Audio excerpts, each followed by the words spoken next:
Discord tu ti ima, rekao je onda da sam ti je pukao.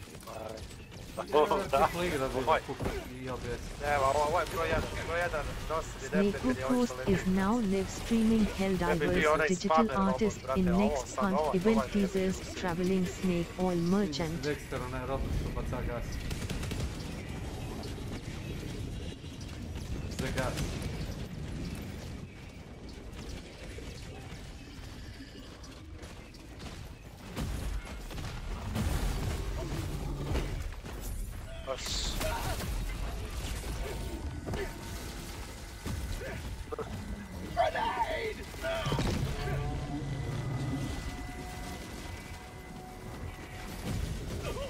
Helldiver, you are moving outside the mission area. Kažu da sam izašao s mapu. Dobro, će se vratiti. Posle reklame. Koliko ima da traje nešto, ja sam na stolu. Calling down fortification! Requesting force out! Dexter da se join na slavu. Odigrite bre partiju. Na Discord šta? Nema šanse sad ništa brate, jure me ovdje.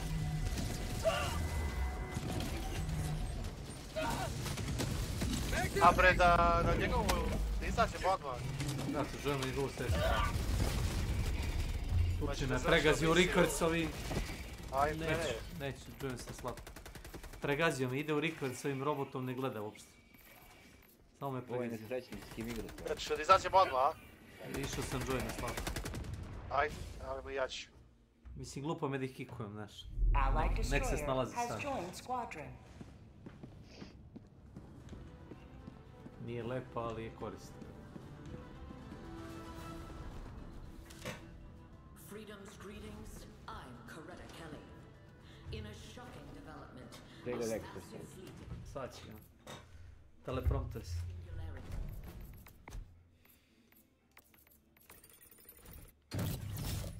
Što su ne bacili ove strategijama? Imaš one strategije gdje možda nađeš plus 10 samplova, Our proud capital may a ti i dalje ne znaš kako se to radi. planetary defenses Pa are mogu da being ga bolstered ponesem, with the šta? help of Ne, volunteers to civilians taj young kod and imaš. old, who Kreneš da marširaš pa prestaneš. Pritisneš napred da stane. A onda opet kreneš da marširaš pa opet staneš. A ne, ali moraš da prekineš animaciju. Kapiraš? Da. I onda opet kreneš da marširaš tako par puta i onda će početi da baca ramena, znaš. Ne. Hode malo. I opet. Opet.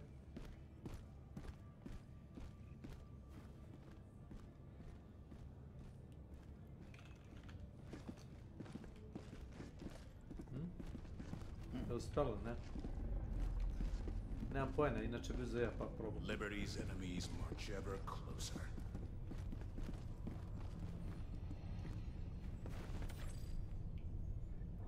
Imamo zastavu, imamo evakuaciju. Čekaj da ga pozovem. Nesrećnik. Nijem skarpiran.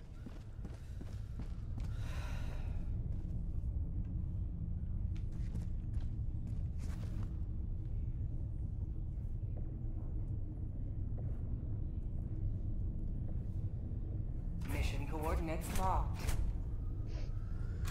Hellpods Eto prime. čini igra s nama 2-3 meča zaredom, ali... Srlja malo. Kad je u robotu ni ne gleda gdje smo mi, kaže ti.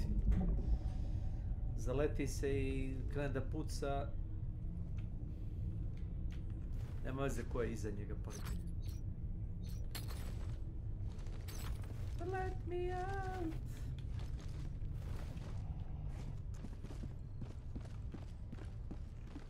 Evo i Dexter je zajedno sve. Dextrinja. Pozove ga ti. Idi na socijali i invite to squad. Čoveče, ja ga vidim Ma vidiš kako ne zebaj. i sam jeste, vidim ga majke mi, evo pozvao sam. Njega vidim, tebe ne vidim. Odlično. Ja sam u stealth modu. E pa zato te i ne vidim. Ma i nisam. kako bi bio. Jako to še više. Čekaj da ga uključim na ovo. Dexteri. Jesi yeah, bajo. Yeah sam. Yeah. Jesi yeah. Yeah. Sad se miram 2 sata. Ej, imamo zastavu, imamo i evakuaciju, da. Pa šta ćete? Ja sam kao stavio evakuaciju. Šta hoćeš? Jesu dalje ovi vanzemunci? Pa brate, Jeste, sutra ćemo... ne bi bilo moralno da igramo nešto drugo. Sutra ćemo da ispušimo. Konačno.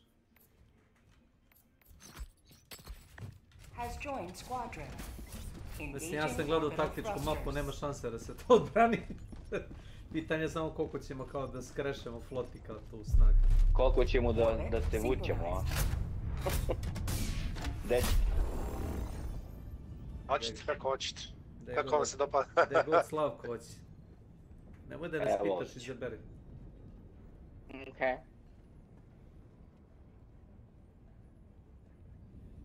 Hoćeš kažeš da poučem kursor tamo, klikni samo. Ne bre, čekujem čovjek da uđe u... tako je. How should I know that the man is Allied destroyer has Lepo, left squadron. jebe. Čekaj, što ne izašao da sam treba ti kažem sad. To si dobro Brate. Svaka ti čast. Neko će da mi pozajmi ovog sa kasom. Ja ću. Ne uzimaj ništa od Ilije, on je loš čovjek, ja odmah ti kažem. Ja sam very bad man. Allied destroyer Tako da has stavim joined i javari, squadron. brate. Tražit će ti neko sranje za uzvrat, garantujem Engaging ti. orbital thrusters. Imaš Pa ja ovo, samo sranja very imam. imaš ovo zeleno. Orbit synchronized.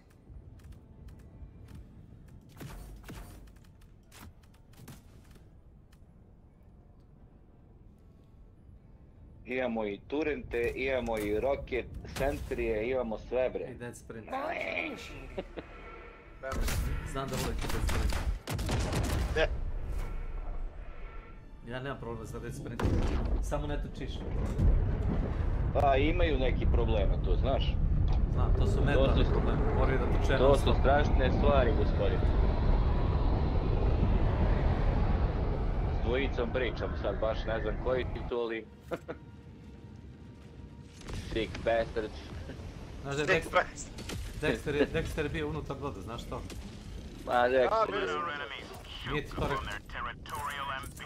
Ma Dexter je kaže. Kratka pauza. Ja skinem štit, Dexter uskoči u brod. On kad me vidi ovaj bivši direktor Kriznog centra. Evo kaže Dexter pa ti pustira.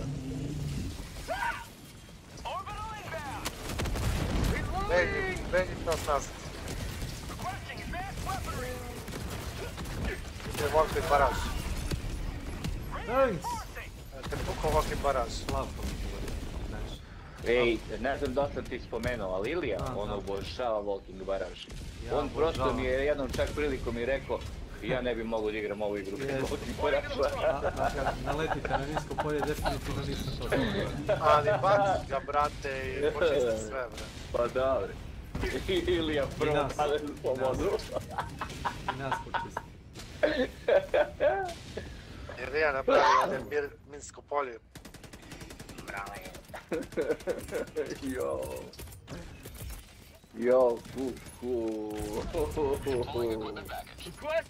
Dexter ne trči mi na laser, bre, skine. Nema veze. Illuminati hate this one. Samo vas prvi da slobodno.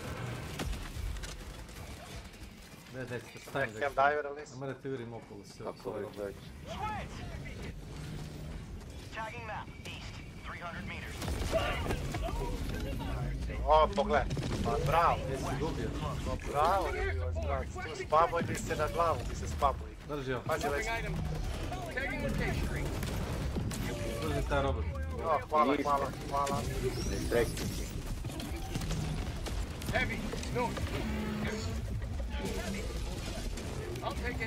Bravo, ovaj poda po zgradi, tiši ga.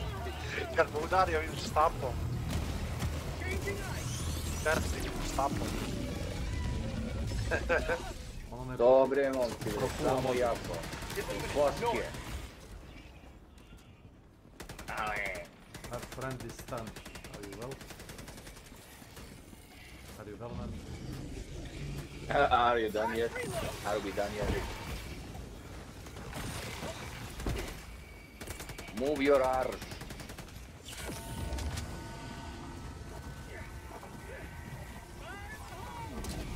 Allied destroyer leaving squadron. Oh no. Allied coordinates locked. Pam pam pam pam pam. Mission coordinates locked. Šta bi? Uče. Pam pam pam pam. Help Uče sve us, si. Brian. Da, pojma, samo sam se vratio u brod, evo me ponovno. Nije valjda da ste reći klikali. Here we go again! Oh shit, here we go again. Znači, jednom trenutku bacam bombe, u drugom trenutku sam sa oficirom u brodu. Jasno. Da je drugi gubije čajna brod. All the galaxy looks to you for salvation. Let nothing stand in the way of liberty.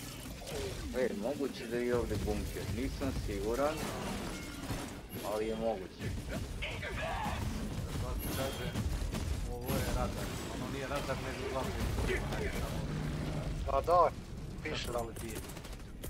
Calling down fortifications. Requesting fortifications. Objective critical strategy available. Kako ja da znam da je to toliko nije. Northeast. Communication uplink. Za malo da mi zaletiš tu nagazno, brate, na bolju. Pa brže trčkaj. Pa trčkam, brale. Znači, ovaj što leti, toliko mi se približio da me mudim udar u šlem, brate. Majke mi, padne, eksplodira neki mene. To prvi put vidim. Dropping package. Requesting advanced weaponry. Requesting orbital. Northwest. Far. Sample collected. Heavy. West. 50 meters. Ide gaz! Jo! Changing ice. Ovo je ispred mene, čak nije normalan. Padni. To. To, brale. Baš tako. Još jedan je tu. Ej, super samplevi, dođi Ilija. Slasno bio ne. Aha, markuj ga. Još jedan, ima ih još Jebeli pet. mu family. Found something. Tačno još pet. Tačno. Vidi ga. Au. Mane ti ga nadim, jebaću ti family. Jao, nemoj sad da mi to pričaš, molim. Ide gas.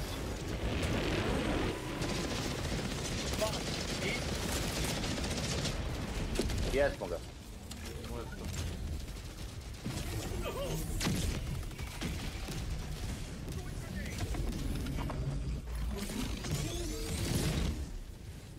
Super pare. Super pare. Pare su uvek super.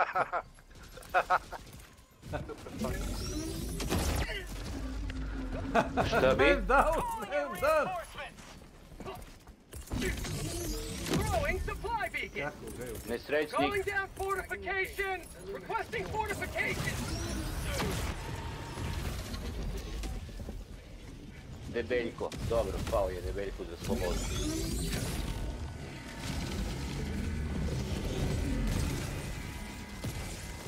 Kaže i cijepio sam se. Lele, brate, šta je bre ovo s ovim heavima kojima? Ajmo ili ja. To. Koske. Ej, kažite mi samo... Da, tamo gdje. Kada sam nestao mi je onaj... Dropping a pin. Gir, North. da, ne, pao ti. 300 na- meters. Gir, tu je, a? Tamo je pao, na pin. Okej, idem tamo. Rekao da ga nije neko uzeo, nije. Marking location. Northwest. Found something. Super sample pao. Da, markovo sam, ali morao sam da mrdnem, brate, ne vredi. Imao sam ovdje jak odbor. A bio sam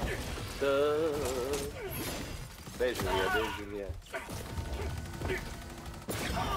Kako igra, malo.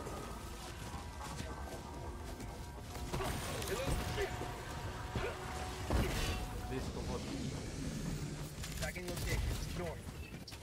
Ma kakav Talvor jebote, ja ti jebem.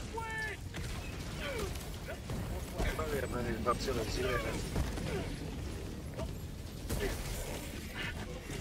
Ilija, ovdje imamo seks. Ja ovo sam primoran da uradim, brate. Jao, disruptor krvu jebim. Pa ništa, ajmo malo se zezamo koji ga jebim. Beži.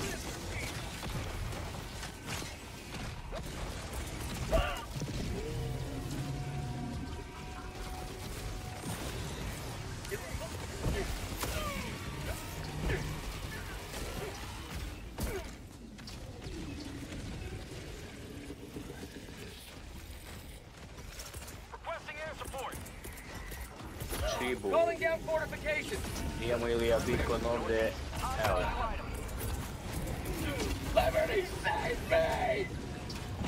Liberate this broken arm. Jebem li ti krv ti jebem. Više.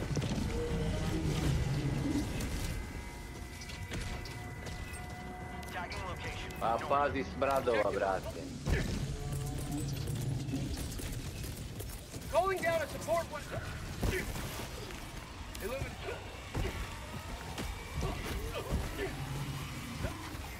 Aj, crkni više, debeli. Debeli gade.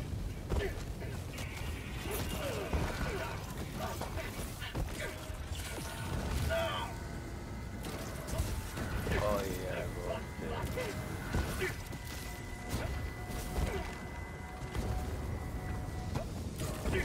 Ako nisam ubio 3-4 diskog puga, sada Safe, momci, safe.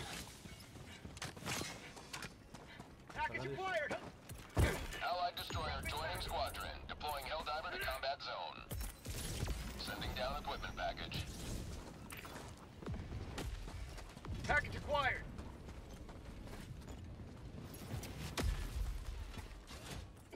Dropping package.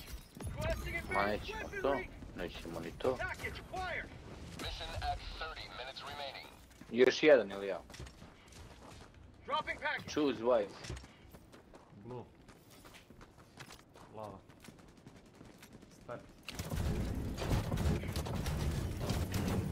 Package acquired. Dropping package. Tagging map. West. 300 meters. Black. I got the terminal. Možda nađeš sekvenciju. Requesting orbital. Mogu. Naravno da mogu. Vidim bikone, ali daleko je. Mamo da jebem. Objective complete. Brate, 30 minuta do kraja misije, lagani smo. Ajde da sjebemo ovaj disruptor ovdje. Ako... Ili ćemo... Aha. Ne, ja ću se vratiti. Ćemo ipak main misiju. Okej? Idemo kod Dextera, on tamo bije bitku žešću. Šta bi? Mine, a? Ne vidi se mene. Pala u teksturu, ne vidi se. Mogu samo da pogađam da je. Dexter ovdje zapalio sve. 93 komada. Dexter je zapalio cijelo selo. Sad sam ga gledao, bacao one talocera popalio. Nesrećnik, šta da ti kažem?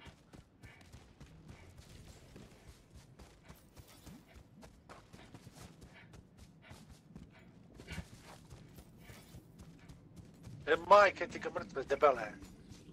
Found something.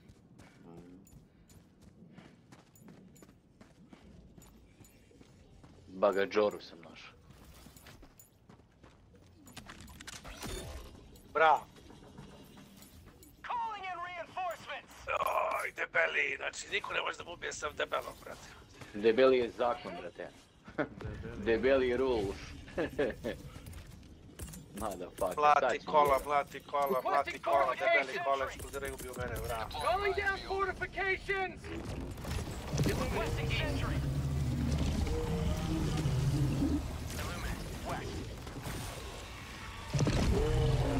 Dexterinjo, ajde kad se odžemuje signal ako treba nekom robot i quater. Biću i A ja imam sve ovdje, samo puštajte ove civile. Nema nikog.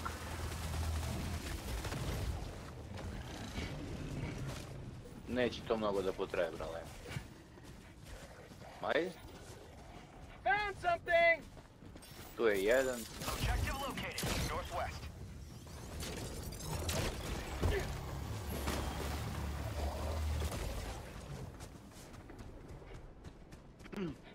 Viš, i kako da uzem ja sad ovaj sample ovdje kada... To me debeli Pa udar. uzmi ja, brate, sve što mi i malo imam tu profesionalnu Ne deformaciju i ja. Ne mogu da uzem jer se zabilu u zid. Možeš i da dižem si vozu. Ako neko može da uzme, evo ga ovdje.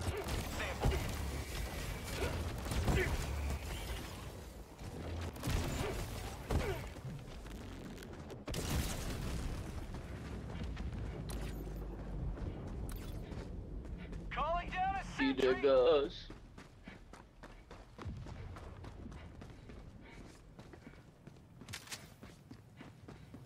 Orbital inbound.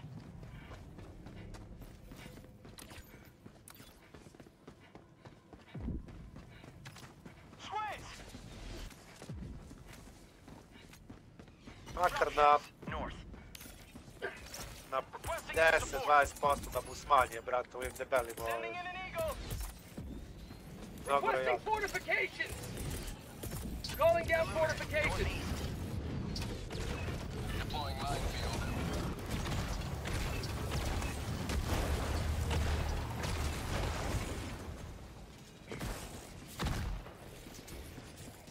Puškaj tamo.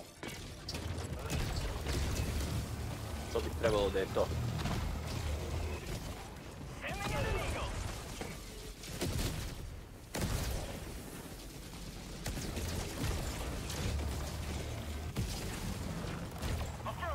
Bravo. Trčkaj. Dobre.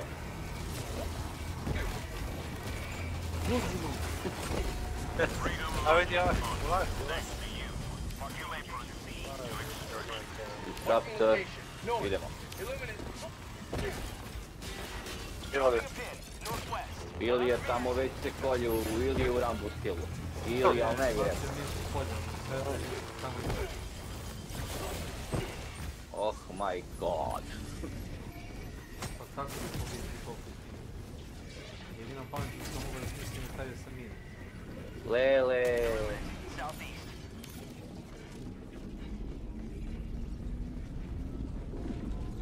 Sending in an eagle. Tagging location. Illuminate north.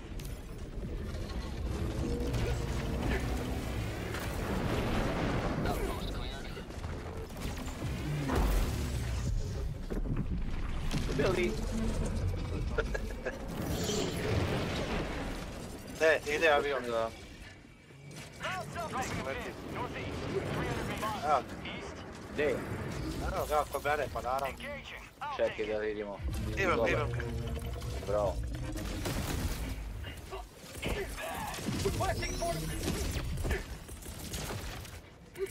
Evo malo medalje.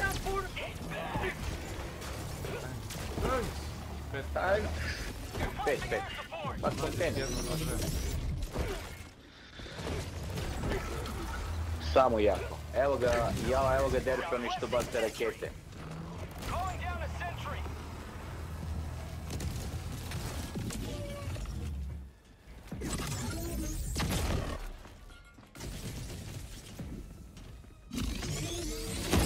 Ovdje imam neki... Ilija bunker.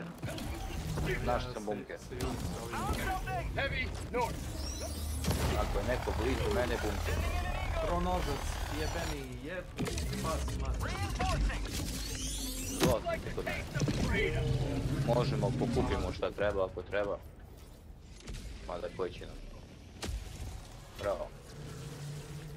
Ajde, jedan super. Do you guys need super sample? Od meni treba samo super kredit.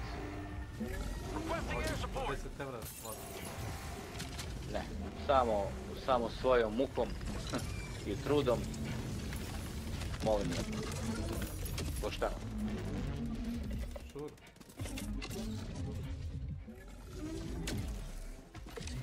Ne tražim nikem ništa. Dođi. Requesting advanced weaponry! Sending down equipment. Ovdje je žurka, jebate. Dropping a Sam pin, malo east, sample, sam 100 meters. Ajde. Vamo je i onako crveno, brate, imamo 2 minuta, lagani smo. Arija šuri. Gdje se to na Harvestera položno? Zabije negdje. Čujem nešto, da. Zabije negdje u zgradu. Čujem. Eno ga tamo. Vamo je negdje. Taj ne ubije. Requesting sentry!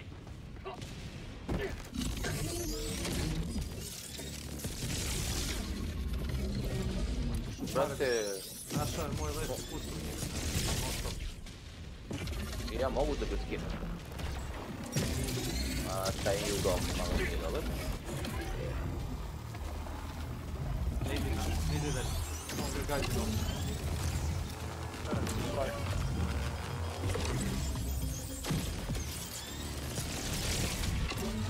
Proceed to extraction when ready. Ujebemo sam ti dođe.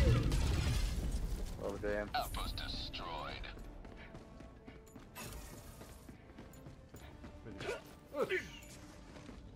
Ne bi ti prepočeo se smucaš tu da baciš sam 2-3 puta minsko polje. Vidim je minsko polje. Vidim ga evo ovdje. Vidiš jedno. Tagging location. Cancel that! Ima ih komade. Vidim, brate. Čekaj, smo mi uzeli super sample. Ovo mora da su fake. Dexter ima. Tagging location. Illuminate. Dexter. North. Can you call Dexter? Thank you.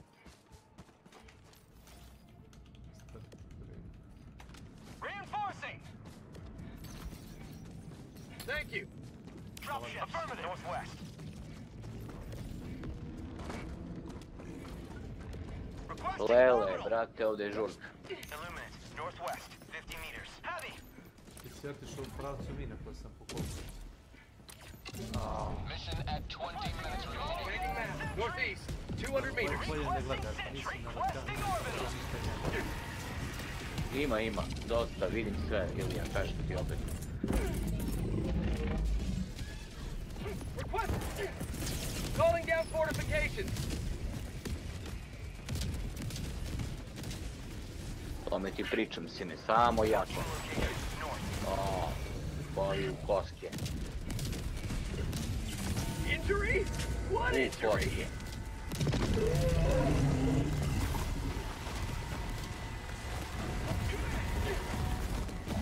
Fire in the hole!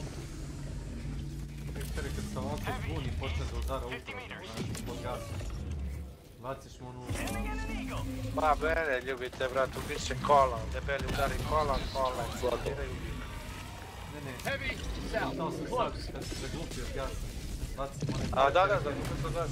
Fire cracker mu bacim pod noge, novu bombu. Da, to radim stavljeno. Jo, Ilija, kako si, znam, malo da mi podletiš. Trojice ih je, znaš. Bar vidim, nije okej, brdan. Evo ti kvaza, evo ovdje, ove Vidi meče. gdje sam stavljeno, pogledaj, da vidiš. Da zgradi, evo, Da. Vidim te gorice, da. Bravo, debelo, da skoči. Ajde.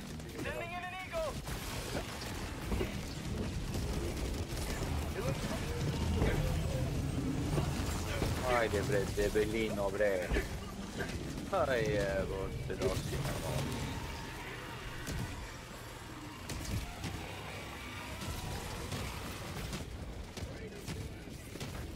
Ajde, dečaci, nema mnogo zajebancije, ekstrakcija. Idemo, ide gas.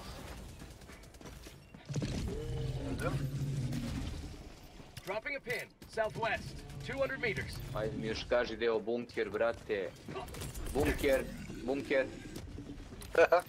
Requesting Naš sam bunker.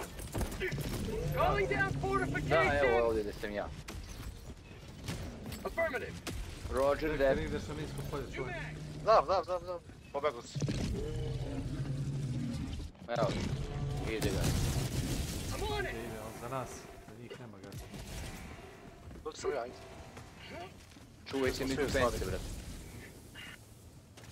Tagging locate. Cancel that. Illuminate east. Ime daj.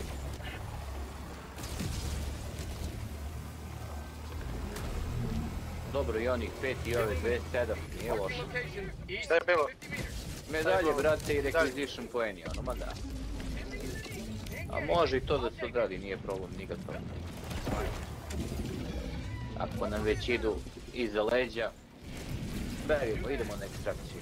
Ajde. Kako je bilo da imaš nešto da mogu zid da razvalim, osim onoga... Biće.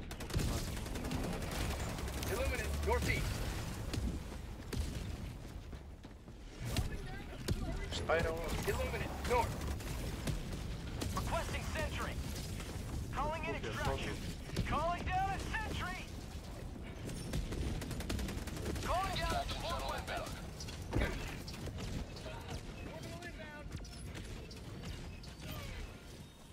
Hele, Dexter i Walking baraž tim bacio. Pa zašto to ide ne? Normalno. To realno.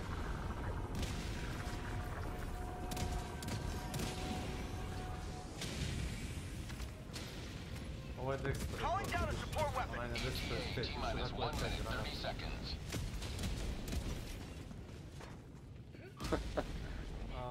Ne gledao sam nike više, imamo kako da znaš gdje si da lupe granate.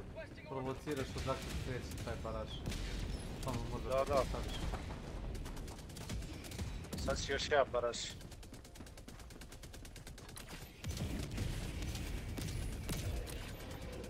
Napam. ETA T-minus 1 minute. Nesrećnici nisu imali šanse. Calling down fortifications. Sad tek nema. Deploying minefield. Au. Calling down a support weapon. Vidi ovog sparača, pogledaj. Vidi ga gdje je. Majke, pilete si. Još nisam vidio da lete dva odjednom, ona blisko bot. ETA T-minus Da. 30 seconds. Sending in an eagle. Jedan je disco ball, a drugi je disco ball samoubica, onaj. ETA T-minus Ovo im 500 kila za kraj. To im je to, bre. Station low to the mark. Requesting air support. Za laku noć. Support. ETA T-minus 10 seconds.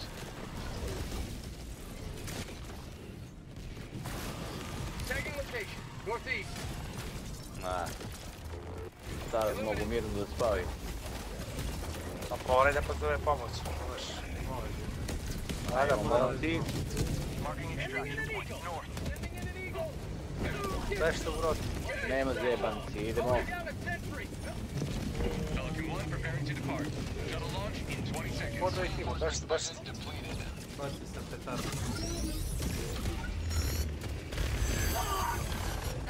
Extraction complete. Pelican 1 beginning ascent. Dobre. Odličan posao. To ne može da se baš koliko slobodno krećeš da nađeš, na primjer, da ti trebaju super samplovi. Nema šanse da bi mogo da ih nađeš. Pa našli smo ih. Ako natrčiš njih, da, ali ovako da kreneš da oko jednom kad te ne njuše, pokjerao iza toga. Pa jer tako su mogućnosti. Yes. Dobro, ide dobro. Ideš. Sad ovo trebamo da odradimo kako treba. Profesionalno. Pa samo tako. A znaš što je ova zelena skala s kontasom? To je koliko oni napreduju sa invazijom. Iluminati. Ona naranđasta koja se pomalo pomera, pink. Kad napuni do kraja izgubili smo poenta. Pa to je divno.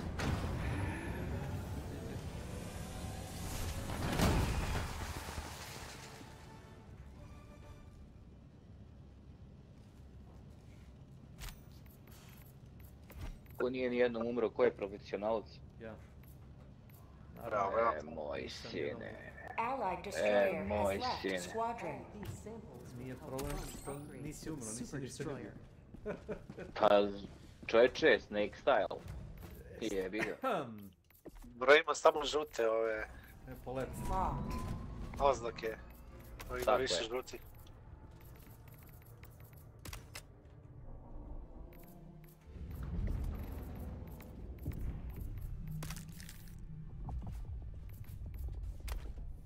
Ide gas. Naftagas. Kad ide ovaj hit sync na 13. i 22. level?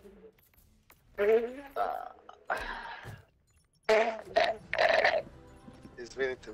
Samo vi pijte sok. Ma nije so. A nosi napad. Curi mi nos, alergije. A, to je normalno. A to više ne obraćamo pažnju. Ćemo ovdje ili dead match? Može. Ili ćemo onako malo pa da napredujemo? Ili ćete odmah Ti into odluči. the action? Ja volim da sam odmah u akciji, ali poslije da ja budem kriv. Mrale. Idemo, ide gas.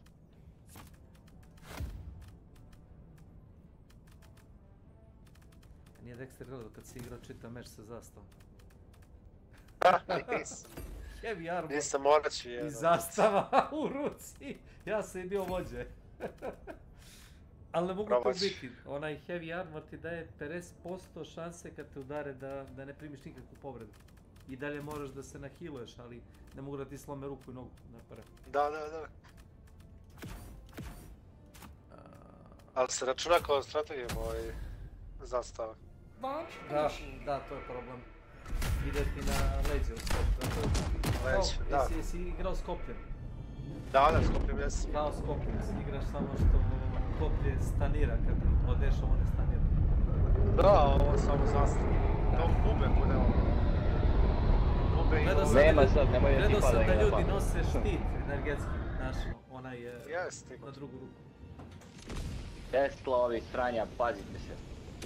Ko nema ark, popušio ga. Pa ne, ali nije arka, ali je orak. Ja.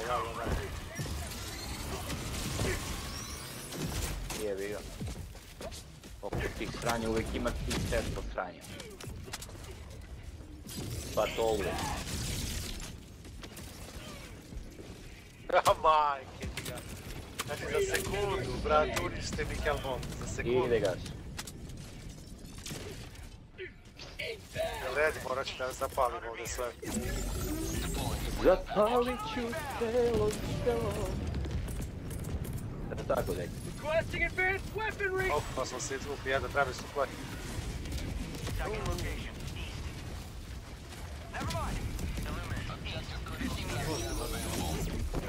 Aha.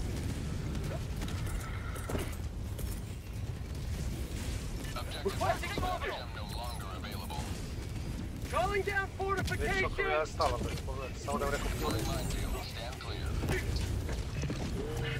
I oči. Karnacita, ni svi majke, onda dođe. Lele.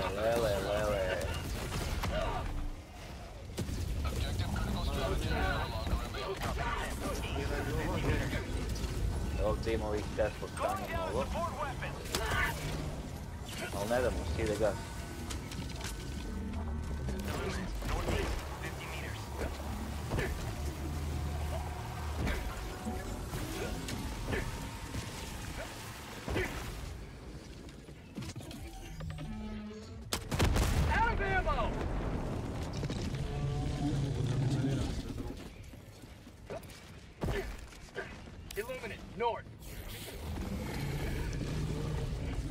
Nećeš smradu jedan.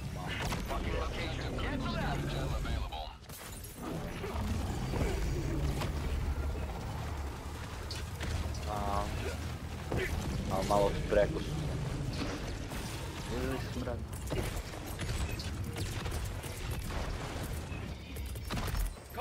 Izdak. Ovo je jadne. Ovo je sam otkao.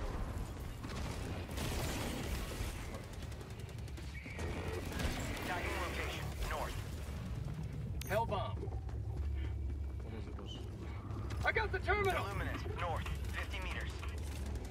Hellbomb arm! Clear the area! Sending in an eagle! Bitch, run!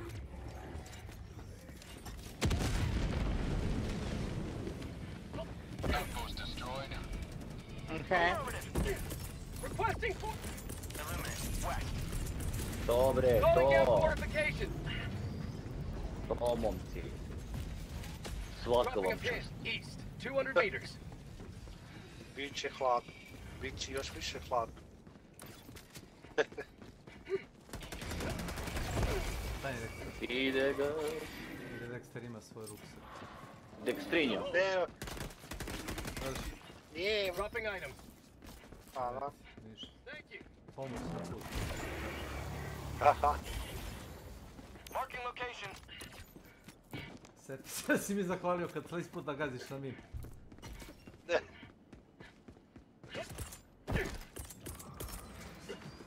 Calling. Sending down equipment package. Lele. Vidim su plavi sred grada negdje. Možda ne bi trebalo da ga pokupim, ali... Vratno će biti sam. One supplies ovdje što si baci. Vidi ko je Alan Akbar. Alan Akbar. Ja ovdje pokrebegnem, ja sam jebeni Vidi car. kako se zove, vrate, Alan Akbar. Allied destroyer joining. Alan Akbar. Hello, Mr. Alan. Hello, hello.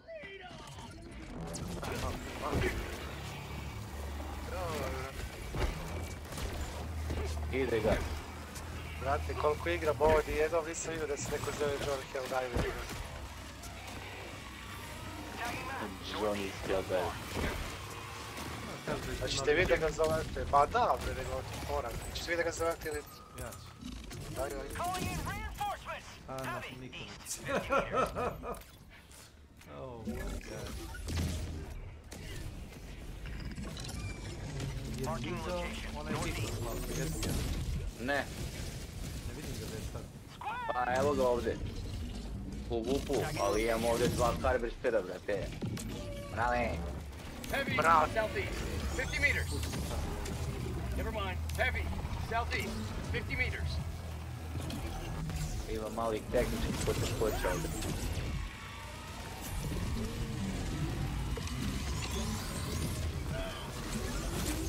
Lele, mrale. I jedan dole.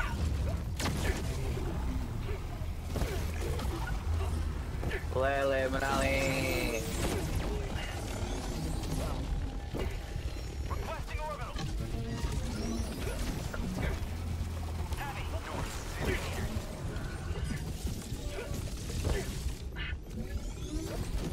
Ja sam nekako polkružen. Ne znam kude vidiš. Ale, jadan. Heavy, north. Zašto se bijete? Ja sam samo običan građanin u autobusu. Ja sam ne vidim. No, don't go there. Strava na gvar, no! Don't go there!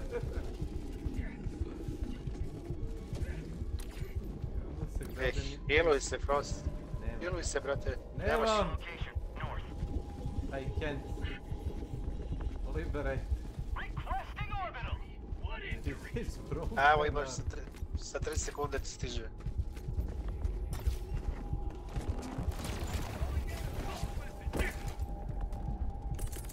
heavy, west, 50 meters. Bacim opet mine. Request.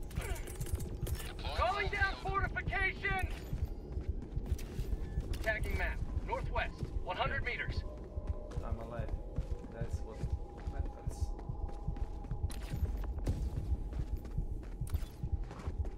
Requesting air support. There must be some kind of way out of here.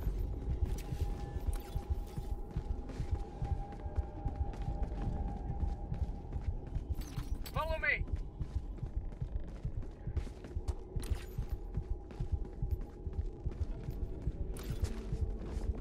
Ne, disco kuglo, majke ti ga rabe. Pazi u pomoć. Tinskog kugla. Ja, okej. Okej. O, beacon vidim, ljudi. Šta da vam kažem. Calling down a support weapon. Sending down equipment package.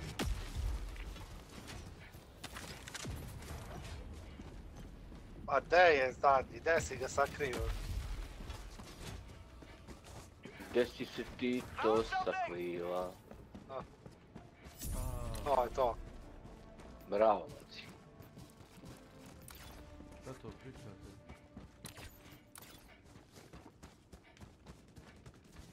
A nemoj me Requisitioni. Nemoj me ja limitiram češće pa slabo.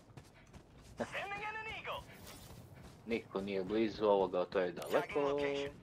Beacon. Ne, se jebeš Beacon. Idemo u Koski sad. Od malo nikad nije mnogo. Requesting 100 meters. Calling down. Deploying minefield. Stand clear. Outpost cleared. Bravo. Square outpost. Orbital inbound. Requesting air support. To je to. Što se ovog outposta tiče. Ja vidim nešto na radar mi bička. U šumi, ne znam šta je. Idemo na zastavicu. Mada su što ste dosadni, krva mi jevem, jao, majko moja meo.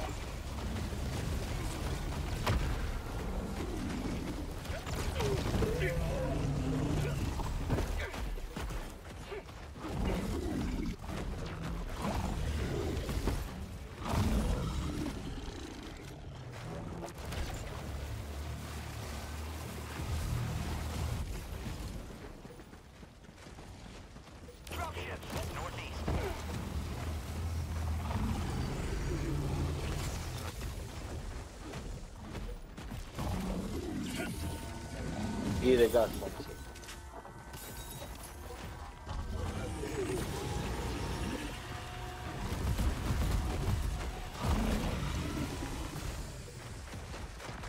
Prvo sam dvojicu stavio.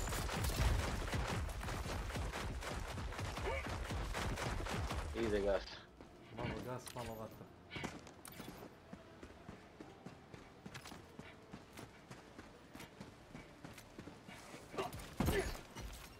Bacim mine u šumu, znači... Requesting fortifications. Calling down fortifications. Found something.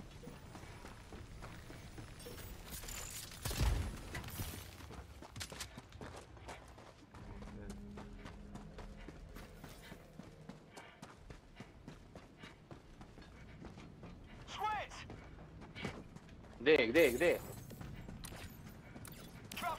Ovdje. Iza moje glave. Super samples, I think I see.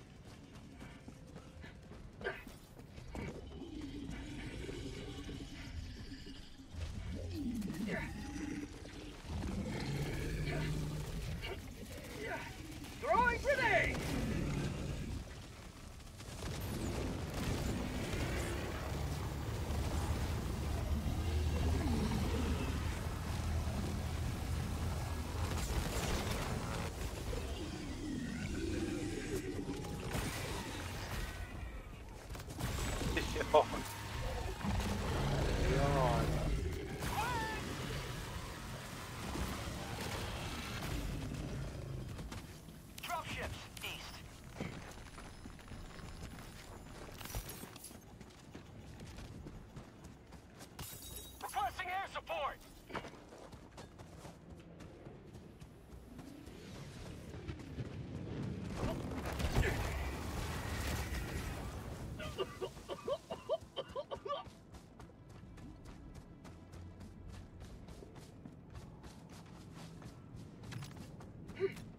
Tagging location, east.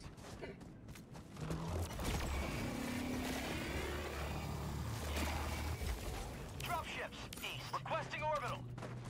Marking location, east. Da će ovako da se igramo bombardovanje. Orbital inbound. Freedom has prevailed. Now head to the extraction point. Orbital inbound. No lele, bežite odavde u kurac. Requesting fortifications! Calling down fortifications! Deploying minefield, stand clear. Dropping a pin, west, far. Ide gas.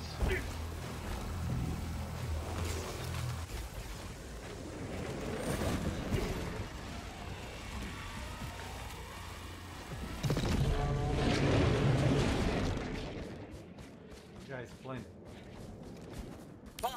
Gdje je zeleni? A tu je. Joj, avion.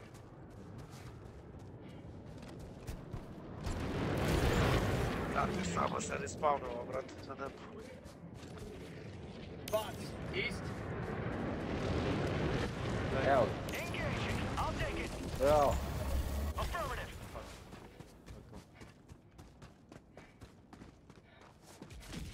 Pogled. Au, brate, ver. Dropping a pin, west, far. Bitno je da su svi objektivi odrađeni. Sve je sređeno.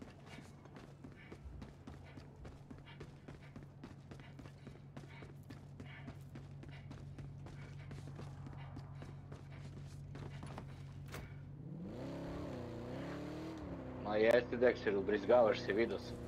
Nije, malo samo. Jel piješ drogu? Malo Jel sam. piješ drogu? Nema trika da mogu da provalim gdje sam bacio mi. Ilija, krvi ću ti se napiti, znači ozbiljno ti kažem. Posle ovoliko sranja preživljenih da poginemo tvoje mine, znači Ne znam ja desi. pokosit ću te po nogama. Ne znam ja desi. Jo Bože, šta bih jo, jo Dva Bože. debela na meni. Tri debela ovdje. My God.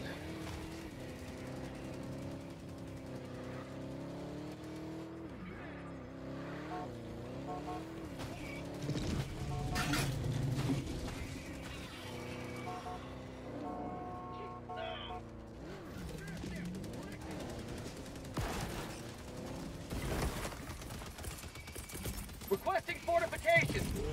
Calling down. Deploying minefield. Extraction request confirmed. Shuttle inbound.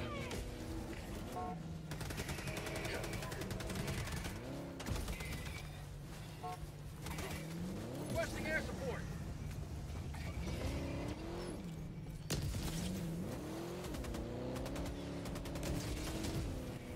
Throwing supply beacon.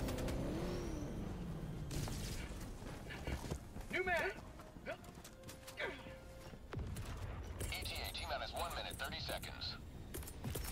Requesting advanced weaponry. Sending down equipment package. Ma sjebali smo ih sve, kako će oni pojačanje da šalju. Našao sam bio Nema od toga. stenu, ali Pa, Dropping item. stavio sample. ETA T-minus 1 minute. Found something.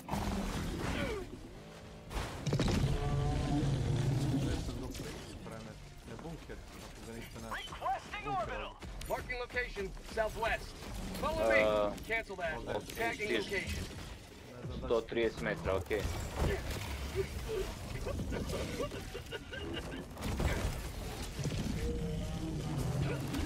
T-minus 30 seconds. Wait for us, guys. Please don't enter the ship. ETA T-minus 20 seconds.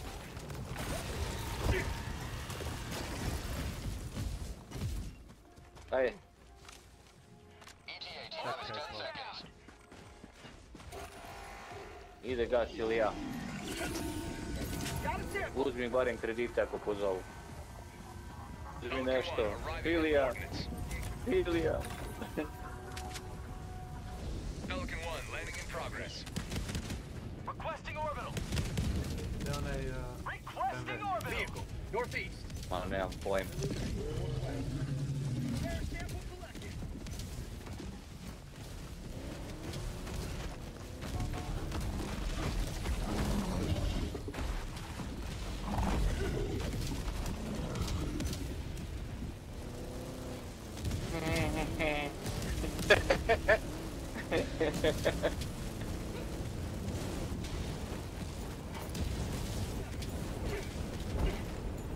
Majke moja mila. Thanks.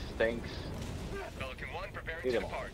Shuttle launch in 20 seconds. Ma nema najetište, brate. Sve gi bijemo. Requesting fortifications! Hitting in an eagle! Calling down fortifications! Throwing... Wait. Pelican 1 beginning ascent. Lele.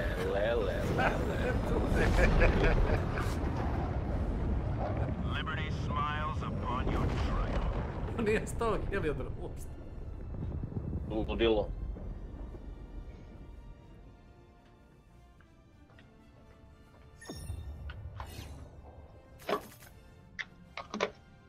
Kako smo ovo? Disruptor. Kako nisam, brate, sjabo sam ga bio, brate. Nemojte to da, molim vas, ljudi, mi smo profesionalci, to da Lažu, promiče, brate, stvarno, lažu, uništio sam ga bio. ne mogu da verujem. Ništa nije bilo na mapi, ja sam gledao onaj... Prvom toliko sam zoomirao mapu, pogledao, ništa nije bilo. Uništio sam ga, brate, znam da sam uništio, brate. Pa ne bi mogu da kucam normalno ove strategije. Ako nisu bila dva. Nije bio jedan.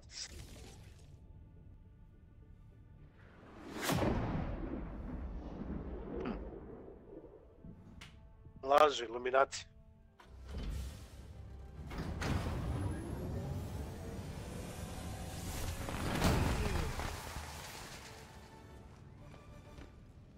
Može još jedna barem, nemoj mi zjevati još. Kako ćete? There's nothing sweeter than victory in the name of freedom.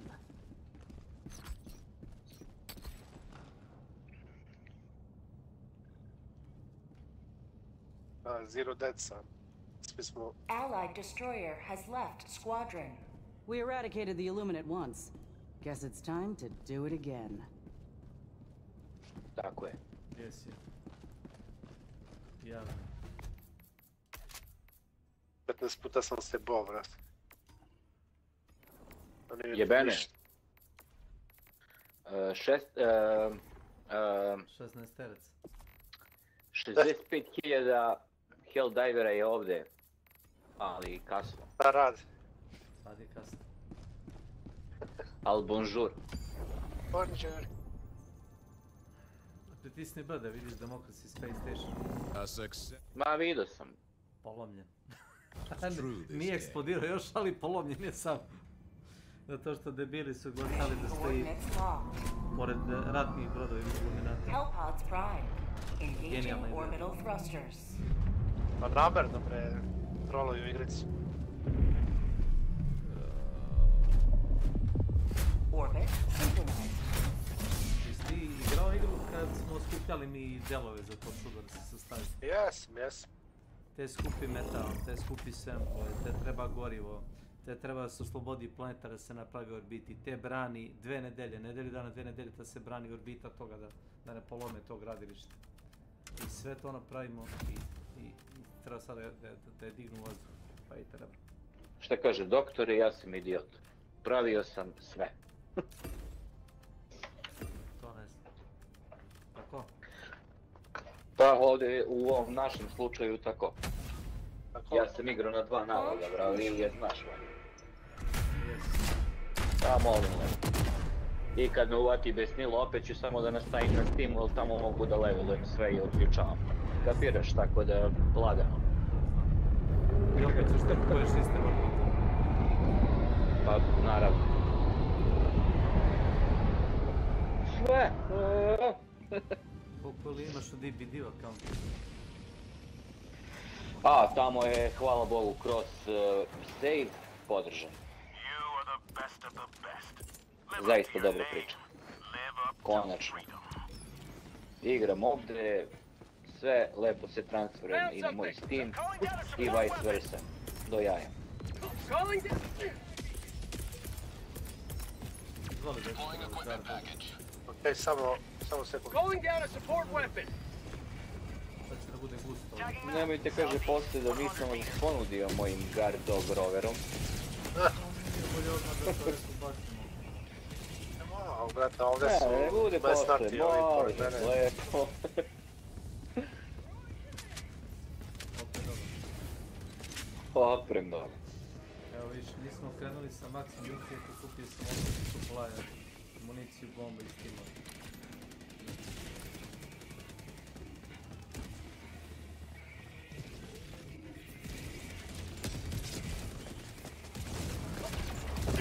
Marking location. Never mind. Ružo. West.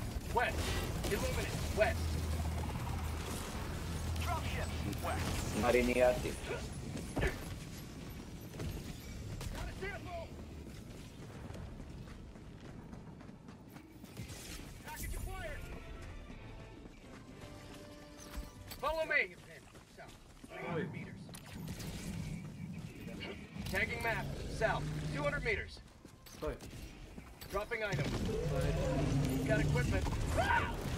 Evo ti, daj prinjao. Čekaj, moramo idem doći na mat. Ne mora. Tagging location. Pokrivajte me, ako promeni meni ispada, ali kurac.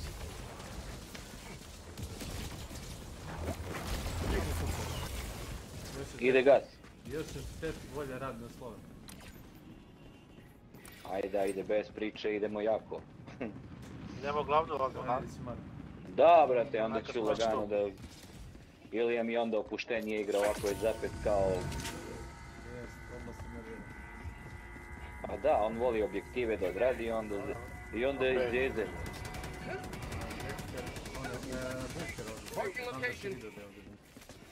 Jesam, vidio sam i pusti stav. Pa šta, će da imamo vremena, dođi vamo sad. Čoveče, imam problem. Ja i konstipacija. Ja. Evo Bože, šta mi ovaj čovjek radi, nije normalno. Dolazi vamo Ilija, Krosoviću. Nemam ništa. Ja s tem nemam ništa. Ovdje šutira do me raznorazna nacija s noge na nogu. Lele. Sad će da me napadne garantovano. Imam osjećaj za pilike. Northeast. Gdje? Hvala. Hvala. Ele. Znači te na glavu. Neće.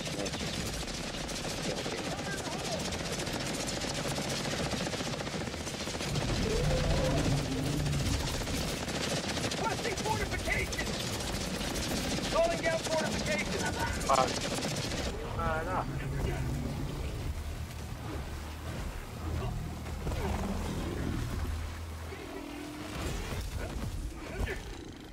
Jednom sam uspio nogu da motivu, znaš. Jednom sam. Nisam siguran koliko ti treba vremena za to, ali... Ako mu nogu odbavi samo ovaj... Pagi na... Vidi. Beži Ilija, vidi što sam bacio.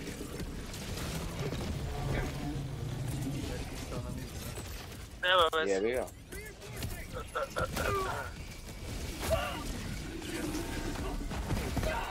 Soka trava, brate, vidi se vidi.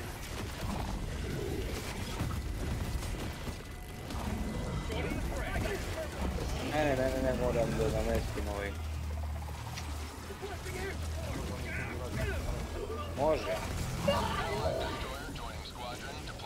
Polomim bi čovjek i ruke i noge i sve.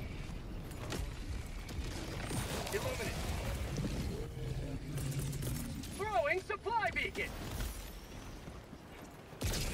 Joining the fray. Marking location. Never mind. Danger. Engaging terminal. Ne.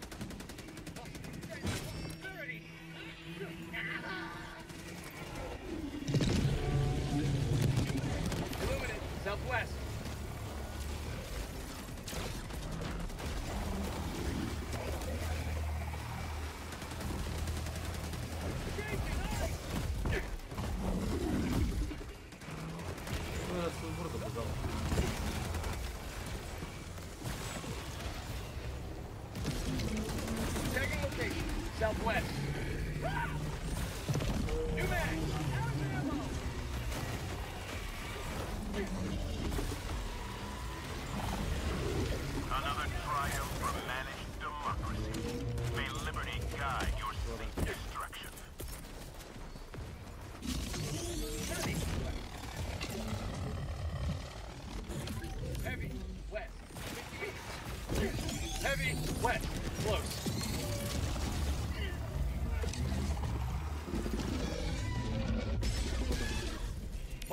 Uzeo gardog ovaj, jes. Pa nema ga tamo. Evo ga ovdje. Pitanje je li radi taj gardog sad, a? To si ti upravo, vidio sam. Uzeo ga i ne priča ništa prvo, znaš. Evo imaš kod mene 2 minuta. Sad me zamenio na brzinu, znaš. Jel radi taj gardog? Pa nema ga, brate. Ispravan je, dobro. Pitam. Neko od njih kupa. Jao, Ilija. Zašto me mrziš, bre, batrebe? Nisam trebao mu kažem. Pa naravno. To je Dexter, on je čovjek profesionalac. Calling down fortification! Sending in an eagle!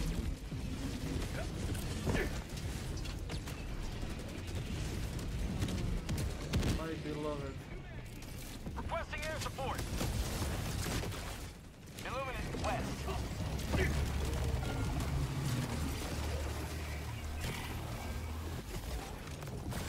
Ide gas, sine.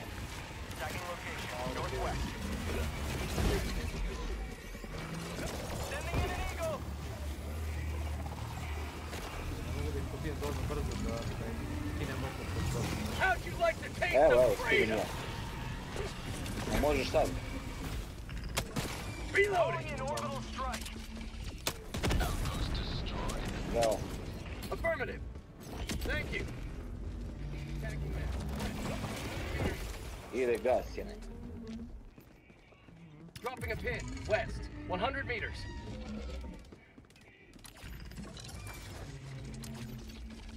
Illuminate east.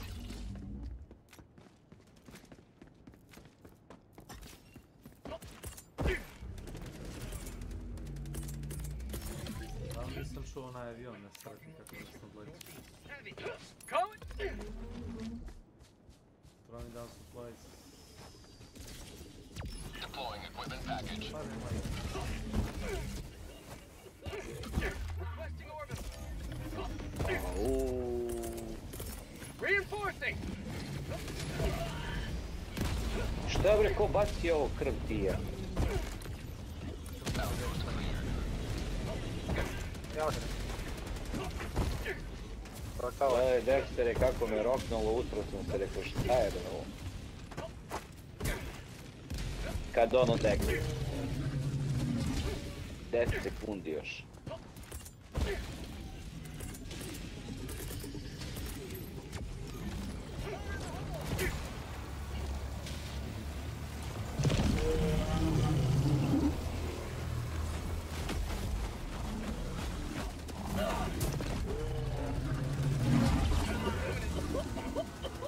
New mag.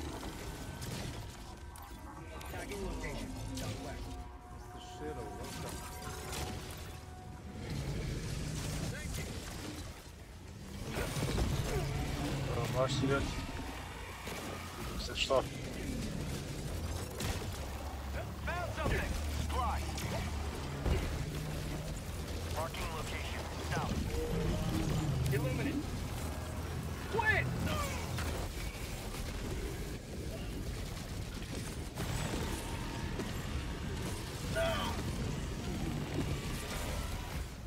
Mislim da je bunker. Dobro, našao. Aha. Requesting fortification. Calling down fortification.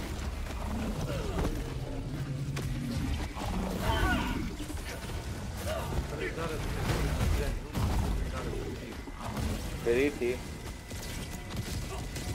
Dropping a pin northwest. 200 meters.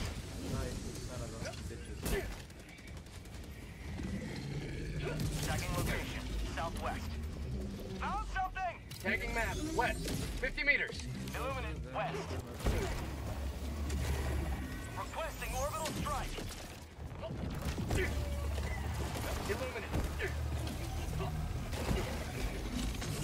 Illuminate west. Objective critical stratagem available. Requesting Extraction is support. available. Eagle.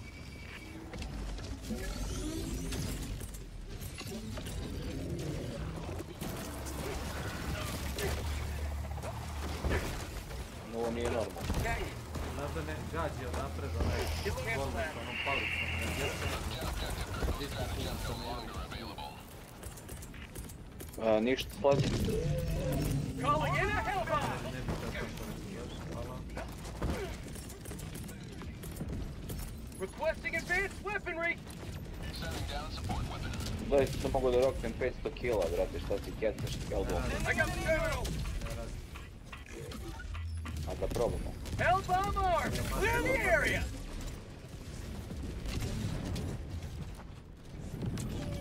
Isto kao što ti ultimatum više ne radi na ovoj zgradi. Ej, momci, ajde dođite vamo, svi partidjeri sam naš. Affirmative! Svi partijeri tamo. Čekaj, to je njihov avion. Wait, is back. Guys. Bots, west. Dobro Never si. mind. Bots, Dobro si ga Markovo, brate. Drži ga na Markovo. A, fuck! Dobre, preleti na glavu. Hvala.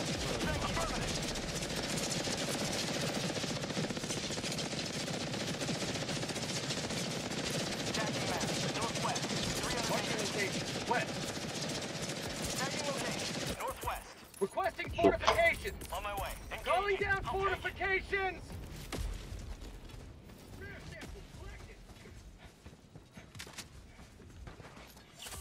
My life for Super Earth. Extraction is available. Package acquired.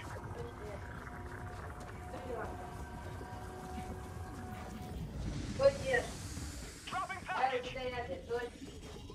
Dropping a pin. Southeast. On my position. Package acquired. Affirmative. Squid. Dropping package.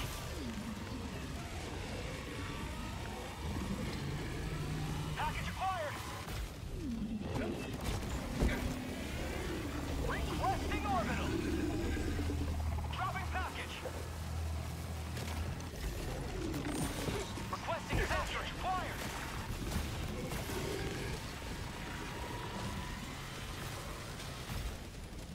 Momci zovem konzolu. Spremite se Package sad, acquired. a zna jezdu. Dropping package. Requesting air support. Package acquired.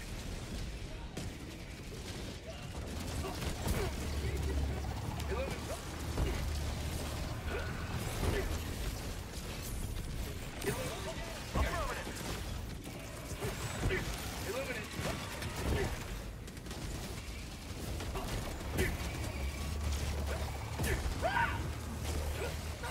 Sending in an eagle. Zato će da nisu koliko nam. Sve da dajvo više nazad naš.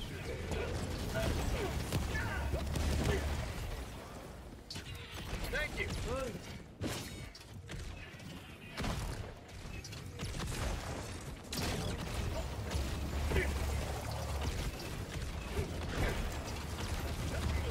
Okay.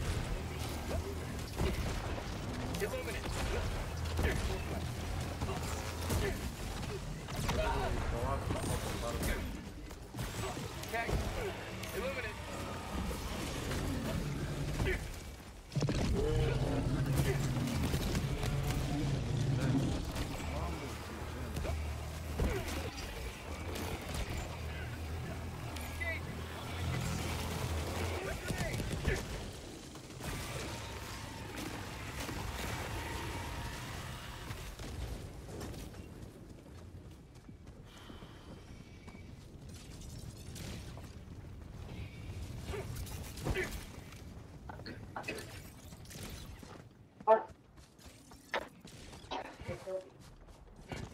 Dok završimo još par stvari i to je to. Pa gotovi smo, glavno je urađeno. My life for Super Earth.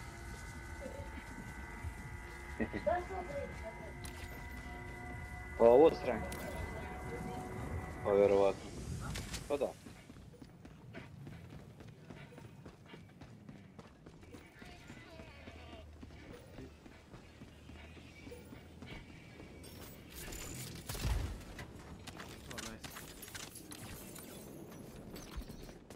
Negative. Not. Tagging location. Objective located. North.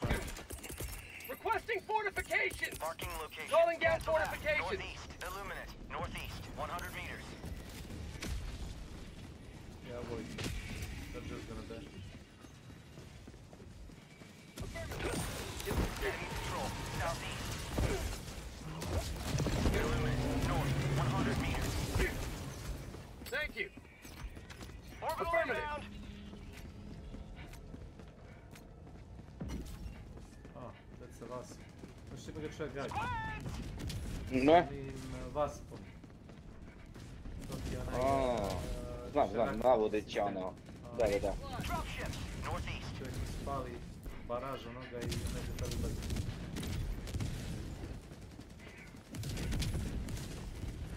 Extraction is available. Supplies. Thank you. Supplies. Tagging location. Northeast. Ništa ti nisi tu uradio. Haos i uništenje, ništa konkretno.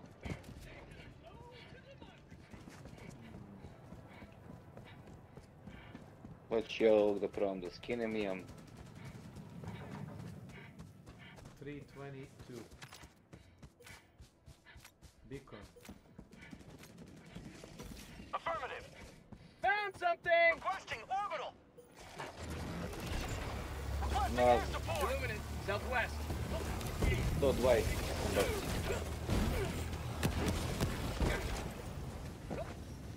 Illuminate. Southwest. 50 meters. To je to. Illuminate. West.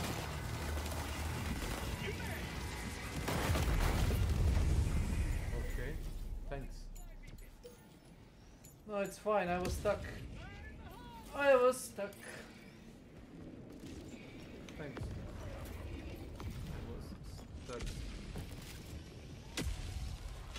Step diver. Reporting to the front.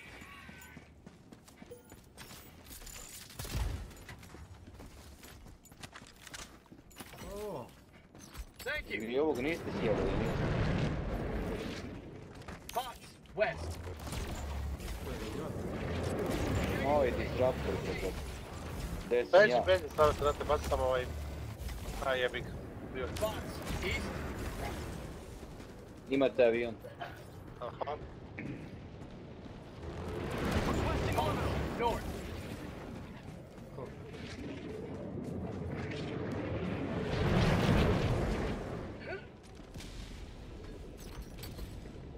Up yours. Calling in reinforcements. Marking location.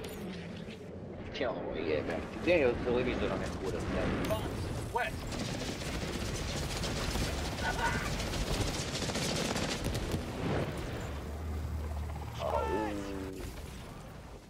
Oh, here I am. Au. Illuminate. East.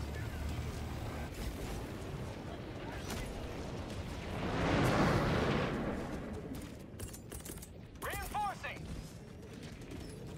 Bots. West. Sending in an eagle. Calling down a Thank you. sentry.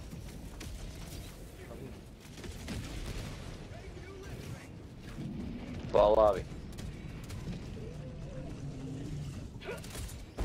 I disruptor ništa i dalje. East. 200 meters. Deploying minefield. Calling down.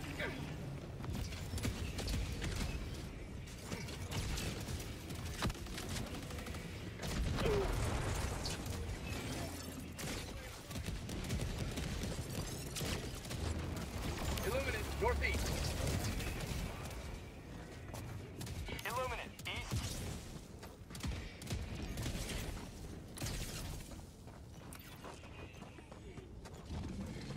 Objective located. East. Sending in an eagle.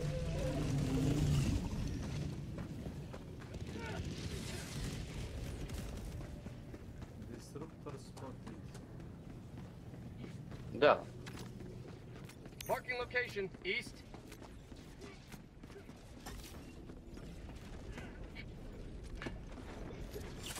My life for Super Earth! Extraction is available.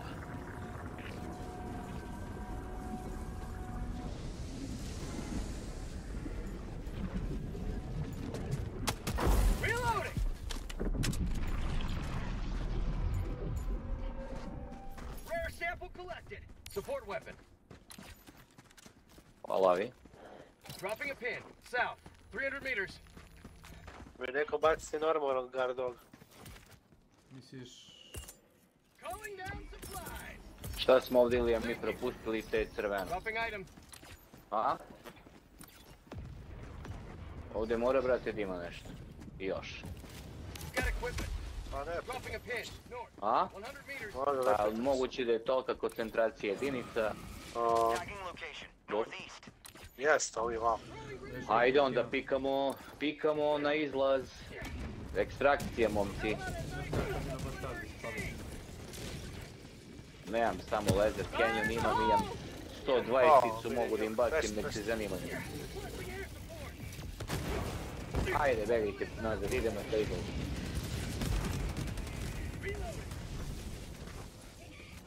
Idemo exit.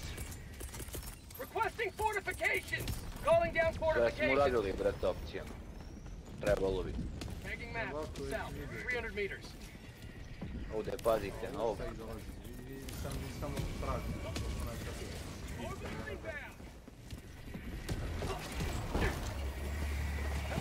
Počeli su da se sve pod gradom.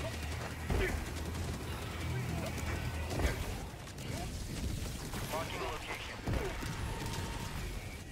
Indicirajući da neko se nije...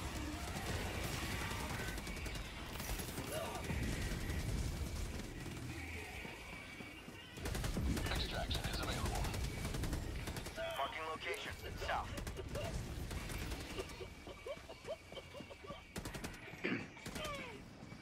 Ajde, mrdite dupetom. Thank you. Nema se zašto mnogo uključujete sad u fight. Ne pitaj me ništa. To skače iz brdo, no? Jeste.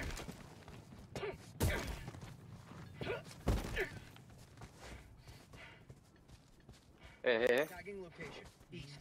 Super samplovi, valjda. Jesu. Super sample. Found something. Rare sample collected. Šta je ovo slabo? Tagging map. East. 100 meters. Pogledaj dole, možeš par. Tagging location. East. Ajde, idemo, pa imamo vremena, možemo baš to da pogledamo tu. I ovdje mi je neki question mark preko puta. Na tom problem.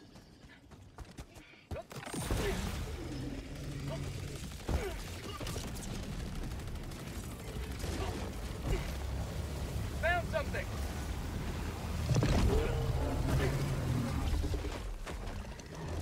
Calling in extraction. Ima li šta? Nema ništa pametno. Pa kad budu stegli da možemo biti nešto za sample, da. Biće. Requesting advanced weaponry. Na primjer, ovi atačni... A, ovdje su samplovi. Requesting advanced weaponry. Ovi atačniti iz oružja koštaju sample ovdje ovdje. Da mene ne bi smetalo. We've got equipment. We've got equipment. Znači beacon na... Nije na beacon. Throwing supply beacon. ETA T-minus 1 minute 30 seconds. Ma solidno, dobro, generalno sve što treba. Sve što treba. I odrađeno. Ne može više gospodin. Pa ne može. Ne može više. Zašto mapa ima 30 komu samplova? Pa ne znam. Na šestici. 30. Marking location. West. Dropping a pin. ETA T-minus 1 minute.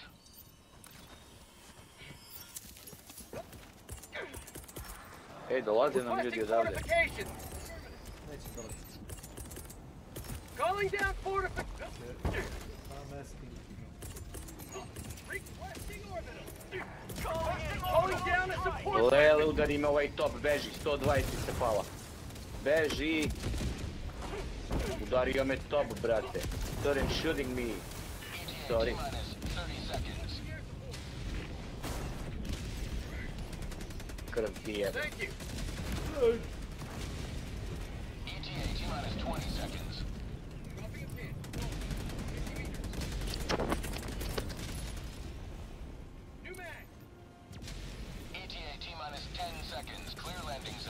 in, east.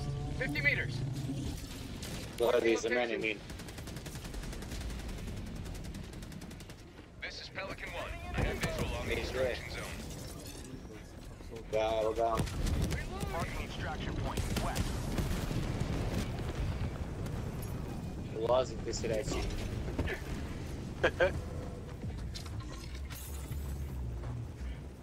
Enemy elite, southwest.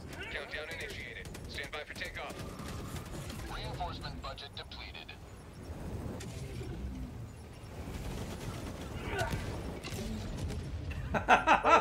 Ono gorimo, znači.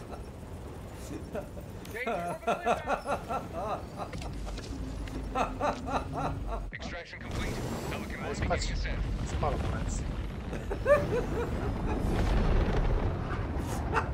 Koji ste vi budale, brate, ne mogu da verujem.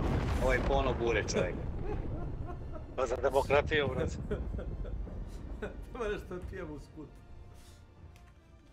Beer for the road. Dobre sve.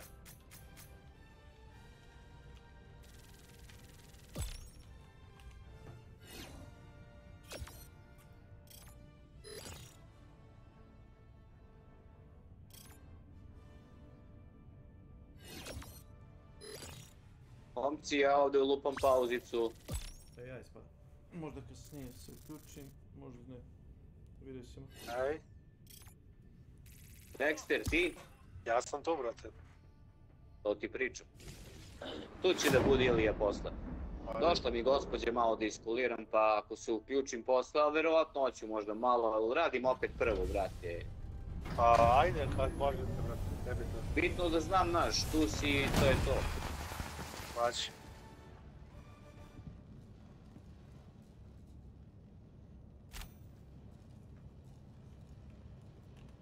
A victory for democracy.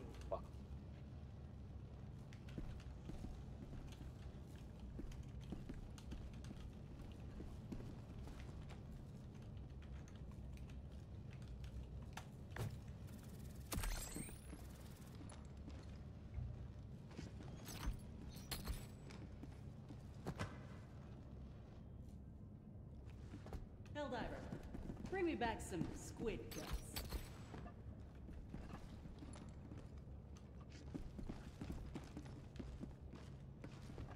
Take care, man. Peace. Pozdrav, momci.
BRB.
Morti.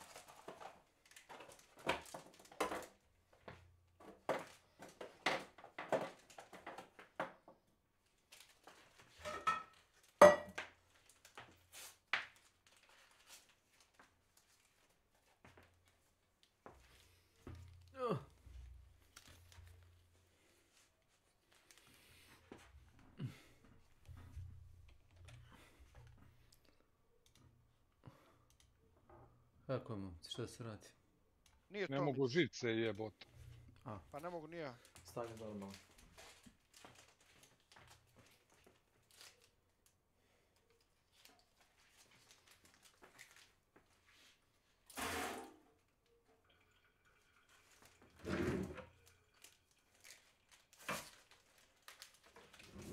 Nama li gdje su, Makić?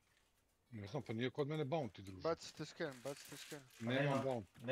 Nema više sekundi. A nema više sekundi. Are. Kad ste pre, brate, 10 sekundi isprinuli. Nema. Nevjerojatno. Pa kod tebe je Kele 5 isto bilo.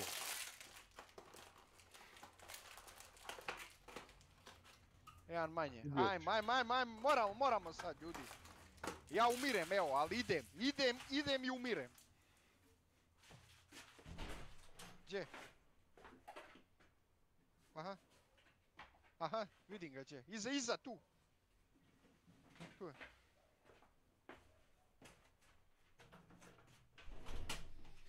Čekaj. Otišao je dole u vodu. Dole u vodi je. Dižem te.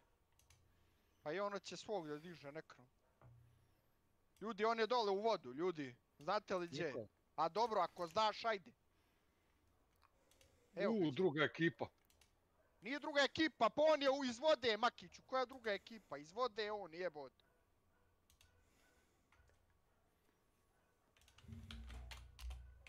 Gledaj kako se to radi, Welcome back to the channel, buddy, and I hope you're doing fine. Today we're gonna talk again about hunger. Pass. Today is gonna be a special video because we will ask the devs a few questions and then we're gonna analyze their answers. So it's not really an interview, but we finally get some answers for a lot of questions that you guys had during my live stream. So yes, those are community questions gathered and proposed by you guys, my viewers. Now, there will be a follow-up video to this one, but we're gonna talk about that at the end of the video. Let me introduce real quick myself, because, well, I'm gonna share today's video because where I normally don't share my videos. My name is Mike. I play video games since, well, basically forever. And extraction shooters are a cool thing. I played, I think, every single one of them out there, be it Escape from Tarkov, be it Marauders, be it the Cycle. But my main game right now is on Showdown, where I have like over 9,000 hours. I also like every now and then some Battle Royale, so I like over 1,000 hours of PUBG. But I also like games like DayZ, for example, which I sadly didn't play in a while. So yeah, that's my gaming background. Also, we clustered today's questions into these parts right here, so as always, timestamps will be in the description, so you can skip or jump exactly to the chapters that you're interested in. If you're new to Hunger, then I highly recommend checking out the Hunger playlist, where I talk about the game and covered basically all the news that they shared with us. And with that, I would say, let's get this started. Bacite scan da nam First nisu question, možda how ljudi. many Nemam maps are planned ketchup for the od game tebe, early bounty, access druže. and release? And their Pa answer nemam ja was, Makić early access they sekundi, will pa have ima 3 large vi maps, Sad si lutalo 1 3 square čovjeka. kilometer, Veka and Ja nemam maps, bounty, overworld okej. and underworld. Pa dungeon čekaj, sad si 3 čovjeka I lutao, think imaš this 3 is pretty sekunde. nice. nemam ništa. Dungeons, by the way, I Nemam covered ništa it already in a previous video. They will need keys so you can access them. Pa zato This i might pitam, level also zato što the nemam, da imam onda ne bi melee pitao. and A da imam ne long-range bi pitao balance. onda So gdje you su. have a lot of guns, which might be pretty good in the A overworld, isto but the kad moment you go underground ti or gledaj, ti Imam slišu stiki za boste ovoga. maybe i the melee gledaš, combat will be strong. I'm really curious Šta how znači this will to turn out in the gledanje? end. Leaving Ja early ako access with gledam, 10 ja maps, I think dajem is sebi super, šansu da ću da... super ambitious. A jebi ga, Six large jebote, maps, Ej, što se jebi ga, govori? promaši smaller ga, maps. Makić. Nema ga Something dirati, that I pucite really sad like, ova. Evo and vidi. I'm surprised that not a lot of developers are doing that. jebi ga. Smaller maps are giving you the opportunity to crank out more content faster. Jel dao nešto? For example, Hunt Showdown, creating new maps takes a very long time. The maps are Berserker, nije mostly Belzeker. really good, Berserker. very Bravo, Kesiću, detailed. ispravi ga. Konju It jedan just ne takes a while until Ja. you get a new one. When you check, for Ja sam example, Escape odustao from od Tarkov, ispravke. To je well, Belzeker i not gotovo. that much faster. But they have big maps, for example, woods, but Čunat then you have ćas. also smaller maps. Belz... And smaller maps can have a Čunat ćas. completely Sada nemam. different vibe. You want your quick meat grinder Na PvP, čas, then na you can go čas. Na factory. čas, tu na je čas, jedna za ekipa, čas, treba da za bude. čas. Right? If you want a Znate. more the stealthy, sneaky, Nice. or tactical approach, you take a bigger map. Aj, joj. Smaller maps might be interior only, focused around a prison or monastery and so on. I think this is Berserker, pretty nije cool. Belzeker. So maybe we just get a castle Berserker, map, konj. and it's just the interior. Yes. Again, balance between melee and long range will be interesting here. Ultimate goal is to have each map feel different and offering new challenges. Nice. Let's jump to the next one. Then question number 2, how big will the maps be? Well, we answered it already in the Jel previous stiga question, Sima? 1 square kilometer. There is Stiga no answer ide for nazad the u sred. smaller ones.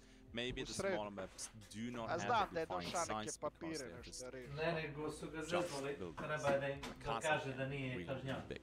Next one. Au. How many people per map? And they said the idea is to create the right level of density for the Kažnjavanje size of Simo, the ali map za kazne za and time parkiranje. available. So Kažnjavanje. depending To- on to how big kurac, the map to is, je you ne will računa. have different timers.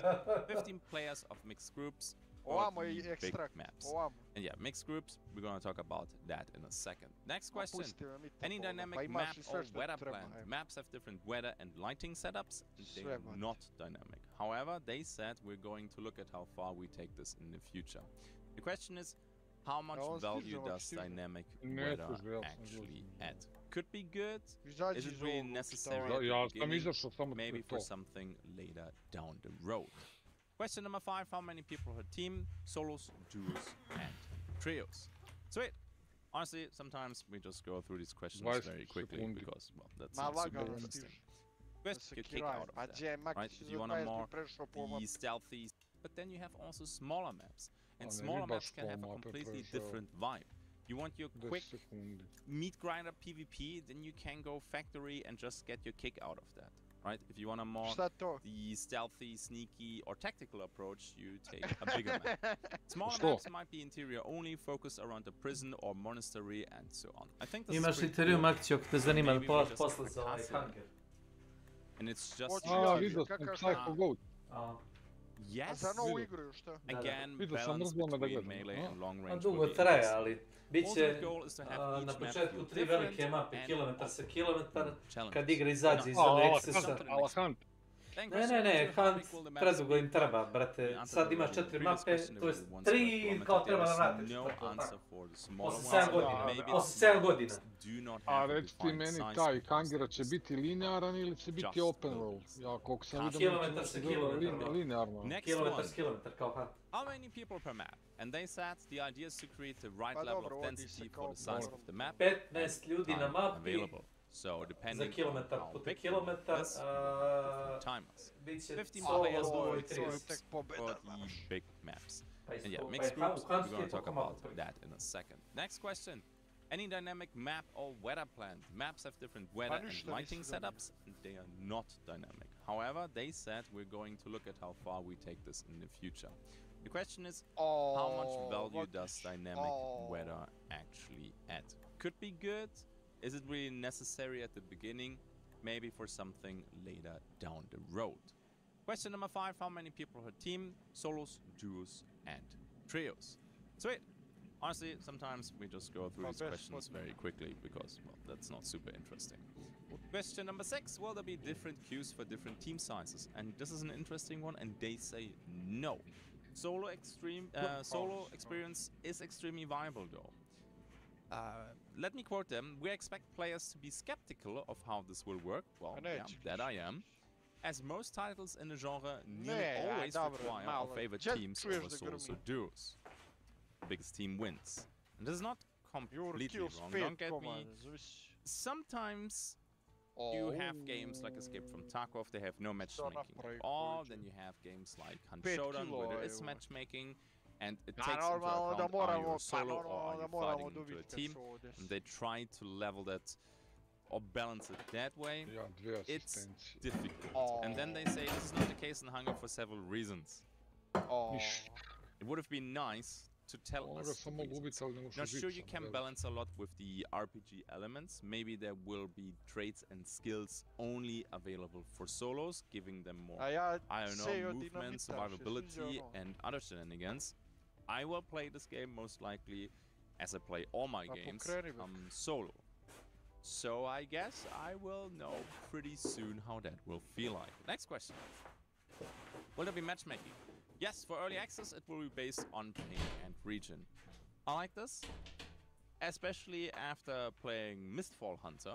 Mistfall Hunter had a playtest and there were no European servers. Mistfall Hunters is a game that focuses a lot to close to mid-range combat. And when you play with a ping beyond of 120, 130 and the enemy has to do it too, and then you have melee combat, it just feels barf. You can see their weapon is missing you, but they still hit you, you get pulled back and shenanigans like that. So I'm happy that they're doing that. And then around total hours in the game. Now, I don't know how that will look like. Maybe you have two buckets, and you have like bucket A, where everybody, you know, under 100 hours is in that one, and then everybody with above 100 hours is in the other bucket. So I'm not completely sure how this will work, because I might be a good example. You can play a game a lot, but you might hit a skill ceiling very fast, and you're not getting any better than that, while other people will still improve. And then it can feel bad sometimes to go up against these people. But matchmaking will be adjusted if needed. I think that makes sense. For early access, it's more important to get full servers, in my opinion, over a balanced one, because with RPG elements, I think at the beginning the balance will be all over the place anyway. Okay, next question though. Might be a little bit unfair what I just said, so prove me wrong. Question number 8, what engine will be used? They use the Unreal Engine 5. Next one, what's the optimization goal? Currently working out the minimum spec. I really would have loved to see the minimum spec for the game already, but it will take probably a little bit longer. Optimization is always at the forefront of development. The goal is to make Hunger as accessible as possible. Okay, I mean, fair enough. Not a lot of info in there. I hope we can get some info about the minimum specs, the recommended specs, very soon, so we know, can we play it or not. Question number 10, what server structure will be used? So they're gonna use session-based for expeditions, so the expedition is your mission, your raid, as it gives a much tighter, cleaner experience. No spawning on top of active players. So, for example, Arc Raiders, you can spawn in late. I think the raid timer for Arc Raiders is 30 minutes, and you can still have fresh teams at the 18-minute mark. And I'm not 100% sure if this is the way to go. For some games it was fun, like for example the Cycle they had servers they ran for I think 6 to 8 hours non-stop. During that time people could leave and people could drop into the match. For that game it worked. For Arc I'm not 100% sure yet. On one hand I do understand why they're doing that, because it keeps the tension alive, and sometimes the match just feels empty after 10 minutes. And with a late spawn mechanic, you can fill these lobbies again and keep the tension high. On the other side though, when you already had a drawn-out PvP fight and you're out of energy shields, mats and maybe even ammo and grenades, yeah, fighting against a fresh team sometimes is a little bit of a challenge. No loot camping, or no spawn camping, no loot camping. No loot respawning, no maps already looted, or with all AI killed. Yeah, feels bad when you join a map and the areas in front of you are already completely dry and looted. I think it works, or it's the safest approach for how you want to have your lobbies created. Next one. Question 11. What will the RPG elements look like? So they will have a leveling progression. Extremely large mastery trees. On one hand, I love this because it means variety. That means you can tinker around with different builds and maybe find very fitting builds just for your personal taste. And I know already that the communities will try to find the most OP skill trees. So it will be very important that the team from Hunger will react quickly the moment the community finds out how to break the game, because they always do, no matter the game. Next we have professions. This is something that I like a lot, something that gives you to grind. Maybe even, I don't know if there will be guilds. That might be a follow-up question from my side. You can make your own guilds and then well, supply your allies with armor and weapons. That was always fun in Dark Age of Camelot. Yeah, now you know that I'm old. Next one, quests, sure, and so on. Okay, I hope that the quests will be a little bit more than, hey, get a 5 years from the infected and then come back. Next question, 12. Will the game be first person only? The game is first person in expeditions. So during a raid, only first person. It allows a toggle between third person and first person in the shot. The show is a hub. In case you play Dark Tide, that's kind of how it works. You have an area where people load in between the raids and they can roam around there, interact with vendors, quest givers, maybe even other people. I don't know how the interaction will actually work in the chateau. You will be able to see them, maybe inspect them, but we need to know more. This is to preserve a tight competitive experience in Expeditions PvP, and I fully agree with this. I know that there are people out there who got really angry at me because I didn't like third-person only in Arc Raiders. I talked about that already a lot, so I'm not gonna discuss this again. I'm a fan of first-person, so I'm happy that they're doing it that way. Next question, what happens when you run out of money? Will there be like scav runs or free basic loadouts? In Hunt Showdown you can recruit a free hunter. In Marauders you always had a base kit when you load in. I think the site tamo su ljudi već. Vrane ste čuli? I'm not 100% sure anymore. Prema tamo gdje ideš. So, let's see. And they said currently that's on a testing phase. Only very new players run out of money. Decent amount of early gear is provided to combat. So I guess when you start the game you get a little bit of fear that you can burn through until you learn the game and then do your own runs. By learning the map, nude runs are possible to get extremely basic gear. I don't know how I feel about this. We have to experience it first. Hatchet runs in Tarkov. I know a few people like that. I would say the majority of people disliked it because they could sprint to high loot locations without any risk of losing valuable gear. Then just stuff everything in the prison wallet. So, prison wallet, you have a container. Whatever ends up in the container, you keep even after death. So.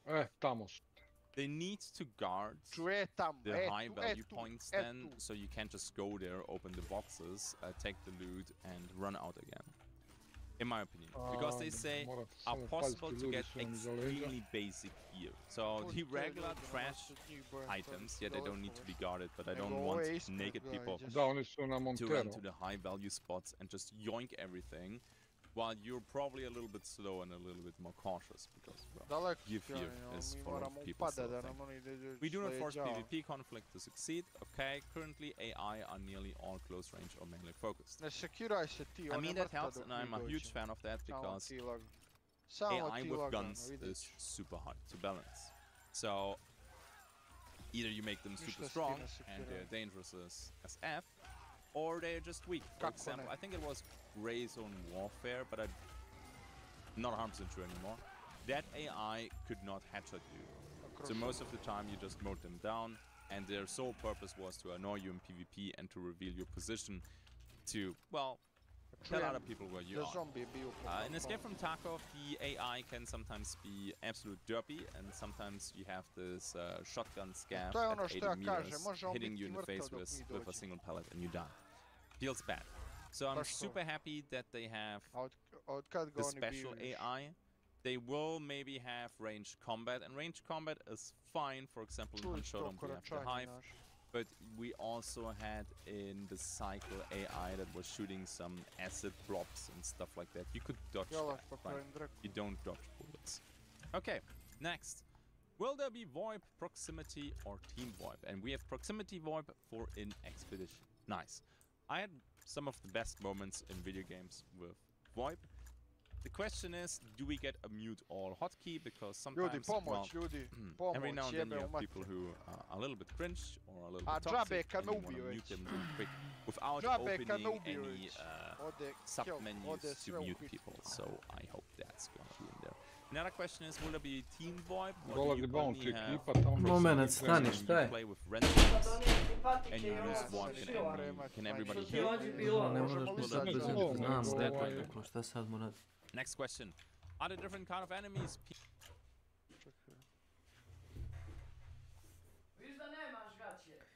Jel me ti čuješ, na poslu su mi? O čemu pričaš ti? Sam treba ti donesem pantone koje sam nosio 8 sati, 6 sati, 8, šta? Jel me čuješ? Na poslu su mi. Uvijek nosim majicu za 2 dana. Mam još jednu majicu u set, ili 2 čak, šta više. Imate i vamo gore aperkat isto. Hvala.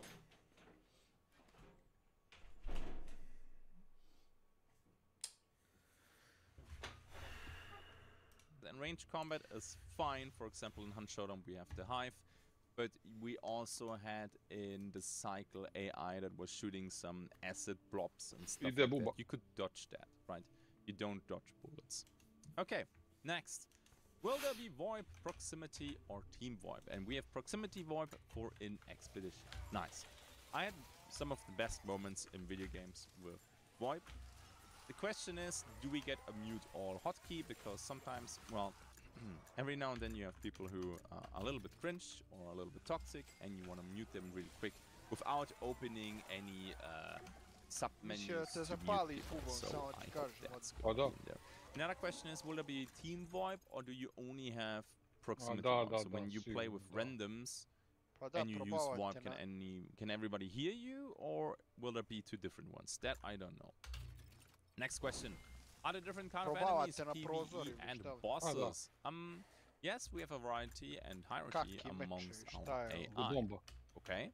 New types of hunger and enemies will be added with each update. Okay, new types of hunger. That's something else than your regular enemies? Well, let's see about that. This is something that has to happen frequently in these games if you just bring new AI. Otherwise it gets boring. Be it new bosses or new trash AI. Next one, question 16. Are the guns on the realistic side, or does it use some fantasy? Are real-life counterparts just inspiration? And in the previous videos, where I also covered like weapon art and stuff like that, I see your comments. Some of them were like, well, this doesn't work at all, and the real-life counterpart works like this, and I see that you guys have insane knowledge and expertise. Yeah, let's see. Answer 16. All weapons are either based on real weapons or heavily inspired by real weapons. For the sake of fun gameplay, some mechanisms are mixed to speed things up. Yeah, okay, I think for gameplay that makes sense when you have a super fun or very interesting gun and you just need a minute to reload, nobody's gonna pick it. Okay, so I'm exaggerating here a little bit, but I think you get the point. It's important that each weapon feels extremely different and unique to other weapons. Now I wonder how true that will be for example like black powder pistols. Let's see. They should feel as though they could be real, and even if they're a composite of different historical weapons and mechanisms. Yeah, I think this is fair.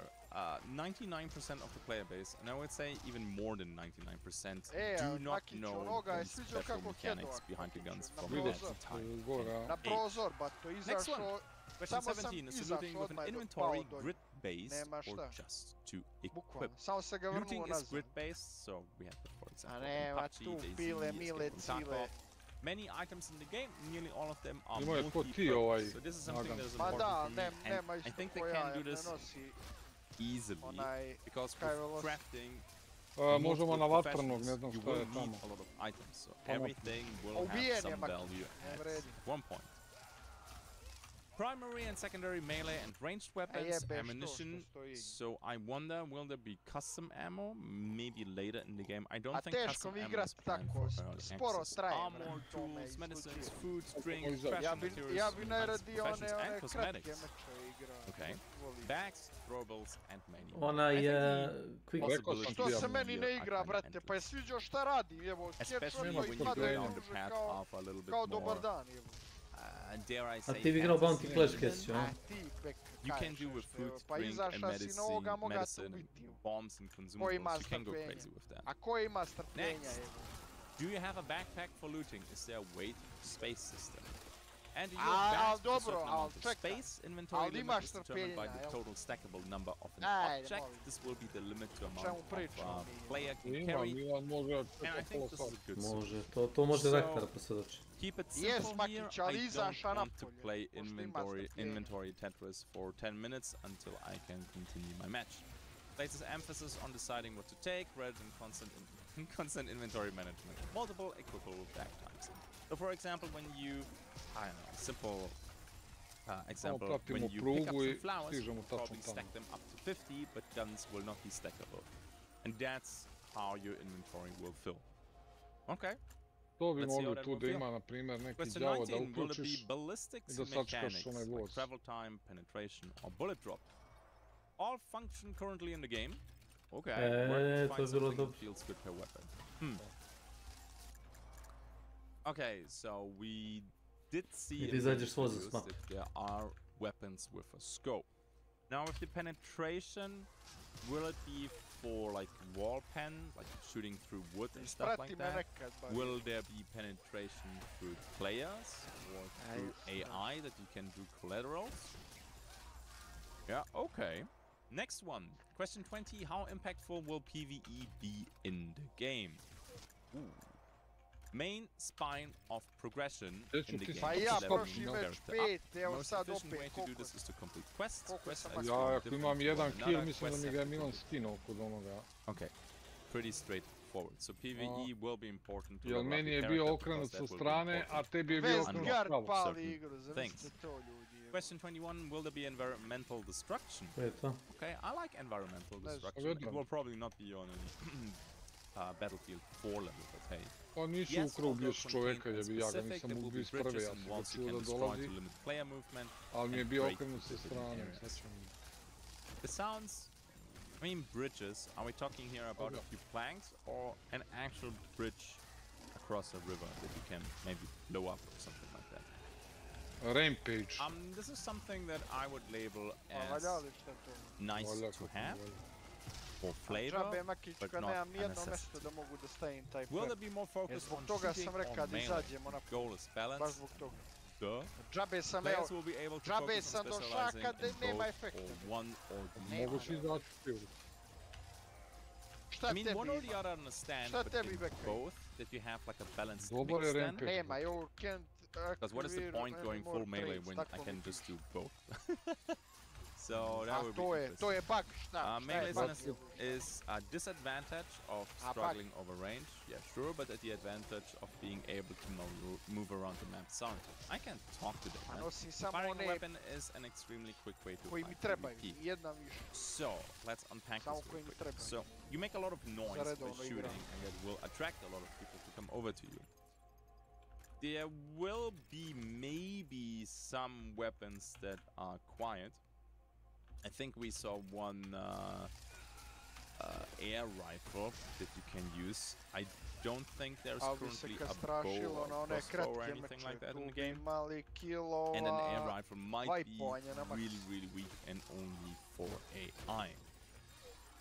Maybe you have to plan your loadout in advance. So today I want to do dungeons, so I take a little bit more close range. Or today I want to stay overground and I take a little bit more long range. Now here comes the question though.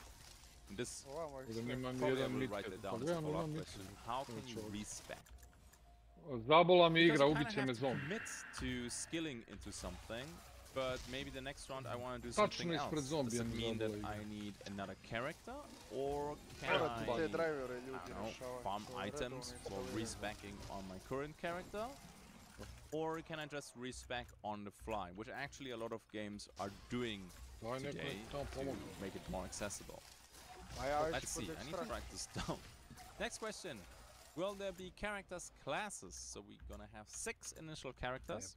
Each come with their own backstory and lore, releasing the backstory and lore in the lead up to the game. Okay, that is nice. So you can kind of anticipate release, apparently as long as we don't have all the 6 lore chapters, the game will not release. So far we have Gabriel, we have Ray, there is still Eva, I think, there's Abel, there's Hugo, and then there is, I forgot his name. Gerard or something like that? But yeah, so we will hopefully see that soon. Characters function as class archetypes, Blade Masters, Stealers, Stealthy Thieves. We'll continue releasing characters called Living each update, and they will be free. You unlock characters by leveling and prestiging characters. Oh, okay.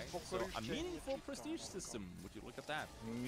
Now, Stealthy Thieves. Zato što ti sam cheat sam ugasio, na primjer. I sound like a broken record. I'm so sorry. When you go into dungeons, there will be areas that you can only access with keys, but also you can unlock them with a thief ability. The question is, how often can you do that per match? Is it like once per match, twice per match? Is there no limit and it just takes a very long time, so you're vulnerable to PvP? That I don't know. How strong these classes will be, I hope the abilities that they have will just be minor stuff and not something very, very strong, because then... A čekaj, ja sam izgoreo, bio zapaljen ili šta? A verovatno te zombi zapalio i izgorio si potpuno... A niko nije bio pored tebe, šta? Pa ubio ga je zato što ga je je bio zapalio vatreni, i izgorio si. Zombi je bio vatreni. Pa to je to. So Marie... Pa možete li da ga revivujete iz bounty? Izgoreo si potpuno i... So maybe Ava is gonna be a thief then? I can't wait for that, man. Question 24, will there be a hunger thirst system? No. Yes, perfect. Thank you. Food and drink and stack. Taman sam sekiram za malo, čovječe, i onako dok mi sekira bila u vazduhu, bukvalno mi ispred face bio zombi, tu mi zakočio. Maybe you have to use this in the chateau, maybe when you're in-game, maybe it's a combat buff that is for 1 or 2 minutes. I don't know. This is something that always rubbed me the wrong way. Ne znam, samo zabode, izbaci me. Makiću, tebe nešto rame mori, moraš to dobro da upucaš. To te je vidim. Leaving the basement and decide, oh yes, today we're gonna shoot some guns, and you die of dehydration and hunger because you spent 1 day in the forest. Pa sećaš se da njemu non-stop bacalo zbog So I'm happy that is not a thing. Question 25, will there be revives? And the answer is yes. Sweet. Ono se nije moglo igrat, svaka prva, da ne kažem druga partija je bila zapucavanje oboje. This is good because sometimes you get ambushed and it just feels bad when you just die. Worst case, you can't even spectate your teammate, and there is no option for your teammates to bring you back. That is just... Okay, what am I supposed to do now the other 10 to 15 minutes while you're finishing your raid? Feels not good. Solo players can also choose to spec into the ability to self-revive. Nice. There will be anti-thirsting mechanics, so let me explain this real quick. What is a thirsting mechanic? Because maybe you didn't hear it yet. When people get down, people thirst to kill them. So you maybe take less damage, or you have an increased health pool while you're getting down, so it's not that easy to finish you off. But people will just keep shooting at you to completely kill you. Right, and that's called thirsting. We have a system where your health will be down, while downed depletes each time you get down to discourage continue on downing. So I read this like you get more health, but every time you get downed again, your max health will be reduced, so it becomes easier to thirst. Okay. Nice. It depends a little bit how long the raids are. Because when the raids are very long, like half an hour, and you die, niko više nije ostao igri. Ostali su ovi sa Xboxa i smurfovi. The balloons takes a while for them to spawn in. So I don't know if it will be like in Apex, for example. Pa mogu samo da ti kažem preko Steama, ne mogu da vidim brojeve sa Xboxa. Znaš.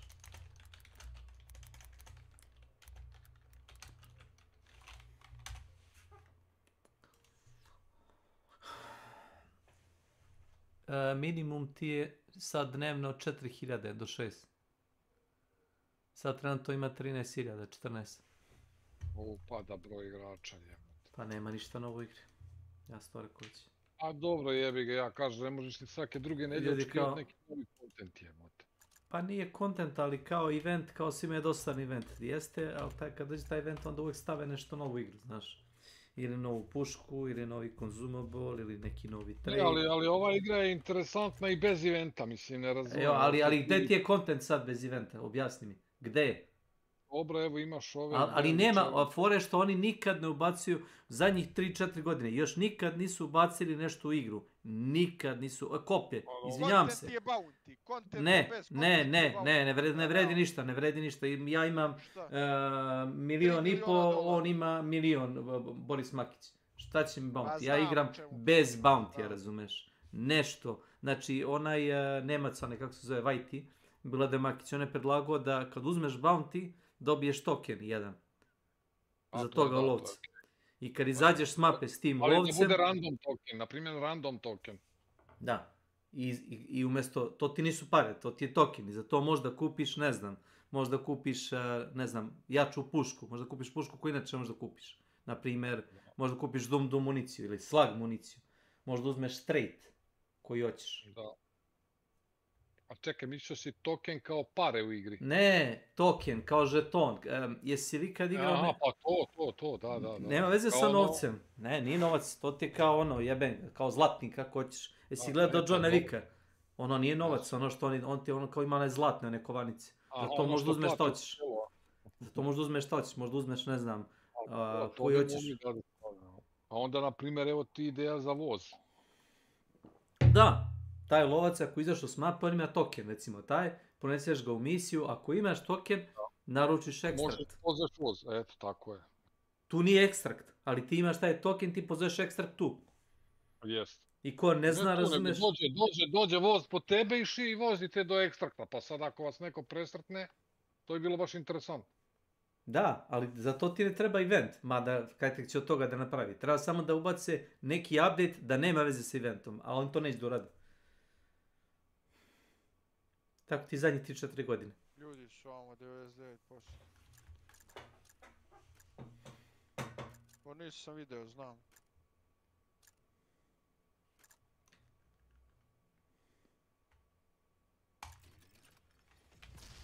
Tako, pucaj ti ide. So maybe they're gonna add that. But at least there is, I wouldn't call it a revive mechanic, it's like a picking up mechanic. Okay, then, 26. Whew, lots of questions. I told you that. What happens when you die? You return to the chateau. You lose all the gear you had on your character. You don't lose your lockbox or what was in the lockbox. So lockbox is like a gamma container from this time. You keep the experience you had accumulated in expedition. You do not get the survival bonus for successful track. Pretty straightforward. Like, this is the formula that most games actually use. So welcome to my channel. You can have an edge then in PvP, or you can go into areas that are a little bit tougher to crack, but you're also not losing your dungeon key, because, well, if you can put it in the lockbox, that I don't know. It's a very important loot, and maybe even quest items that you need to put in the lockbox. Ne kupuje toliko konzuma. I don't know how big the lockbox will be. I don't know when you get it. Space feature.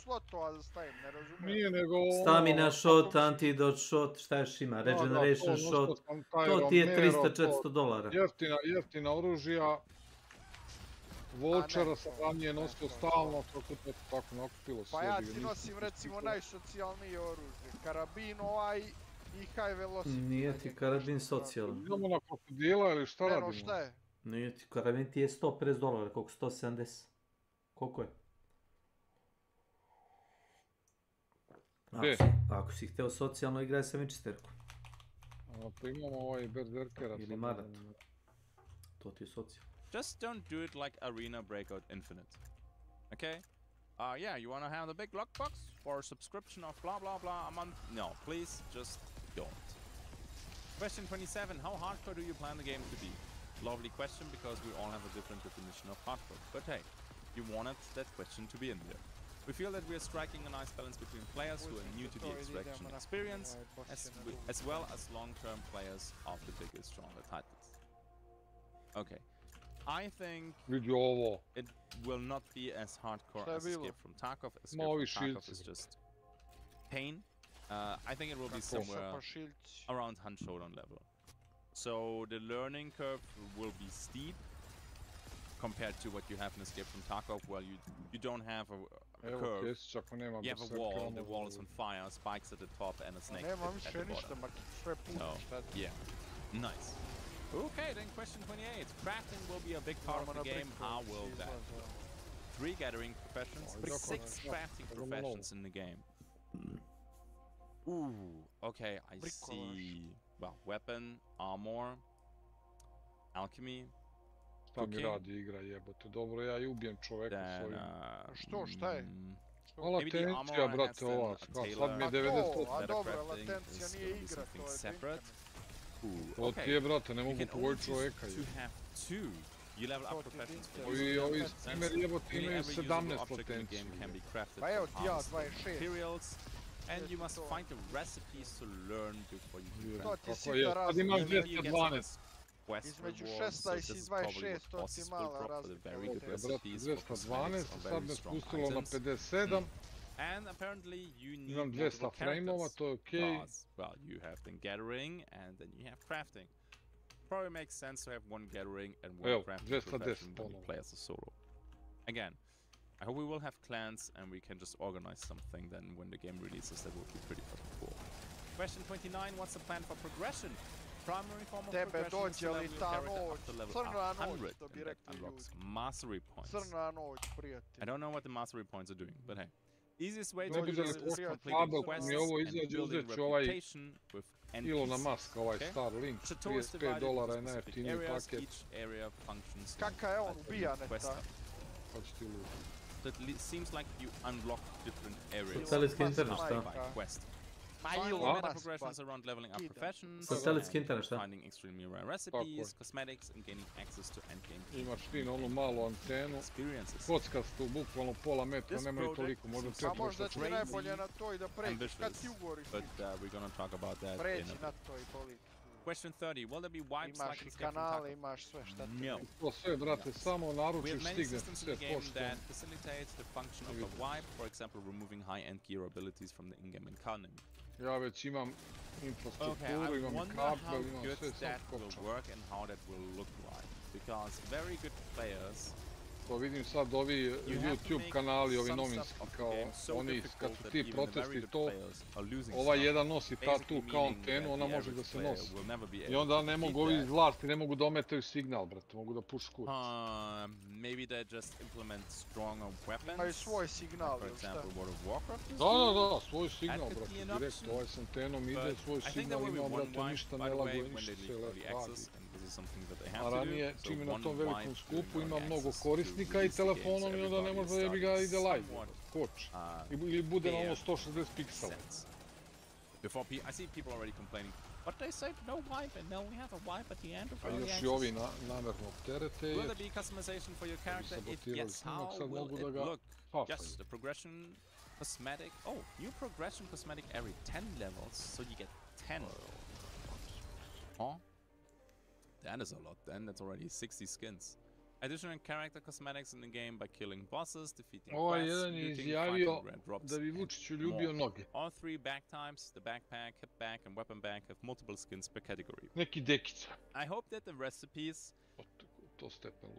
will be not just a one-time use, because when I play Dune Awakening, which we will also play very soon for a couple days, or maybe even longer, when you find a blueprint for crafting Dune, sad samo da like vidim, mogu ja nešto skinuti, neki jeftiniji. I hope this is gonna be a permanent unlock.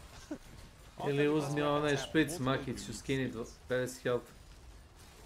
As I said, ambitious. Imam poene, imam 7 poena, nego gledam šta da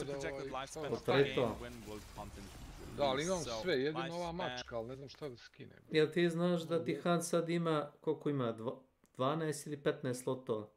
Tako nešto. Imaš 3 puta više perkova nego što imaš slotova. Da. Znaš, sad ispostaje problem da se nešto izvadi. An indefinite 3 to 4 major content updates per year, minor patches and hotfixes alongside. Ooh, okay. What is a major content update? It would be a new class, new AI, maybe a new map. Crazy fast.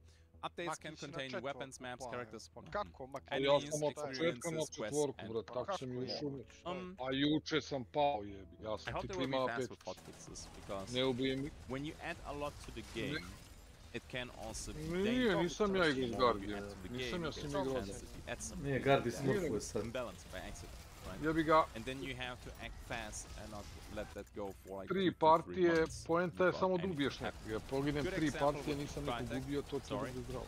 At least back in the days, they're doing way better now. We had a trait called Pa Blazeborn nisu that zato made što you si ubio immune to po 2, fire. 3, 4 And ljudi, it nema was veze, ako tebe absolutely ubio, opet ti obnoxious imaš to 2-3 play kila. against that. Onda And neće. we just had that for like 2 to 3 months, and there was just no Voli tu, hotfix, no mislim, tebe balance može da ubije i dvojka, tebe neće boriti. In the last events, they Ali ako actually 3-4 do partije ne ubiješ patches nikog, and hotfixes. a to tebe ubiju Oburdate, jednom ili oburdate dva, pa manje on manje može. Really, MMA, really cool. to ti je- But yeah, Da. they need to do this A too. tu sam ja Whenever they Manje implement manje something, MMR don't kad let te us suffer oburda, them to for je 3 kada months. ti It's 3 broken. kada Act te quickly, 3-4 please. puta, to je Next one, MMR. what makes you stand out from other extraction shooters? So basically, what is your unique selling point? Emphasis on no vibes, permanent meaningful progression, Uzmi snajper, emphasis pa on ću RPG dobiti po system, tamo. hybrid combat that creates huge variety Leži of ti taj engagements, loadout i Renaissance nešto gothic toga ide. aesthetic. So the aesthetic of the game is absolutely fantastic. I love that. Taj loadout And I ne think znam, they can sačmarica A to i... je can igra do something really 8000 unique there with sati. the RPG Pa nije ovo. system. Normalno koliko- I think uleži, Pioneer's Ne, trying koliko- something similar, but Pioneer Indiciraš da je s Koliko ima- nečim so drugim far. igrao. I hope I can Jel try it. kaže da ima 1000 sati sa ovim veternijem, jeli? S kojim veselem ima 1000 sati? Kad je to igrao da ga mi ne gledamo? A few good arguments Ne for znam. Honda. Kad je to Jel' igrao da ga Milan? mi ne Will it be gledamo? a PvE Kaka je to only laž? story co-op mode? Onda je igrao sa Rahtom da mi ne znamo. Potpisivao se kao, on je Hornet zapravo, znaš keš. Čuo sam za njega i Rakta. On je inače Hornet, znaš. I think you To can mu je tajni still identitet. use stealth traits in your RPG skill trees that let you roam the map without getting detected very easily, and you can still go for some loot. I like this. And I know that there are people out there who want a PvE mode. For example, in Escape from Tarkov, I think the PvE mode is well received. I know that there are people out there who want a PvE mode for Hunt Showdown. I personally don't want that. I want them to focus all their resources and time on a good Uzeli smo trag, PvE game ne vidiš dobro. and not just add PvE on top. And then it might not even be good. So to create a really good story mode for your game, it takes an incredible amount of time. So it's not just something that you slap on top of the game and then, oh yeah, this is gonna be good. So I personally, I like this. Neko je pucao. Give us the PvE Skoro sam ga experience ubio. and hopefully it will be good then. Question 35, how will the game be funded? Looking at the Premium Plus model, you buy the base game, then there's ability to buy cosmetics to fund the game in an ongoing way. Just a little bit of background info, most of you know that, but the people who create Hunger are the people who create Hell Let Loose. So this is why I actually have quite some faith into this project, because it's not just 2 or 3 devs making the first project, and very Ja often sad sa these moznikom games šta da radim. fail. Gajdem si Although the idea and everything is pretty good. Right here we have an established team Štomakić. of Štomakić. between 40 to 60 Gold. devs, I would assume. And they already worked together on a project before, which was, in my opinion, successful. And they are already, they are self-funded. So this is very important. So they have the luxury to actually, well, we'll release it when it's done and when it's good. Because first impression is very important nowadays. When you release a game or do a playtest and it's bad, you're done for. Rarely games can actually recover from that. Question 36, how will the monetization look like? Skins, DLCs, seasons, battle pass. Okay, they are in the dialing in process. Primary form will be playing for cosmetics, different than the usual battle pass model. We like the idea of interesting seasonal content, but most likely won't tie this to a monetization scheme. Okay, so I have absolutely no issues nowadays with cosmetics as long as they fit the game. I don't want any pink bunny suits in my hunger. Okay? Please don't. They're most likely aware of this. Ovdje I neće saw already niko a žuriti, weapon pošto skins. nemamo izlaz. And yeah, they're fitting the game very, very nicely. There's one more thing. I hope that there will be no FOMO. And this is something that I like in, for example, Helldivers. When you buy the Battle Pass in Helldivers, you can complete it whenever you want to. I'm not a huge fan that there are weapons behind the Battle Pass. For a PvE game, that might be fine. For a PvP game, never ever have weapons, tools, consumables locked behind a paywall. Yeah, so no FOMO would be nice. That's what I wanted to say. Next question. Will this game be free to play? No. Thank the Lord. Seriously. If you ever want a good example that free to play is bad for your game, PvP game, okay, PvE like Warframe, I think Warframe is free, that's a different topic, would be The Cycle. The Cycle, rest in peace. Yes, I know there's like a fan project going on right now. Absolutely got crushed in the first season because they were literally cheater infested. I rarely say this. I know a lot of people claim Hunt Showdown is full of cheaters and blah blah, but that one, The Cycle, the first season actually was, because you got banned and then you Welcome, brothers! And that's it. There is also no tutorial wall or hey, you have to do 10 quests that cost you 2 to 3 hours before you can join everybody on the server. You were just right back to te zapalio, where you stopped. Jebi ga, bre. yeah. Pa morate pazi ljudi, No buba free to play. Thank you very much. Ide sve. Question 38. How much will the game cost? Competitive to be confirmed. Kad ste Okay, preuzeli so I jebote, would a guess još gledamo somewhere ću between uze 20 bounty. to 40 bucks, which would be fair, in my opinion. Video game prices lately, for example, Doom was 80 euros, which is that is a mighty price for a video game nowadays. But I wouldn't go too low because they also need to fund the game, right? Hunt Showdown, I think I bought it during a sale for, I don't know, 18 bucks or something like that. And I got over 9,000 hours out of that. So I think that's fair. Okay, then. 39. Will the game be on console or PC only? A question that I see non-stop in the comment section, man. By the way, drop your comments. What do you think about these questions and the answers? Can't wait to read them. Sometimes the comments are a little bit, how do I put this, emotional, but I still like reading them. So initially it's gonna be PC, but our goal to go to So, as far as I know, and this will most likely change, early access is planned for 2 years. And then, if the game succeeds, hopefully will, there are plans for console. Question 40, if the game will be on console, will there be cross-platform? So cross-platform means PC and console, or only console. PC will be cross-storefront, so Steam, Epic, I assume. Consoles will be cross-platform with other consoles. Fine, PC and console players will be separate. Perfect, that's how you do it. Thank you very much.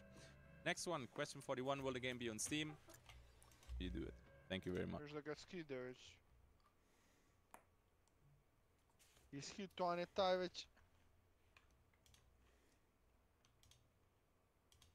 Ne možemo sada. Next one, question 41, will the game be on Steam? I answered that already. Steam and Epic Store. When does it come out? The goal is Ako vidite, recite mi bar koji pravac da znam gdje da go. I don't like the wording on this one. The goal is 2025, so I hope it's not gonna be 2026. At the end of the day, take the time that you need.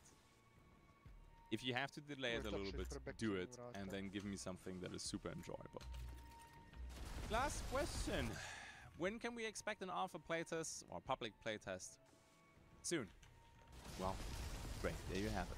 Now, I hope you enjoyed today's video. In case you did, a like would be appreciated. Yes, I know, YouTuber begging and stuff like that. It's annoying, but it's part of the job. I'm sorry. Don't forget to subscribe if you wanna not miss any future Hunger content, or maybe have like this exclusive stuff that we did know a couple of times.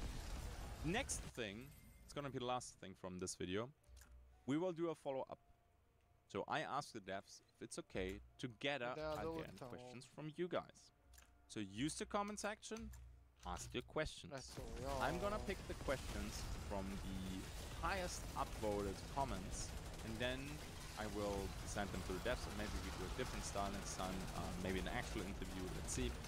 And then, well, we have more answers to some follow-up questions. Okay. And I hope that this video answered a lot of questions. Yeah, I know. We all can't wait for that. And with that, let's roll the outro. Okay, finally this video is out. That is super nice. There was a lot of work. I'm so happy that we finally got that done. Then, as always, big shout out to my patrons. Thank you very much for supporting me over on Patreon. You guys are amazing as always, and I wish you the best. Thank you for watching. Drop your comments in the comment section. Let's see what you want to know, and then we do a follow-up video. I see you in the next one. Until then, have a good day, and bye-bye. Куда?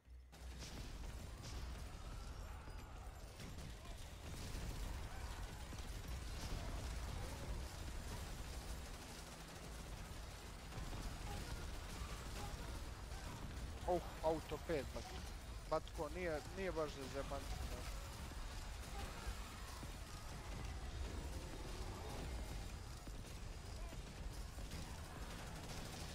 Gdje Vakić? Gdje? Jedan je tu, jedan na krovu.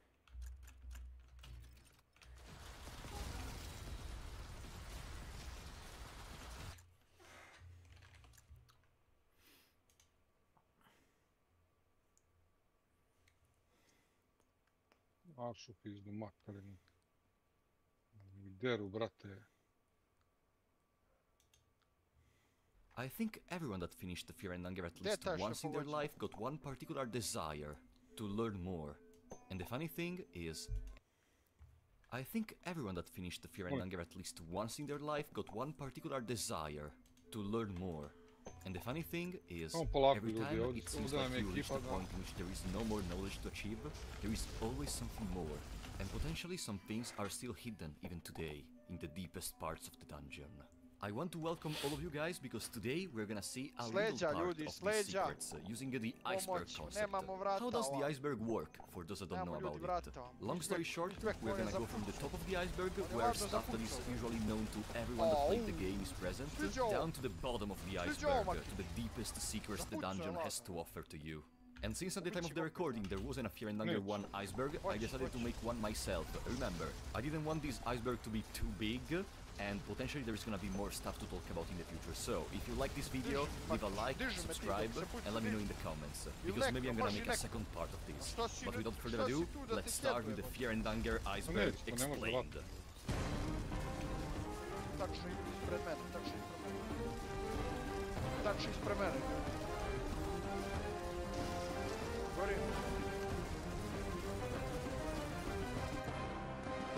Samo takvi ako možeš. Bacite neki skener ko ste klirovali. Milan, ostali da je ova ekipa ovdje. We start with the top of the iceberg, where there is the stuff most known among the community. And what is the best way to start with, if not the creator himself? Orange.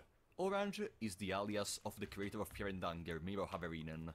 The community also made an orange representation of Miro, which is currently available as an emoji on the Discord server of Fear and Hunger. Human Hydra does nothing. The Human Hydra is an enemy you can encounter in the Torture Chamber Zone, which is the zone in which there is torture and in which there are 2 dark cultists.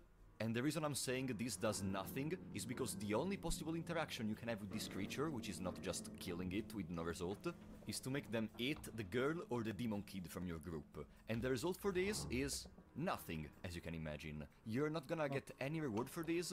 The only possible reward you may consider is the fact that you freed one spot in your party, but this enemy was clearly designed with the intention of letting the player know that not all the options are always gonna give you a reward. And this is not the last entry on the list which is gonna have this purpose. Special death cutscenes.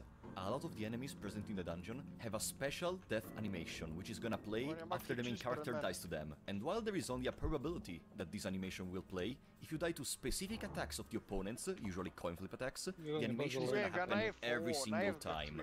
The most notable ones are the prison scene with the guard, the death inside of the lizard layer, where your skin will literally be removed from Lizardman, the imprisonment inside of Mahabre from the Lord of the Flies, which is technically not a death animation because you can still escape, but I'm gonna count it as one, getting smashed to death by the elite guard inside of a special room only accessible in this animation, and probably the most famous animation in the whole game of Fear and Anger, the special death animation against the Harvestman, in which he is literally gonna dismember you from the inside.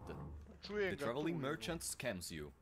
After you reach the torture chamber or you reach the zone with the Iron Shakespeare, there is gonna be a traveling merchant in front of the entrance of the Dungeon of Fear and Anger. And he's gonna sell you some very useful potions for a very low price. And after you buy one potion, he's gonna disappear forever. There is one little catch though, despite the names of these potions, every single one of them is just gonna poison your character when you use it. This is probably another way of the... 1000 dinara. 1000 dinara. Ja ne znam, nema ništa, osim 1000. Nema ni majke. A čega ovo praviš, šta? Ne znam. Nana i zeleniča, čini se. Imaš mjesto? A? Nema. Nema nikak, dobro. Zadnji put sam ga bio 1000 dinara i 1000 dinara i ono 2000 sam potrošio, ostalo mi 1000. Pogođen.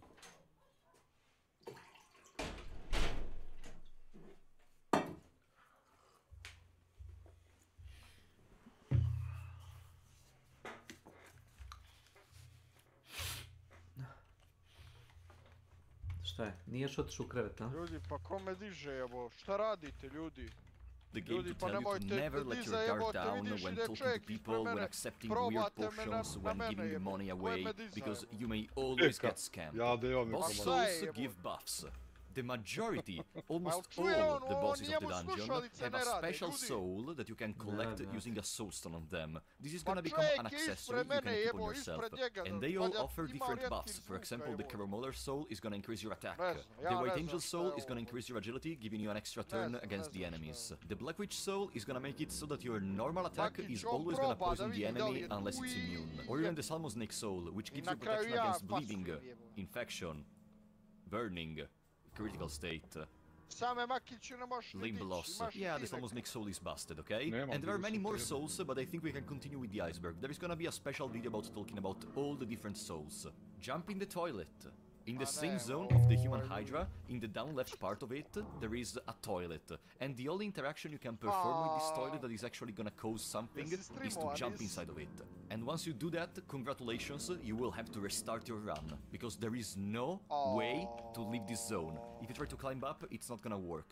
The only thing you can do to leave this zone is the new skill that is gonna be unlocked in your inventory, which is gonna cause you to go back to the title screen. Guard prevents coin flips. Once you reach Seymour near the Iron Shakespeare, he's gonna tell you how guard can be used in dangerous situations. When you are not sure about what the enemy is gonna do, just guard. And this is a little hint about the fact that every time the opponent has a coin flip attack, if you guard in the turn in which the opponent is gonna do the coin flip attack, you're gonna completely prevent it, except in one single case, which is the Harvestman near the Grand Library in Mahabre. Ragnarvalder strangles Legard. You can actually save Legard if you reach him in under 30 minutes, not considering the time spent in the menu. But if you're playing as Ragnarvalder and you find him alive, you have a special option of killing him on the spot. I mean, Ragnarvalder finally got his revenge, I guess. Secret game mode. As you may notice, on the difficulty selection there is a special difficulty that is with question marks. How do you trigger it? You have to name your character either schoolboy or schoolgirl or school kid. And once you do that, you will have access to Dungeon Nights, which is a dating simulator with the characters of the dungeon. There are some special endings with all the characters by romancing them into the prom, and I think I'm not gonna spoil anything else in case you want to play this game mode. Lose all limbs. If your main character gets arms and legs cut off, then they're gonna not be able to move anymore, they're not gonna be able to do anything. And every once in a while, the game will tell you if you want to keep trying to resist, or if you want to stop breathing. Of course, trying to resist is not gonna do anything. and you will just have the message over and over again until you select stop breathing, which is gonna cause your death. Circle Spear. Circle Spear is a weapon that you can unlock by having 4 arms and placing them in a special pedestal in the secret laboratory of Mahabre in the present. And it's a weapon named after a content creator called Neko the Circle, which played the game when it was still in very early access, giving it some popularity. And despite a lot of people thinking the Circle Spear is just a mini weapon, it's actually one of the weapons which is able to deal the most damage to the opponents, despite it being a double-handed weapon.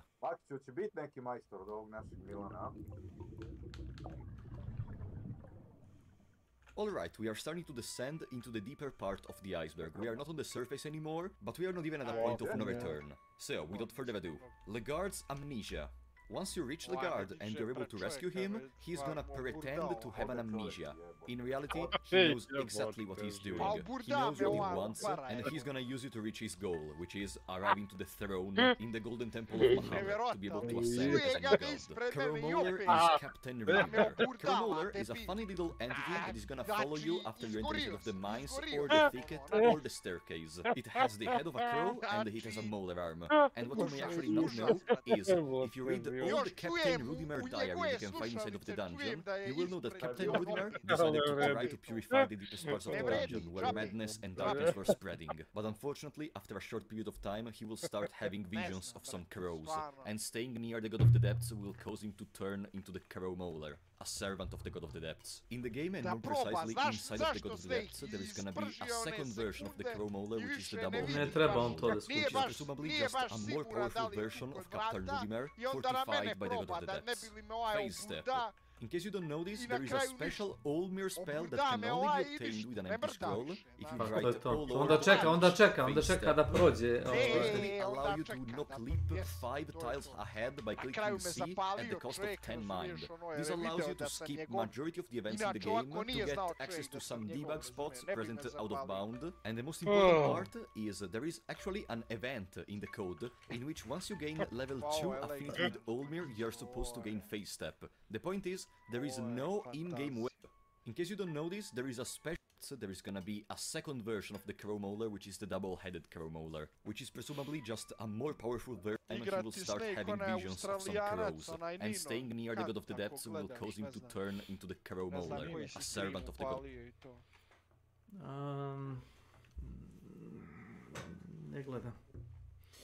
Ne gledam, nije mi interesantno, nema ništa novo u igri. Da ima nešto novo pa da ček vidim. Cheater mi je zanimljivo, ne? Što Milan kaže. Pa ne, da ga zovem cheater. Pa i on streami. Pa i on streami. Kako se folira ovaj... Uvijek iznenađen. Da, kaka kurva. Dogodio call me cheater now. Sam misli Nino puca sa ovim malim ovim Derringerom, sa penny shotom na ovoga emulatora i odmah ga je one shot. Pa to možeš ti da radiš. Ne treba ti bokser. Kao što neki nose bokser. A bukvalno opališ i to je to. Odo ljudi, čuo kasnije, idem po Dunju. Ideš neki film da pogledaš? No ja ću idem po Jacu i po Dunju, sad će završiti. Aha. Važi onda po Twitteru se gleda. Pozdrav Mekić. Ćao.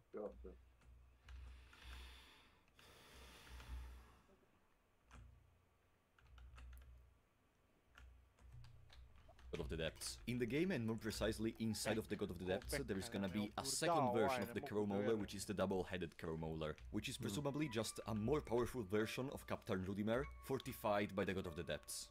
Phase Step. In case you don't know this, there is a special Olmir spell that can only be obtained with an empty scroll. If you write O Lord, teach, Phase Step, which basically allow you to knock leap 5 tiles ahead by clicking C at the cost of 10 mind. This allows you to skip majority of the events in the game to get access to some debug spots present out of bound. And the most important part is there is actually an event in the code in which once you gain level 2 affinity with Olmir, you're supposed to gain Phase Step. The point is, there is no in-game way to gain this level 2 affinity. I don't know if level 2 affinity was actually achievable in previous versions of the game and then later on it was removed, or if it was just a discarded idea. Regardless of that, this is the only way to get Phase Step currently. Nosramus is the Forgotten One. If you read the Fellowship, you will know 5 people embarked together on a journey to become new gods. Nilvan, Francois, Chambara and Valtail. And then there was the 5th one, the Forgotten One. The name of the 5th one is apparently not known in the rest of the world, but if you go into the Hall of the New Gods and ask about Nosramus, they're gonna tell you that Nosramus is known as the 5th one or the Forgotten One. The one that decided to stop and not achieving new godhood. Terror and Starvation bosses. If you play the game on Terror and Starvation, it basically adds 2 new bosses. The first one is a, we may say, rematch with the Black Witch in case you didn't already kill her in the basement, instead of a few spots in Mahabre. And then the second... Apex Legend. Ozbiljno. Što si rekao, ne znam šta da igra? Ne, nego Dracula streamuje Apex Legends. A, piše da je u igri. A, ali ne streamuje ništa? Ne streamuje, zamisli, ne znam šta je. A, možda mu se ne radi to.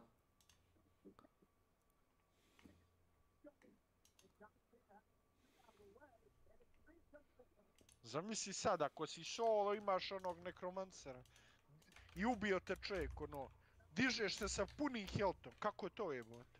Imaš samo jedno i gubiš to kad se digneš jedno. To. Dobro to, sve to u redu, ali pun health čovjek ima, nije kocku izgubio. Pa je, šta je problem? Pa u tome je problem, što vada kad se digneš, ali imaš kocku manje. Pa nešto bi imao kocku, imaš jedan respawn. Ako te gledaju 3 čovjeka, ti se digni, oni te ubiju, možeš izaći iz meča. To je tačno, ali ja koliko sećam, gubio si jednu kocku ako se digneš. Ne, to se promenili. Pa izbacili su Kesiću i onaj Revive Bolt isto.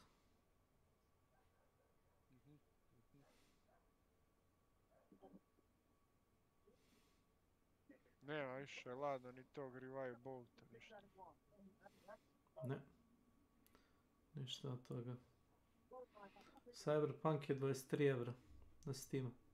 Vredi li te pare? Realno vredi. A, nesto. A, realno... Ne volim naučnu fantastiku. Teško da može manje biti, jel nije?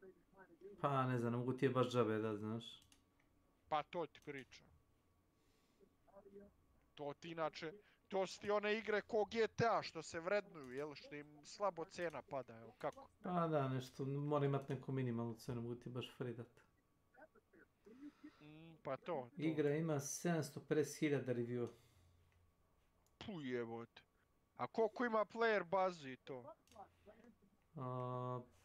Ćeš da vidiš koliko je sad igrača, na primjer, igra trenutno. Ajde, vidi.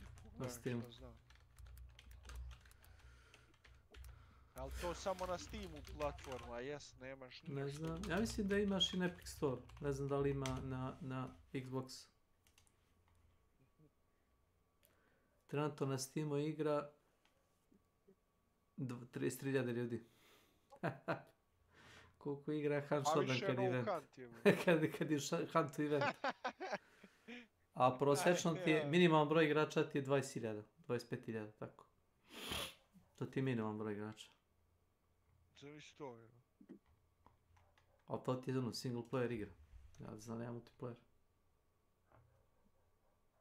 Ja.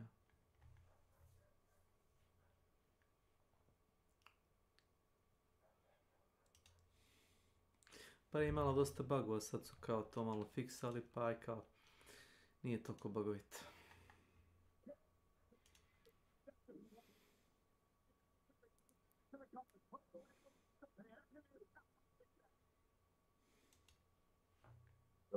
Cyberpunk radi super sad. Sada? Ispeglali su je maksimum. Ali igra Nenad s tom Rising, nije? Skoro nije. Jedino Kecman, jel? Ali njega nema iz 2-3 dana, jel? Ma, Kecman ti uđe malo V-Rising, ne znam. Pa dođu oni rođaci, obično.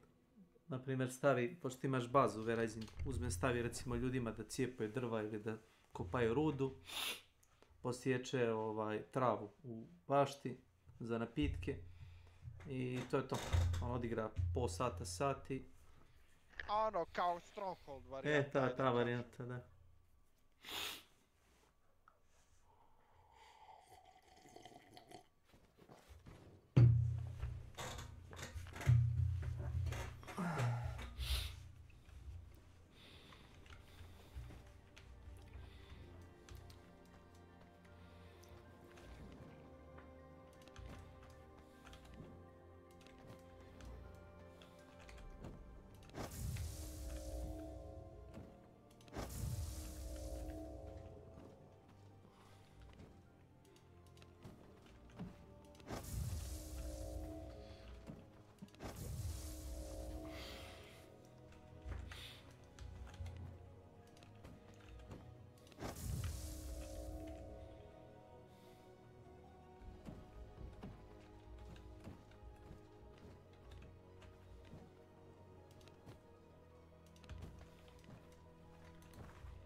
Ne. Dobro.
Gdje nam je Ajkulo Drakulović?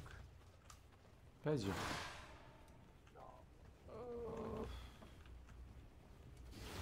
Apex igra ovdje. Ajkulović, Dragon, baš ne znam šta će da igra više. Pa to mu je sad interesantno, šta znam. Ajkulović, Dragonović. I can feel the power coursing through me.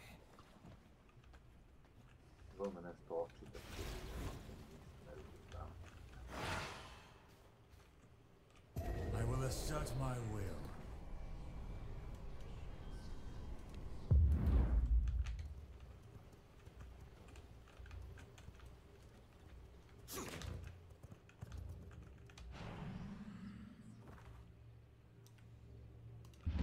Nešto mi meni oči drkaju.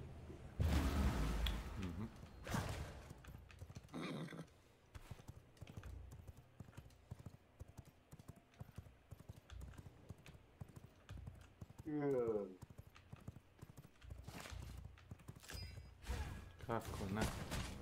Brate, ja ne verujem.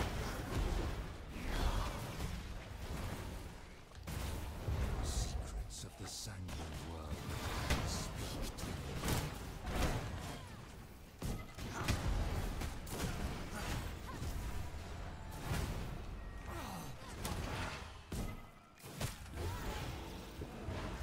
Da, ako me neko ubije.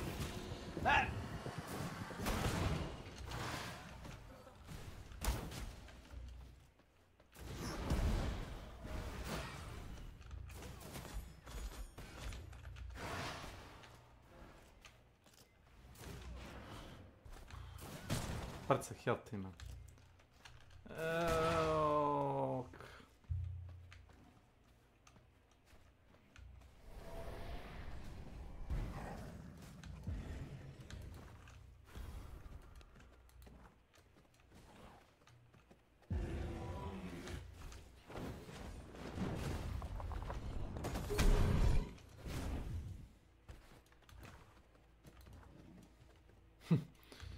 Znači, ne udaram.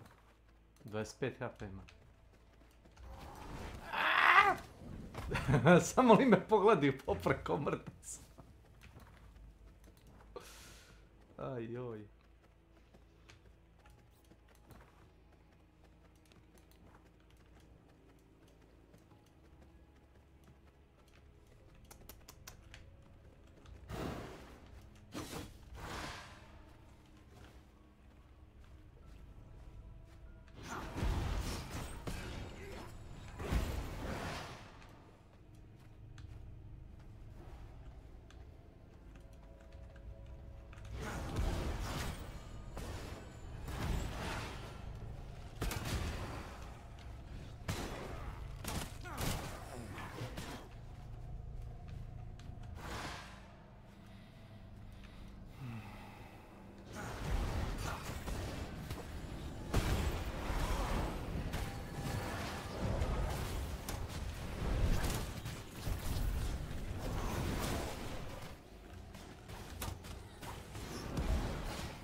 Mertalus. Welcome to my channel. Left, jebem. Gdje si Baniština? Viš dozvao sam ga.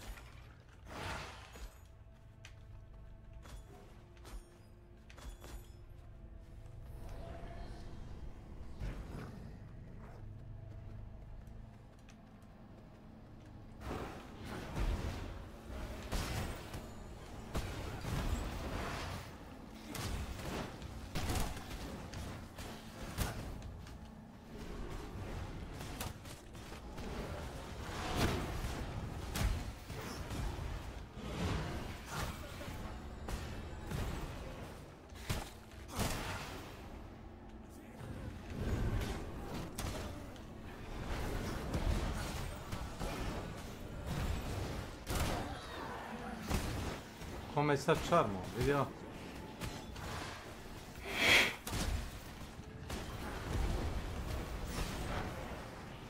A ubijem malim, tak. Aj za mene, aj. Aj tako.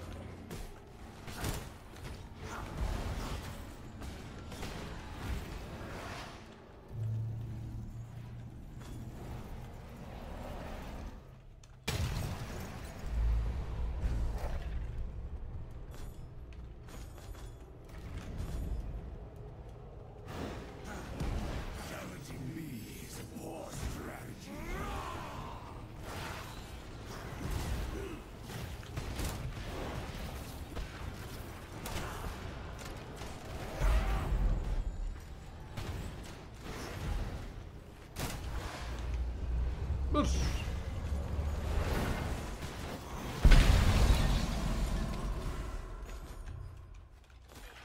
Šta je kostur, jebate?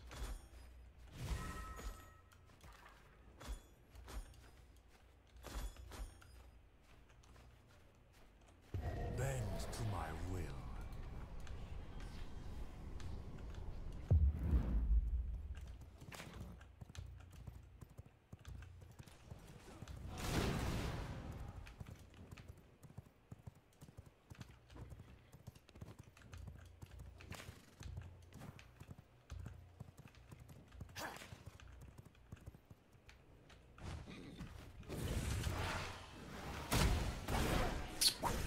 Nek me neko ubije,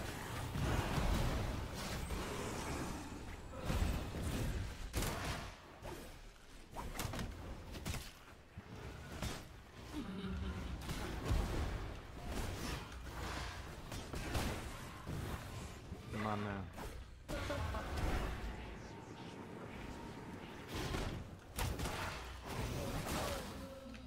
Kravo. Ne mogu ni da stanu toliko dugo.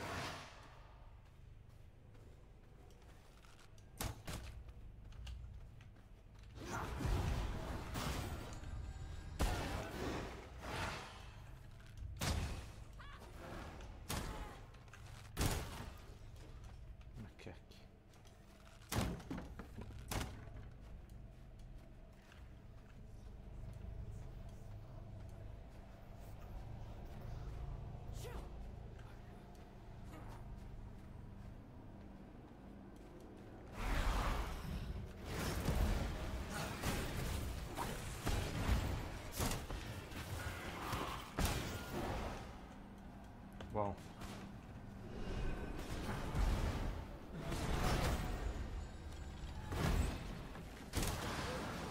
Bush.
Kako ne?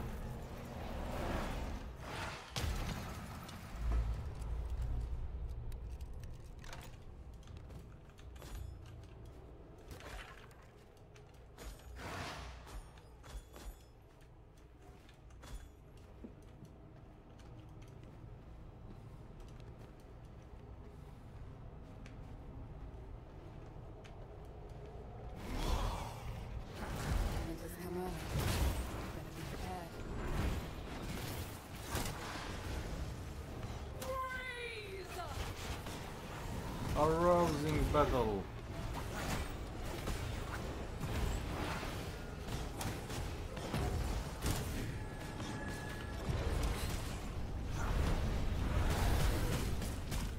I'll beam.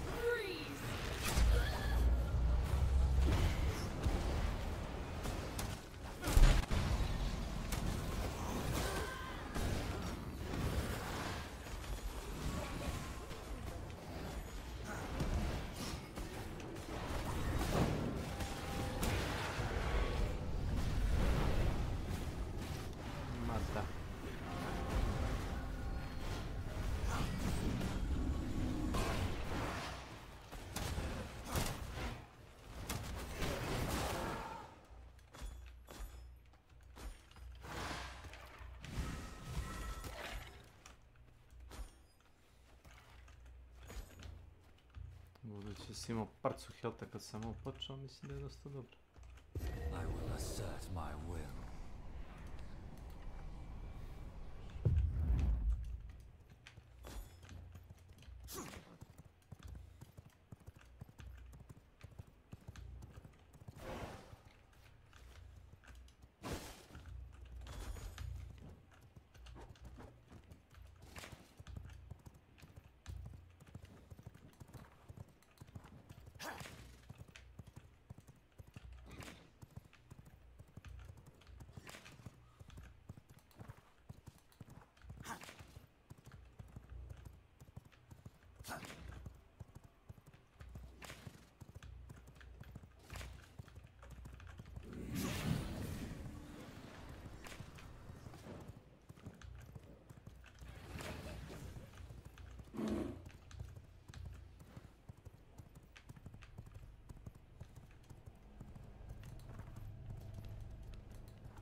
Tebe ću da zakoljim.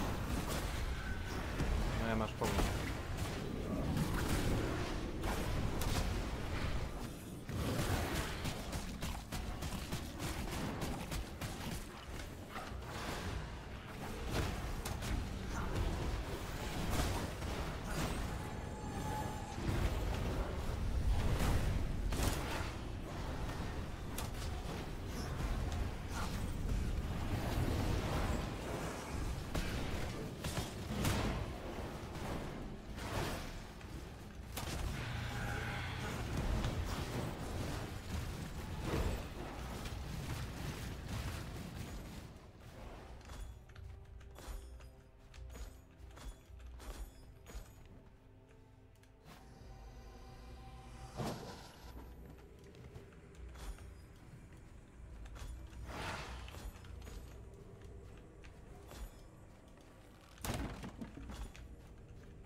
Lepo. Nek recepa kako hoćeš.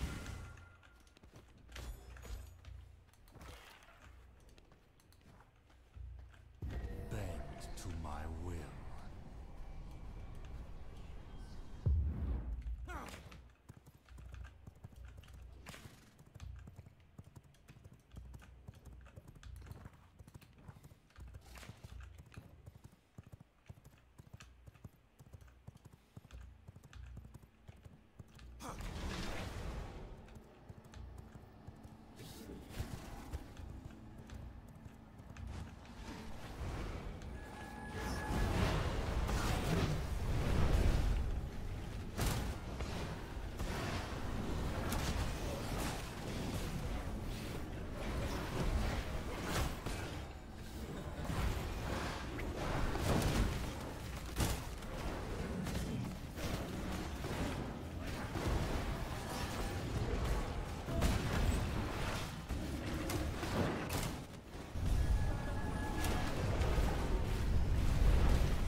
Drago mi je.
Draculashb.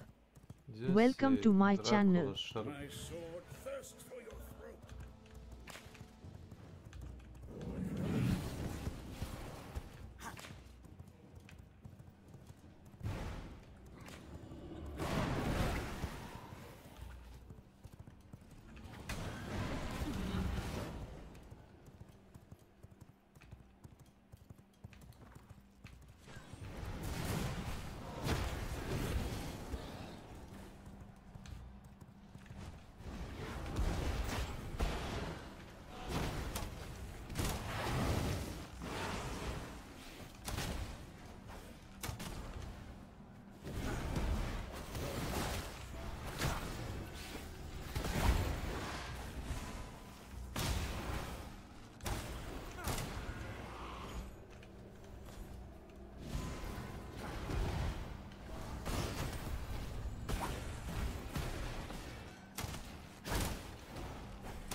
Whispers of blood.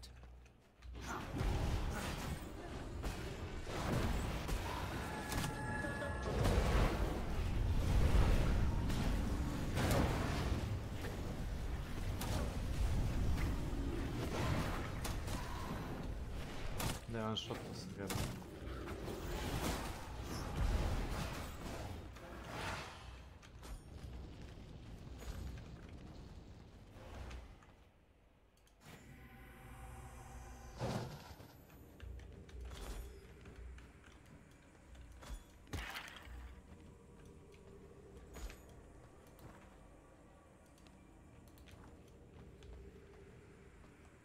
I will assert my will.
am the fire that will cleanse Vardora, beginning with you.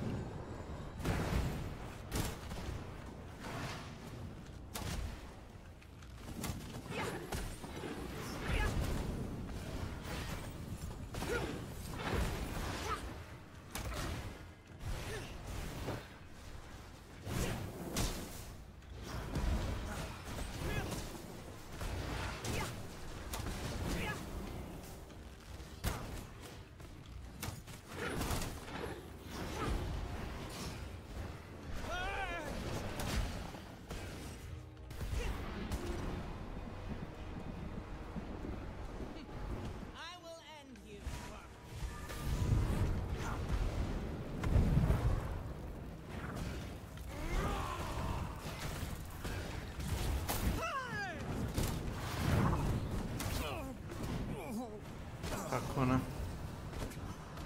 Hoćeš.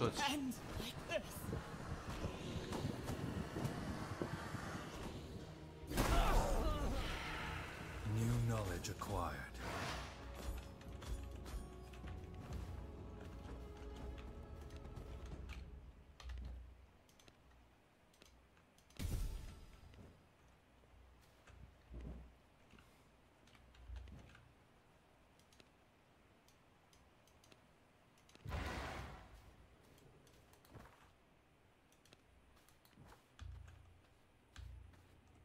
Bend to my will.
Wow.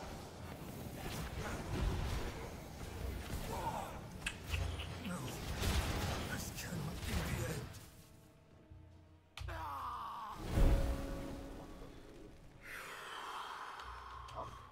the end.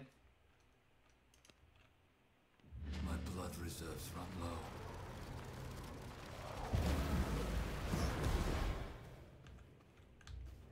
Bend to my will.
Krvavodra.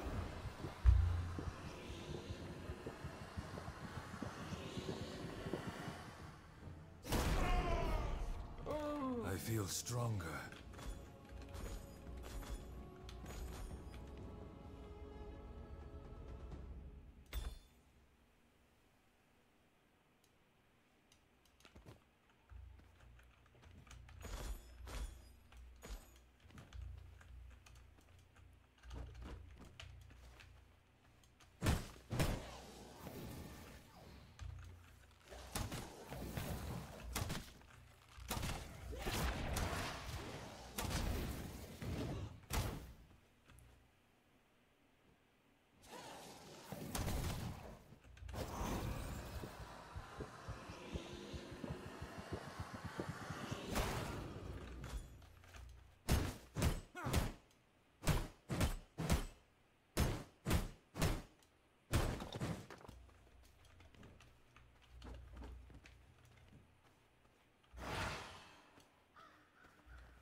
I will assert my will.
make room if I want to carry that.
This will not work.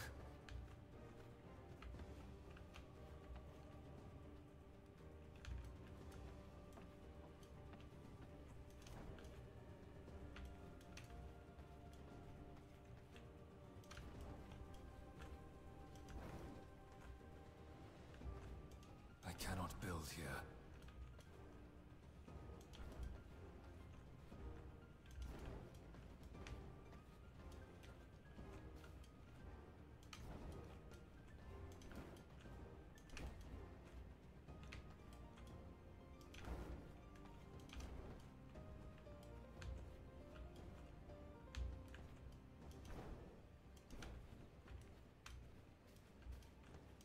This will not work.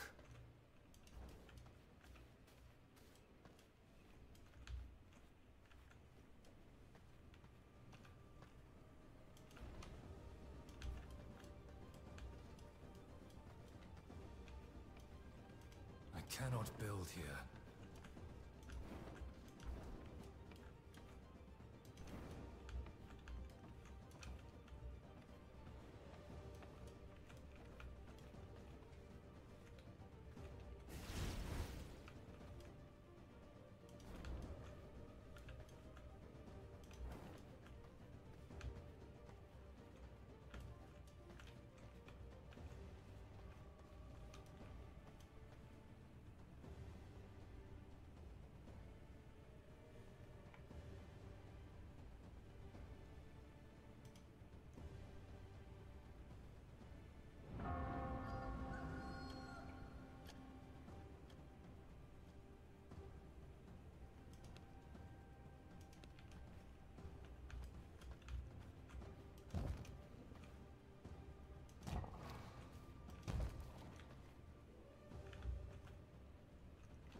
cannot build here.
Stronger mastery.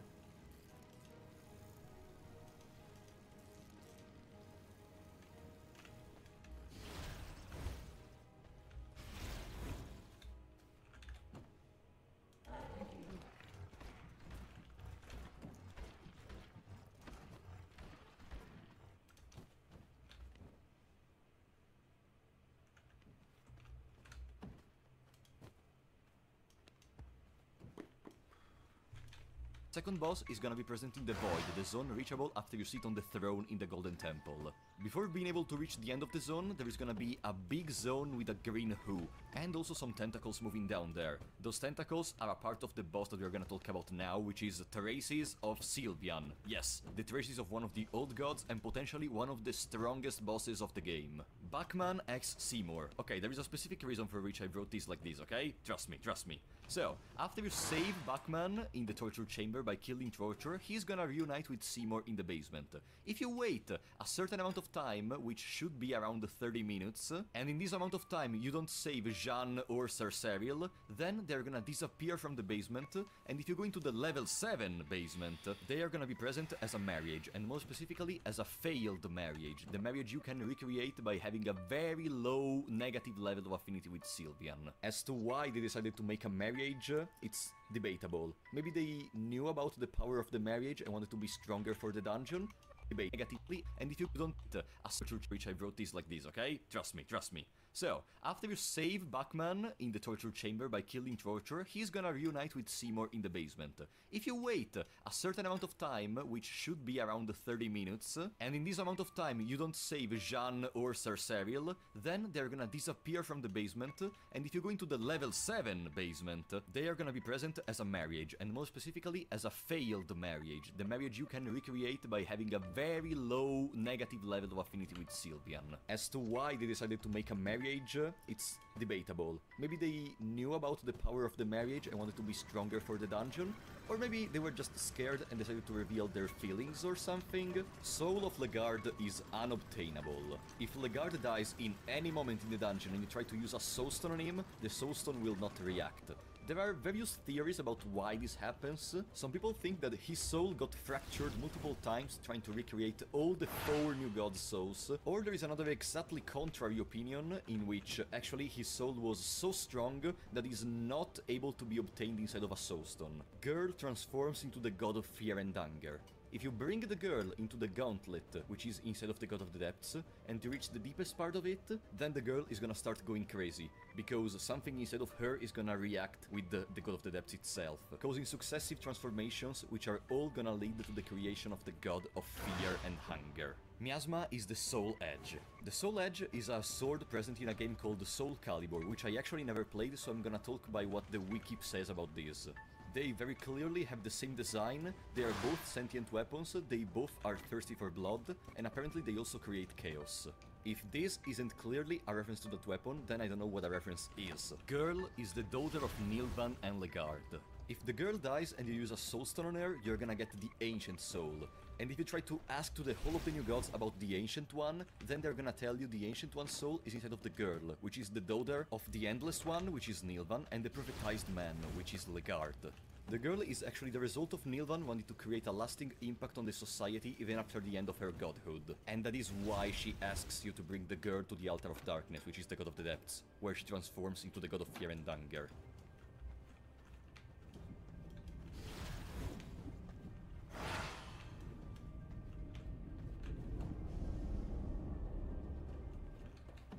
I think that's it with the basic knowledge. From now on, we start with some informations a little bit more deep, we may say. After all, we are going very deep inside of the iceberg. Legard is a discarded main character. In the game files is full of events and switches that are related to Legard being able to be a playable character. There are also some options of using it in the bunny masks and in the wolf masks, so clearly it was intended for him to become playable. Maybe this was discarded after realizing that Legard having a role as a sort of antagonist or anti-hero was better, and they wanted to develop more the other characters available, but I guess we will never know. Battle. Battle is the new god of enlightenment which was present inside of Mahaber before Najra. His statue can still be seen at the entrance of the Grand Library. This entity was considered very strong and very wise between the new gods, and that's why they were very surprised when Najra was actually able to kill it. Skin Granny myth. The Skin Granny is actually based around a myth diffused in Oldgard, in which once you abandon your family, she's gonna appear in the corners of your house, and it's gonna take the shape of your beloved ones. The Skin Granny we see in the dream was supposedly created by Ragnavaldr after he left his family.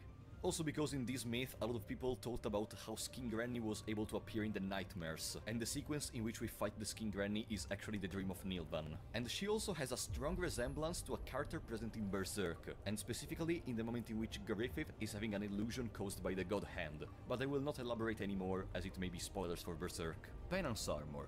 Penance Armor is a very hidden armor that you can collect in the game, specifically in two ways.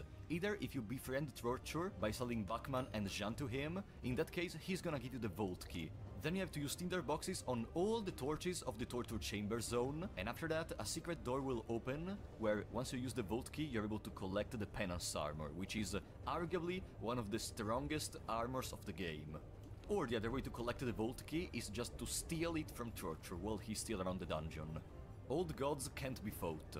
On contrary to popular belief, you never actually fight an old god in the dungeon. Both Gorogoroth and Sylvian are just traces. They're just an empty shell left behind by the original entity. Because the real old gods are just concepts, and you cannot physically attack a concept. The only way in which you're actually able to kill an old god is by destroying the very exact concept of that old god. Something similar to this happens in Termina, but I will not elaborate as this is a Fear and Hunger 1 iceberg. Najra explodes. If you reach the end of the gauntlet with Najra in your party and you try to start the fight with Gorogoroth, what happens is before the fight Najra is gonna start insulting Gorogoroth, and Gorogoroth is gonna respond by just immediately killing it by making it explode. And this should also show you how easily the old gods have the power to actually kill humans. Gorogoroth is probably just playing with you when you try to fight him, despite it being only a trace. Ask about Termina. If you go into the Hall of the New Gods, you are actually able to ask about some stuff present only in Fear and Hunger Termina, which is the second game of the saga. You're actually able to ask about the Termina itself, the Woodsman, the Rontial, a lot of different things. And we are gonna talk about one of these things very soon. Pocket Cat serves the moon. If you try to ask about Pocket Cat in the Hall of the New Gods, they're gonna say that he serves the Trickster Moon God, but they don't understand exactly how does that operate. One moment in which we see Pocket Cat communicating with the Trickster Moon God is if you refuse to give him the girl while inside of Mahabre, and the Moon God is gonna tell him to stop, which is a very weird way of acting, but after all, not even the New Gods understand the way in which they're working. Valtail Children Molester. We all know that Najra hates the New Gods, so we can expect him trying to insult them or something, but there is one precise thing that he's gonna say only about Valtail if you talk to Valtail in the present version of him in Mahabre, which is that he used to molest children. There is no direct confirmation of this, but after all we know how, we may say, convoluted is Valtail mind, so honestly this doesn't seem too out of character for him. Discarded prostitute character. I actually have no idea if this is considerable true or not, but apparently there was actually the idea of another character in the Dungeon of Fear and Hunger, a prostitute. And there is a remnant of this by having an old art of the prostitute in an image that was later on used as the S ending for Darcy, and the character of the prostitute was used as a reference to create Celeste, which is Kahara's wife. So despite of the character being discarded or not, Celeste is still present in the game. Don't touch the child or the head. If you go in a ritual circle and you try to make love with Najra, then he's gonna go mad with you and he's literally gonna burn you on the spot. And the same thing is gonna happen if you try to do the same with the Demon Baby. If you try to do the same with the Demon Baby this time, it's gonna be the old gods themselves which don't approve what you're doing, and they're gonna immediately kill you. I find it a little bit funny that the old gods are so angry and I'm mad with you, and he's literally trying to in the game. Don't touch the child or the head. If you go in a ritual circle and you try to make love with Najra, then he's gonna go mad with you and he's literally gonna burn you on the spot. And the same thing is gonna happen if you try to do the same with the Demon Baby. If you try to do the same with the Demon Baby this time, it's gonna be the old gods themselves which don't approve what you're doing, and they're gonna immediately kill you. I find it a little bit funny that the old gods are so angry for you to make this, but then we have abominations like this.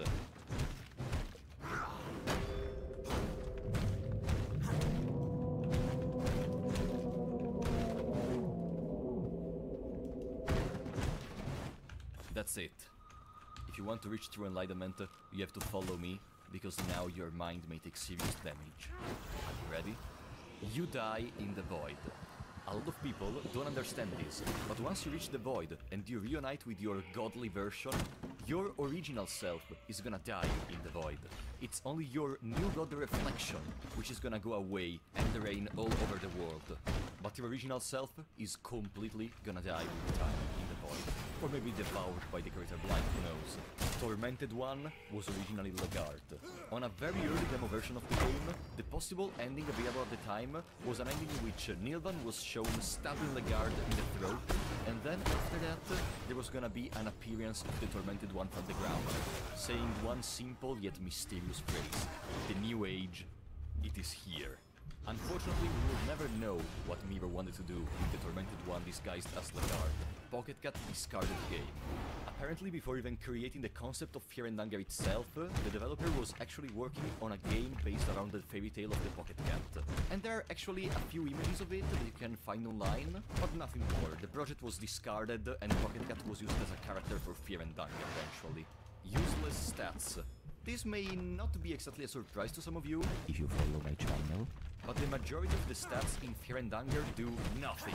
For example, the defense isn't relevant towards how much an armor piece protects you from the opponents. All the armor pieces have a secret value, which is actually resistances to certain types of damage. Luck stat is gonna increase by a very low amount the probability of applying status effects on the opponent. But since the value is so low, it's almost insignificant. There is only one item in the game which is able to increase your luck, making this stat basically pointless.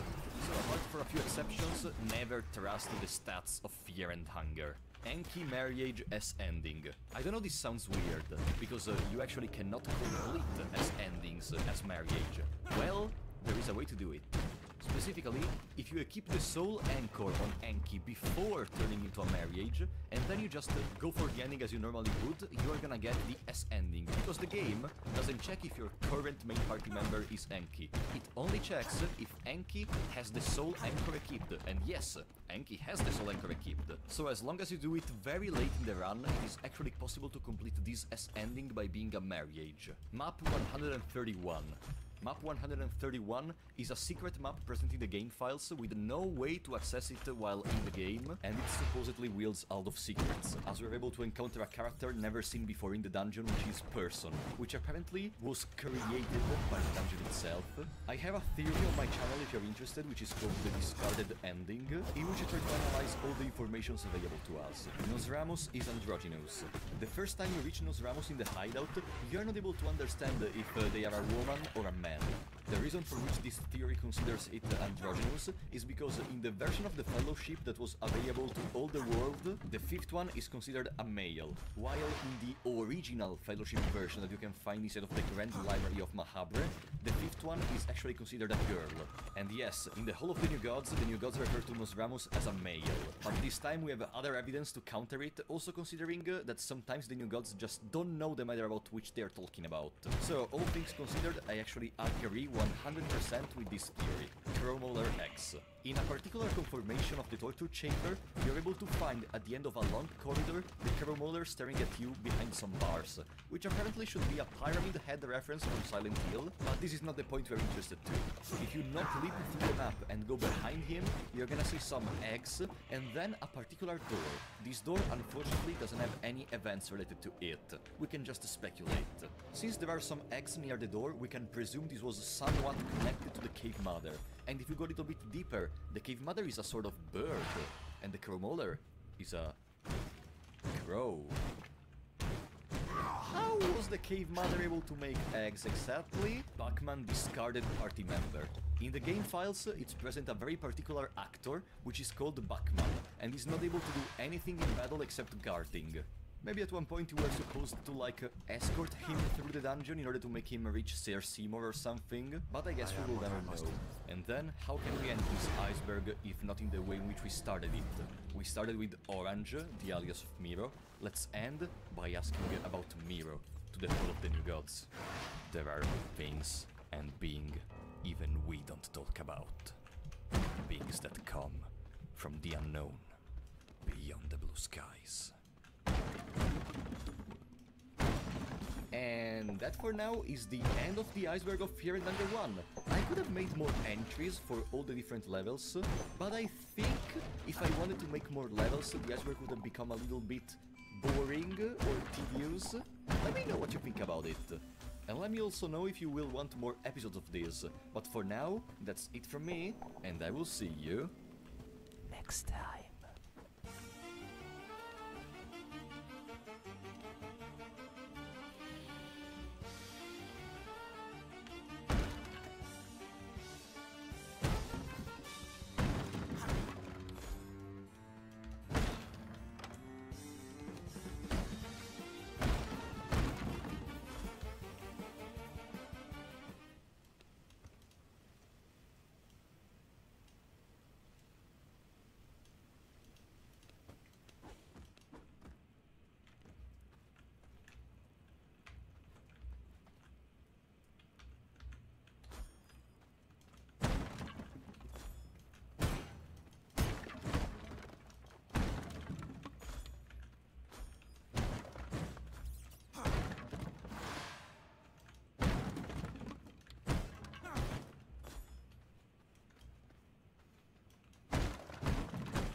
Poop.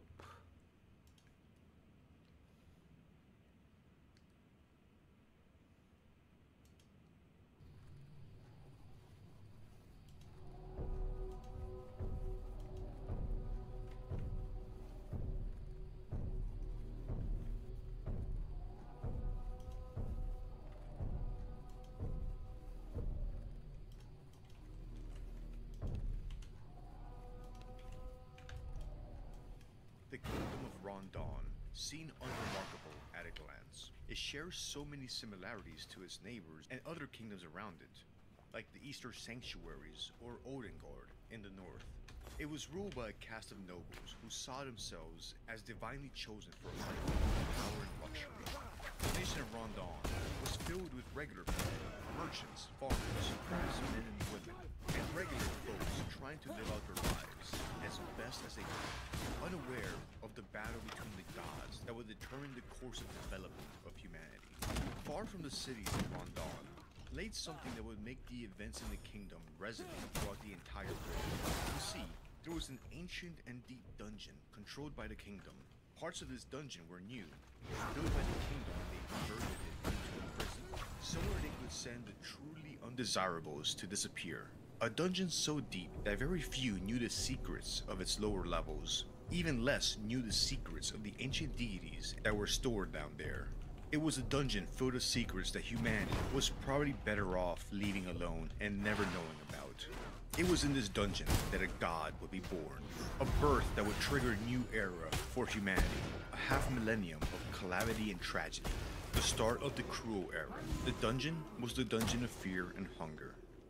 Just a disclaimer, the events and tone of Fear and Hunger are very mature and meant for adults, so just a disclaimer, there are some dark themes and material in this game that we will be talking about.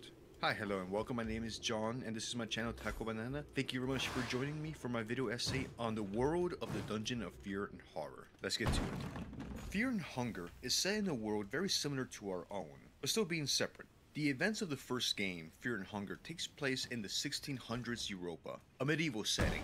The main kingdom mentioned in the events is the Kingdom of Rondon, which is a feudal monarchy that frequently relies on mercenary bands to bolster its own military. The origins of the dungeon are unclear, but the beginning of the game is known for being the darkest and the harshest dungeon in the kingdom, where only the worst or the most hated prisoners are sent. Any prisoner sent to the dungeon of Fear and Hunger is best off saying goodbye to the surface and the sun once they descend into the dark prison cells. What we do know is that shortly before the events of the game, chaos broke out in the dungeons. Order disappeared as something was let loose from the bottom of the dungeon. One by one, the guards either fell sick, were murdered, driven insane, or mutated due to some ancestral power. The surviving dungeon guards and the prison warden did their best to contain the breakout of disease and violence, but eventually had to request backup from the kingdom, asking for brave knights to help them control the situation. Exploring the dungeon, you find horrifying traces of what happened to them. The lucky ones weren't turned into abominations and simply passed on. Something from the bottom of the dungeon was seeping out and infecting the dungeon floor by floor, traveling upwards. Something ancient and primordial. The inhabitants and the guards of the dungeon had been caught in a power struggle in between the new gods and the old gods. Some ancient horror that weakened the mind and bodies of regular men and women, making them lose their minds and deteriorating their bodies over time as the darkness bored deeper and deeper into their bodies and minds. At the beginning of the narrative, we learn of a charming, beautiful, charismatic, and capable young mercenary leader, Lagarde, and his mercenary band, the Knights of the Midnight Sun, having started as one of many small upstart mercenary bands, hoping to strike it big and become rich off of royal mercenary contracts.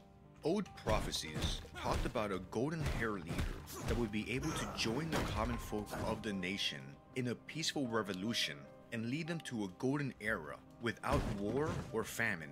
Lagarde had interested himself in studying these prophecies and gradually started believing them, which then also led him to become interested in the occult and the stories of ancient horrors that dwelled in the dungeon.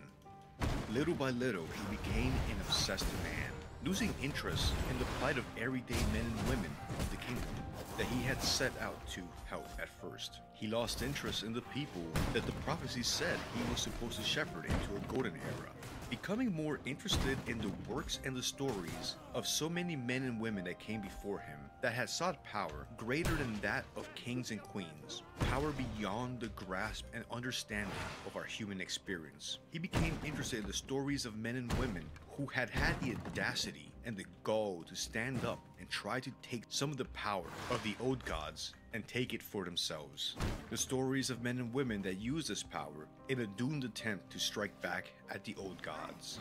Lagarde started seeing himself as a prophesized one that would unite the land and the people. He started to believe that he must seek power for himself at all cost, that it was his birthright to ascend and become a god. His studies into the occult would cause him to lead an assault and invade Aldergrad to the north, baffling most of his closest advisors. In particular, one of his lead and loyal knights, Darcy Catalyst, who had protested his launching this expedition up north. Ironically, it's this final deployment that finally made the rulers of Rondon think that Lagarde was too much of a risk for them to ignore him and let him pursue his goals in control of his mercenary band. Thus, the kingdom of Rondon attacked the Knights of the Midnight Sun, whom they had so often contracted into mercenary work previously. Darcy and Lagarde fought hard and bravely, but eventually the mercenary band was overpowered by the larger army of Rondon. Lagarde is captured, and it is decided that an example must be made of him. He was sent to a place reserved for those that truly invoked the anger of the Rondon ruling class. A place that was hoped would lead to him being forgotten in the waves of time. They sent him to the dungeon of fear and hunger. At the start of the events of the game, 4 different brave souls would hear of this, but each for their own, separate, but worthwhile reason, made their way to the dungeon one by one, to find Lagarde, captain of the Knights of the Midnight Sun. Let's talk about these 4 brave souls. Disclaimer, I did take some of the character histories from the wiki, so thank you to the community and the mods running the wiki. Remember, it's cheating in school, but it's collaboration in the whole place. The community was able to put together backstories for the character far beyond anything I could have done. Kahara. He originates from the Eastern Sanctuaries, a bastard child left on his own at a very young age. Somehow, this poor soul found his way to these dungeons, the new gods, when asked about Kahara. Kahara was born with the soul of the endless, a force that drove him to constantly yearn for freedom and explore the depths of his creativity.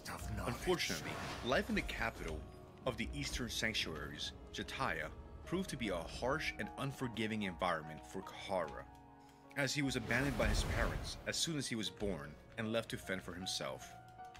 From a young age, Kahara was faced with a difficult decision: to become a pickpocket, burglar, or to struggle by leading an honest life as a merchant. But an endless soul craved more than a mundane existence. As he grew older, Kahara joined various mercenary armies, mastering the dirtiest tricks to stay alive. Eventually, he was taken in by a notorious veteran highwayman and became a member of a small band of criminals and ex-soldiers. Together, they traveled the lands, raiding and pillaging, until Kahara found himself settling down in the kingdom of Rondon. The promise of money and opportunities to use his skill proved too tempting to resist, and Kahara soon found himself knee-deep in the city's underworld, willing to do whatever to get ahead. He would find a source of comfort by becoming romantically involved with Celeste, a sex worker who was trapped in indentured servitude at one of the kingdom's brothels. Despite her circumstances, they developed a strong bond, and her pregnancy might have strengthened his determination to earn enough money to buy her freedom. One fateful day, Kahara received a daunting assignment from the kingdom's officials. He was promised a handsome reward if he could extract Legard, the enigmatic leader of the infamous Knights of the Midnight Sun, from the dreaded dungeons of fear and hunger. Despite feeling a sense of unease about the task from the onset, Kahara's need for coin overruled his reservations. The mission's peculiarity left him feeling nauseated, but he resolved to carry it out nonetheless. Having heard rumors about the perilous dungeon and the possibility of great treasures hidden within its ancient ruins, he is well aware that this mission is a make or break moment for him. Among the playable characters, Kahara appears to be the most normal, with no strong connections to the Dungeon of Fear and Hunger or any of its otherworldly powers. He is simply a mercenary hired to find somebody, oblivious to the grander scheme unfolding around him. Due to his upbringing, Kahara is a ruthless, opportunistic man who is more than willing to use cheap tricks to survive and gain the upper hand. As a true thief at heart, Kahara is consumed by a relentless obsession for treasure.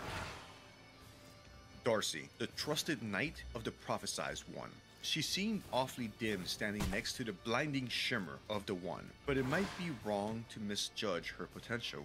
The new gods, when asked about Darcy, born with a soul of domination that makes people around her bend to her will. Darcy is a natural leader, but often ends up blind to self-criticism. Her birth sign and wealthy noble background from the kingdom of Rondon already marked her for greatness, and she further cemented her worth by becoming a gifted holy knight of Almer, and a valuable asset to her kingdom, much like her ancestors. Despite the harsh training that squirehood demanded, Darcy persevered and proved herself to be a formidable warrior, regardless of her noble origins. However, as she grew older, her devotion to Rondon began to falter when she realized that the kingdom's pursuit of power was benefiting only the elite and the nobility. As a result, she made the difficult decision to leave the army, seeking a new purpose. Darcy would come to know the Knights of the Midnight Sun, the Guard's band of mercenaries, who shared her disdain for Rondon's actions and the elite. Darcy observed that Legard's leadership success came from his visionary outlook of a united kingdom, achieved through non-violent means. His ability to connect with common people, having originated from humble beginnings himself, made him a natural leader that the people could relate to. Recognizing Darcy's potential, Legard warmly convinced her to join the band, almost seducing her with his persuasive words. It was during her time with the group that she fell deeply in love with Legard, despite only being seen as a valuable subordinate by him. The Knights of the Midnight Sun would eventually grow and attract the attention of Rondon. Initially as warriors available for hire, but eventually as a force to be dealt with for being a possible threat to the reign.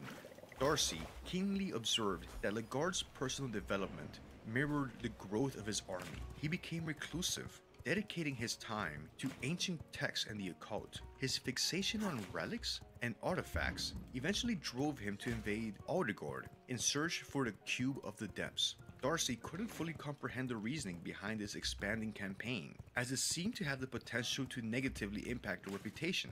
Her observations would end up being proven to be correct, as Legard's willingness to employ violence and kill those that opposed him in his pursuit of the relic provided Rondon with the justification it needed to turn public opinion against Legard and have him arrested. Despite being a skilled fighter, capable of leading both defensive and offensive maneuvers, Darcy was unable to prevent the Knights of the Midnight Sun from being defeated by Rondon's forces. Nevertheless, she managed to escape with her life. She then attempted to rescue her captain Legard once she heard he was being held in the dungeons of fear and hunger. Darcy's love for Legard runs deep, and she firmly believes in his connection to the prophecies. Her unwavering devotion to her captain is evident in her fearless charge into the dungeons. She is even prepared to take upon herself the task of achieving the ultimate goal of unifying the warring lands if she were to find him dead in the dungeons. Enki, one of the more notorious dark priests of the modern age. We would not be surprised if he was to rise and become a new enlightened one, the new gods, when asked about Enki. Enki was born with the soul of the enlightened, driving him to endlessly pursue new knowledge and uncover secrets beyond the reach of the ordinary. The fact that Enki and his twin sister were born from a lineage that had generations-long connections to the occult only cemented his connection to the enlightened soul. Enki's innate desire for knowledge became even more apparent at a young age when he was selected to become a dark priest. In keeping with the customs of occult ceremonies, Enki was compelled to engage in a deadly confrontation with his own twin sister, wielding ceremonial knives in a fight to the death. Enki's frail physique proved to be his downfall, as his sister swiftly gained the upper hand and held a blade to his throat, poised for the final strike. However, she chose to spare his life and lower her weapon, stepping back from him, while their supervising high priest looked on with perverse satisfaction.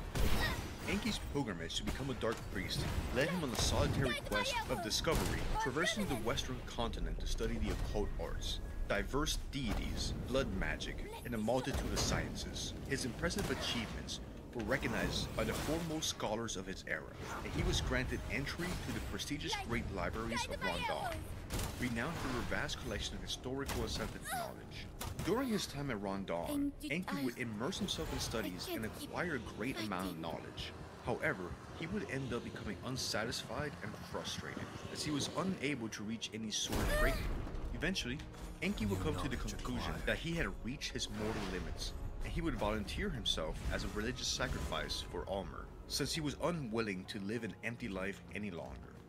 As he laid on the cross, crucified by his fellow dark priest, Enki was given a vision by Nilvin, a vision about a prophesized man destined to usher in a new era of greatness for humanity. Frustrated and unwilling to let another bask in the glory of the gods, Enki ordered the priest to release him so that he could embark on a quest to discover more about this prophesized figure. Eventually, Enki knew that this man Legard was being held captive in the dungeons of fear and hunger. Enki is frequently discovered engrossed in his studies, regardless of his whereabouts in the dungeon. He can be found poring over tomes in the libraries, meditating in the chambers by a ritual circle, or even breaking away from the group to indulge in his scholarly pursuits in the great libraries. As someone born with the enlightened heart, Enki is a scholar at heart, with a passion for books and the occult. Besides his desire for knowledge, Enki is also defined by his antisocial tendencies, being the most rude and closed off among the playable characters. Enki is very confident and proud in his skills in magic and intellect. This, combined with his rude behavior, often makes him come across as arrogant or condescending. He is also described as someone who bears no burden on things such as morality and ethics, being more than willing to pay the dark price necessary for magic to succeed. And our fourth character, Ragvadar, an intimidating figure for sure. Seems like a northern brute like him can appreciate finesse and knowledge. The new gods, when asked about Ragvadar, born with the soul of the tormented, was destined to face relentless struggles in every step of his life. However, this very burden became the forge that shaped his physical strength and unrivaled iron will. Akin to one of the gods themselves, a grown Ragvadar, alongside other brave men of Odegard, embarked on a treacherous journey westward, in search of substance and riches to alleviate the suffering of their people. The sea stretched endlessly before them, and the horrors of the expedition took a toll on the weary crew. Amidst the gloom, their perseverance led them to the uncharted shores of Vinland, a dark and untamed continent steeped in the shadows of ancient deities and unfamiliar gods Ragvadar had never heard of. He survived, helping bring back the cube of the depths. The experience hardened him, teaching him of some of the skills he would later need to survive. After a hunting expedition, Ragvadar returned to his village, only to bear witness to his worst fears materializing before his eyes. The Knights of the Midnight Sun had invaded Odegaard to take the Cube of the Depths, killing many members of Ragnadar's tribe in the process, including his wife and child, Hilde and Bjorn. Now, with a heart full of anger and a desire for vengeance, Ragnvaldr embarked on a quest to the dungeons of fear and hunger in order to take back the cube and exact revenge on the army's captain, Lagarde, for all the pain his people suffered with the mercenaries' invasion of Odegaard. Though Ragnvaldr and his Odegaardian peers have more primitive appearances, this is only surface level. They are unsurpassed as merchants and sailors, in addition to boasting warriors known for being strong and brave. Indeed, the skill set, fearlessness, and general knowledge that make Ragnvaldr a valuable warrior in the dungeon seem to come from his life experiences as an Odegaardian. While Ragnvaldr's fate is unknown, despite his intimidating figure, Ragnvaldr is surprisingly kind, being able to comfort and motivate others. In a similar manner, he is very intelligent and knowledgeable, despite often being compared to a barbarian. But he didn't care. He knew what he was, and he cared little for what the world thought of him. And thus the stage is set. One by one, our four protagonists arrive, and separately each enter the Dungeon of Fear and Hunger. The Dungeon. Level 1. The Entrance. When the game begins, the protagonist that has been chosen will start off facing a very large door that can clearly be seen through the fog, alongside some barrels and crates that are able to be looted. After a few seconds, the player will hear some barks. A few seconds after that, you'll hear some closer barks. Finally, if the player is still outside or has entered the main large hallway that is easily visible, the player will be attacked by some dogs that will present quite a challenge to a first-time or a new player. While this might seem like a cheap trick, it does serve the purpose of telling the player, hey, let's do things a little bit different than you're used to. Rather, the game wants you to look to the side, to an obvious but otherwise unassuming door leading to stairs downwards. If the player follows this path, they will be safe from the dogs that we just mentioned. This is the game's way of telling you to look for how to sidestep issues, and to not go for the obvious. It reminds me of the tutorial boss in the first Dark Souls in the Undead Asylum. The first time you encounter the Demon Sage, he is large and looming in front of you, and the encounter has all the markings of a boss encounter. But the observant player will notice there's a door tucked away to the side, and taking this option will make the fight or the ordeal ahead easier for you. This first subterfuge that the game presents you with is a clever way of letting the player know that standard conventions of video gaming might be subverted. With trepidation, fear, but some curiosity, we start the journey down into the dungeon.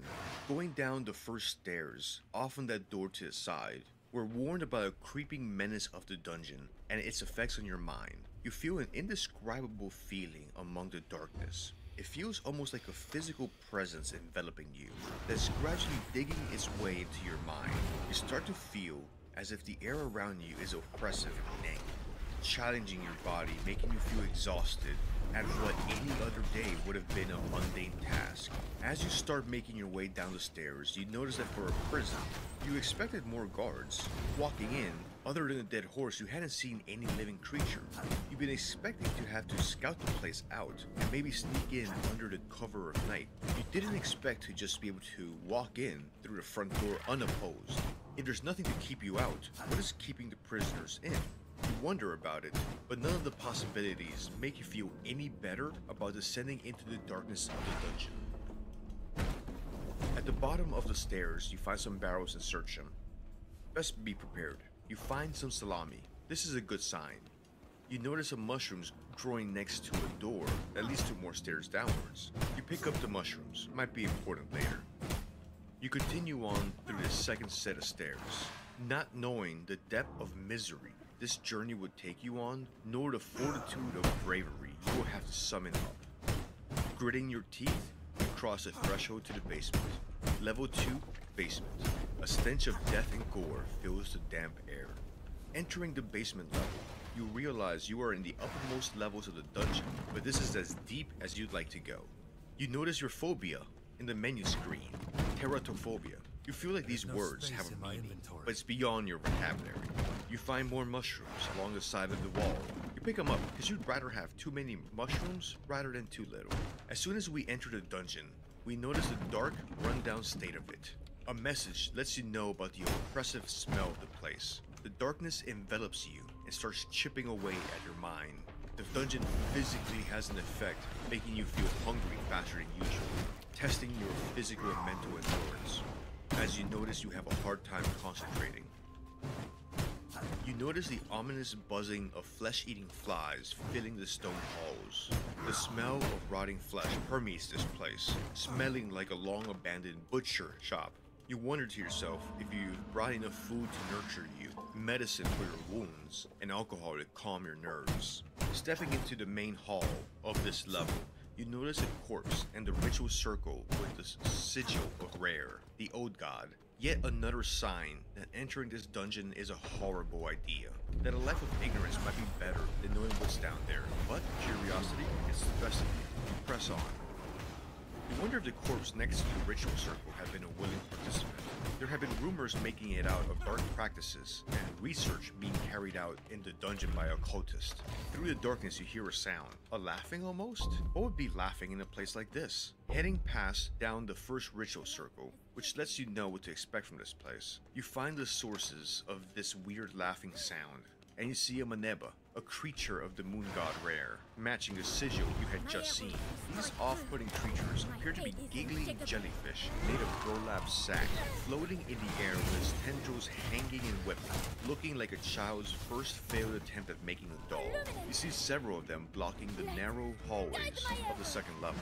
Individually, they're not too tough, but they can chip away at your health and plant worms inside you that will make you feel hungrier faster, which isn't something you want when food is scarce and the dungeon's already doing that to you.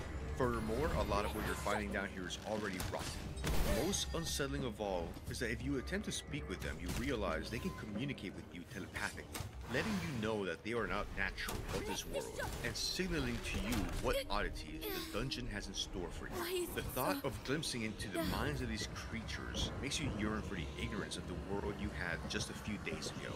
This might be a good place to note how Fear and Loathing handles combat. Continuing the trend of trying to subvert a lot of the things gamers are used to, combat often doesn't have a benefit. There is no XP system, and not all monsters will drop loot. You can collect soul stones to unlock skills and get better equipment, but there is no XP awarded at the end of fights. So the game forces you to learn that it might be best to be picky with the encounters you go for, and this goes against how so many previous games have conditioned us, defaulting to the instinct of trying to fight every single enemy we encounter. Tables are found with food still out, meals that have long gone rotten. You pick up the rotten meat on the table and you notice there's maggots on it.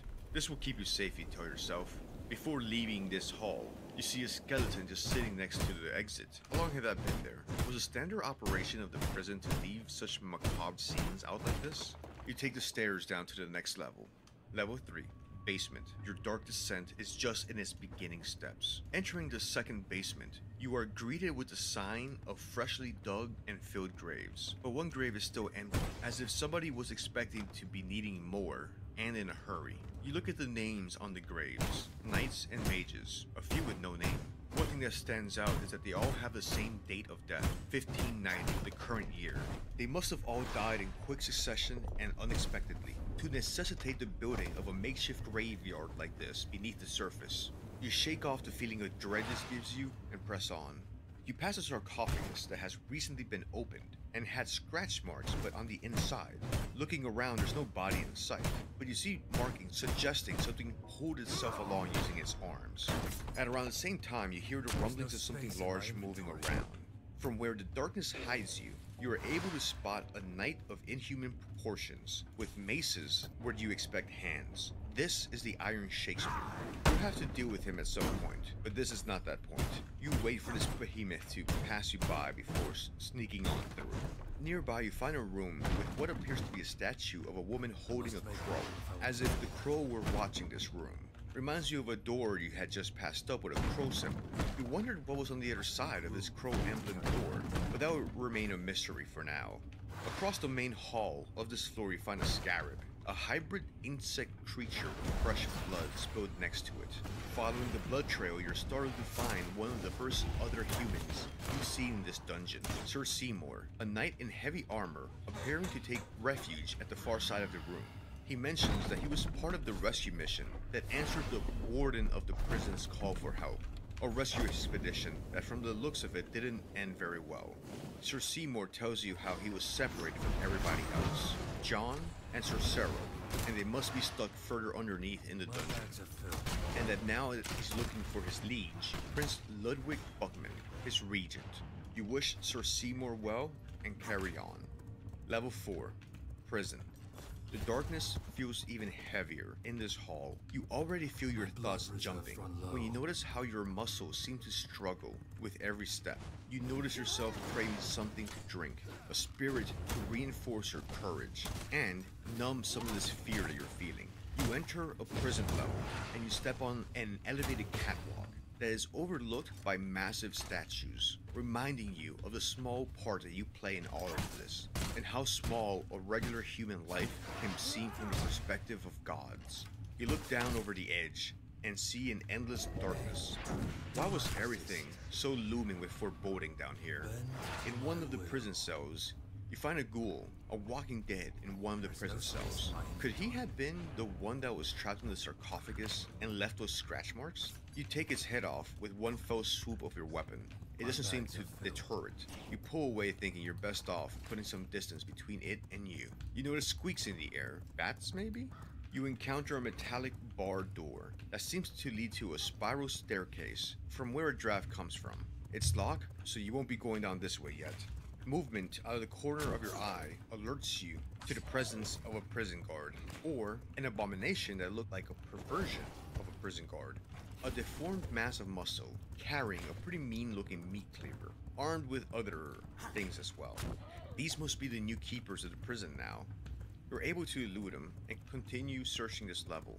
You look in the prison cell, you find evidence of other poor souls that had fallen to the grasp of the guards. Some bodies are found having been crawling around a locked room with no legs, as if the guards were playing with the prisoners, hunting them down around the room before using a bludgeon to finish the task. Guards here must take a particularly dark delight in their work. You're troubled by the thought of the guards playing with their prey like that. In another cell, you find another surviving human, Kahara. Thinking about what you just saw, you don't wish that fate on anybody. So you open the prison door with the key you managed to swipe when the guards weren't looking. You release him, and you both agree that the last remaining sane people in this prison should stick together. In a corner office, you find the Captain's Diary number 2 by Captain Rudimer, describing how impossible it has been keeping order with the troop station here at the dungeon, detailing the regression of the guards and the prisoners in this place, and the feeling of creeping evil infesting it gradually. Orders coming in to let cultists carry out some rituals in the dungeon. Could that have been related?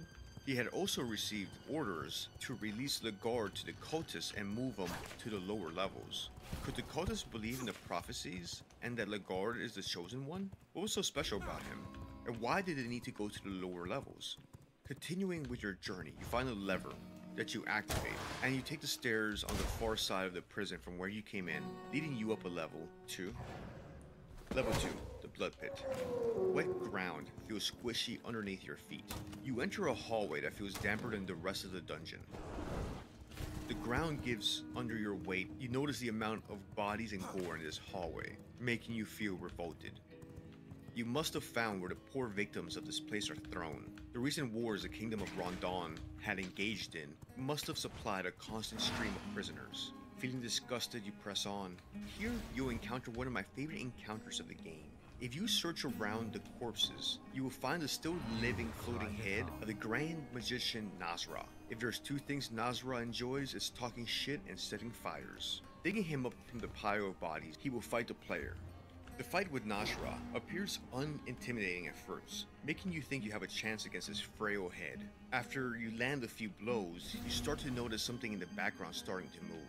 Then, turn by turn, a massive monster materializes out of the back of the hallway, approaching you as this floating head can't stop laughing and taunting you. There is no escape. There is no deal you can bargain for. Within a few turns, this gigantic beast is upon you, and, with no effort, manages to crush you with his hand, the same way that we do to an ant, making it seem like a simple and casual exercise to crush you. This encounter also serves as another way for the game to surprise you, by presenting you a fight that seems to be against Nasra, but ultimately you have to be far more concerned with what's behind him hiding in the shadows. Another way to keep the player on his toes, feeling uneasy at the darkness. But who is this Nasra? This floating head in this disgusting hallway? Besides the 4 new gods, there is also Nasra, the great wizard of the Eastern Sanctuaries, who acquired immense knowledge of the older gods and still lingers in the blood pit. He preceded Vatel, the Enlightened One, as the master of the Grand Library, but eventually came to the conclusion that becoming a new god would not change anything. It would just start a new cycle that would reach the very same conclusion. Like Vatel, he began experimenting with artificial life, underground laboratory for this purpose. He successfully created empty husks who don't seem capable of doing anything constructive. At some point something changed, and he developed a deep hatred for the 4 new gods. He truly despises them and desires nothing more than to destroy the reign of the new gods. The thought of spending any more time in this hallway numbs you, and you decide to leave this forsaken gore hallway as soon as you can. You put aside the thoughts of a floating head and a giant monster crushing you, and you take the stairs on the other side of the hallway up. You make a mental notice of an elevator hanging here that seems to lead further down into the dark expanse below. Coming out from the stairs, you walk into what looks like a torture chamber. You find the torturer's instruments covered in old dried blood and fresh blood. A skinning knife found in any context that isn't hunting is always off-putting. Bad things happened here. Also explains what you just saw in the gore hallway that you came from. You hear someone approaching. It's Torture the Torturer, a disfigured small man, a parody of the holy knight he used to be. Judging from the way he looks and the state of this place, you know that he doesn't have any good intentions for you. You hide in the darkness and you ambush him, striking him down. If you take a chance to talk to him, you learn of the depths of his depravity and how to him, his job seems like art and a labor of passion. Having dealt with the torturer, you explore the rest of the level. You find a group of dark priests conducting what appears to be a human sacrifice, which seems to be a recurring theme with this part of the world.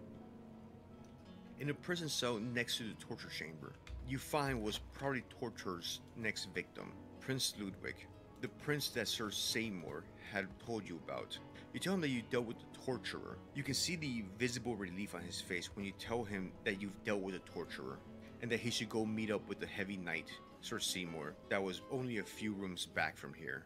Also on this floor, you find a horror that is the human Hydra, an amalgamation of human bodies that have merged. Some still seem to be wearing guard uniforms or traces of uniforms. Explain what happened to some of the people that were watching this place. This mass is a result of an abominable marriage, a ritual to the old god Sylvian that fuses bodies when the ritual is performed in a ritual circle. You pull away and start putting distance between you and the writhing mass of merged bodies.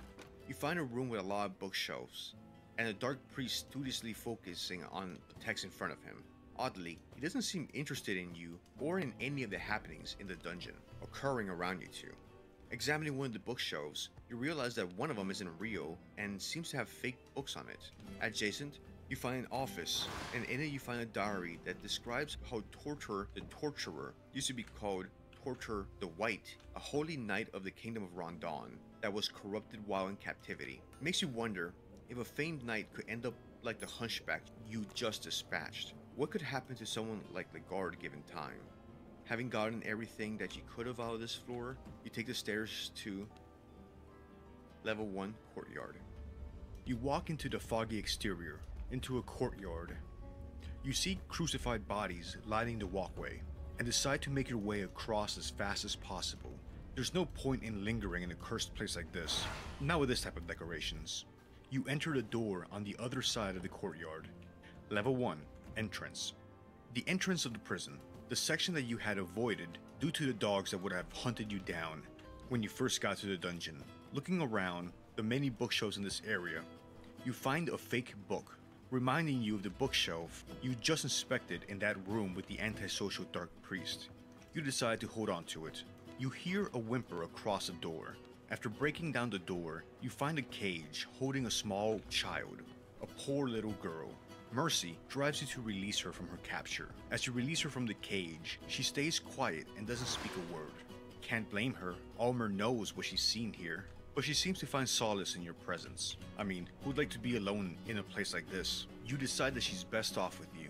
Not like there are a lot of good options of what to do with her right now. You turn back around and cross the courtyard again, and return to that fake bookshelf. You manage to open up a secret passageway, placing the fake book back into the fake bookshelf.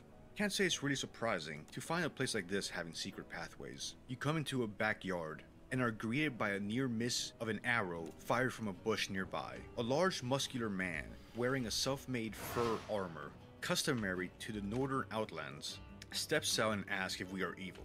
What an odd question. He explains that he's on his own quest and goes on his way. Going further back into this rear courtyard, you encounter the bunny mask. They all seem entranced in their rituals to Sylvian, none of them so much as noticing you as you walk by. They all seem entranced and absent-minded, like they're not really there, nor do they appear to be enjoying themselves, which is most disturbing of all. You decide you need to focus and continue on your quest. The old god Sylvian will be fine without you. Not far, you notice a tree that looks fleshy, like the bark was made of flesh. The tree seems to be absorbing several bodies. You wonder who they were before they became tree food. But then again, we would all become tree food given enough time. But how did they end up here? Had they been offered up in some ritual to feed and nurture this tree? It seems massive. You wonder how deep it goes. What could be at the bottom? You decide to return to that mechanical elevator to see if you can get it working and give you access to the lower parts of the dungeon. In spite of how bad an idea that sounds, Legard must be down there somewhere. Level 5, Caverns. The gondola lowers itself into pitch blackness gradually. You toss a stone and hear it hit a surface not long thereafter. At least it wouldn't be too far of a descent. The gondola stops and you step out and find more piles. It seems like this area is a dumping ground of the dumping ground above you. The streamlined process for disposal of the bodies gives you insight into the horrors you can expect below. You hear screeching, but what lives down here? Seems like it opens up down here. Far away you hear a distant barking. You remember the dogs on the surface and instinctively tense up and grip your weapon. In the darkness, next to some crates, you notice a man in a purple vest in the distance, in front of a statue of some sort. Wait, is that a man or a cat man? He seems to be wearing this poorly carved wooden cat mask. He looks really interested in the child who had just stepped behind you to hide from the stranger. The creature identifies himself as Pocket Cat.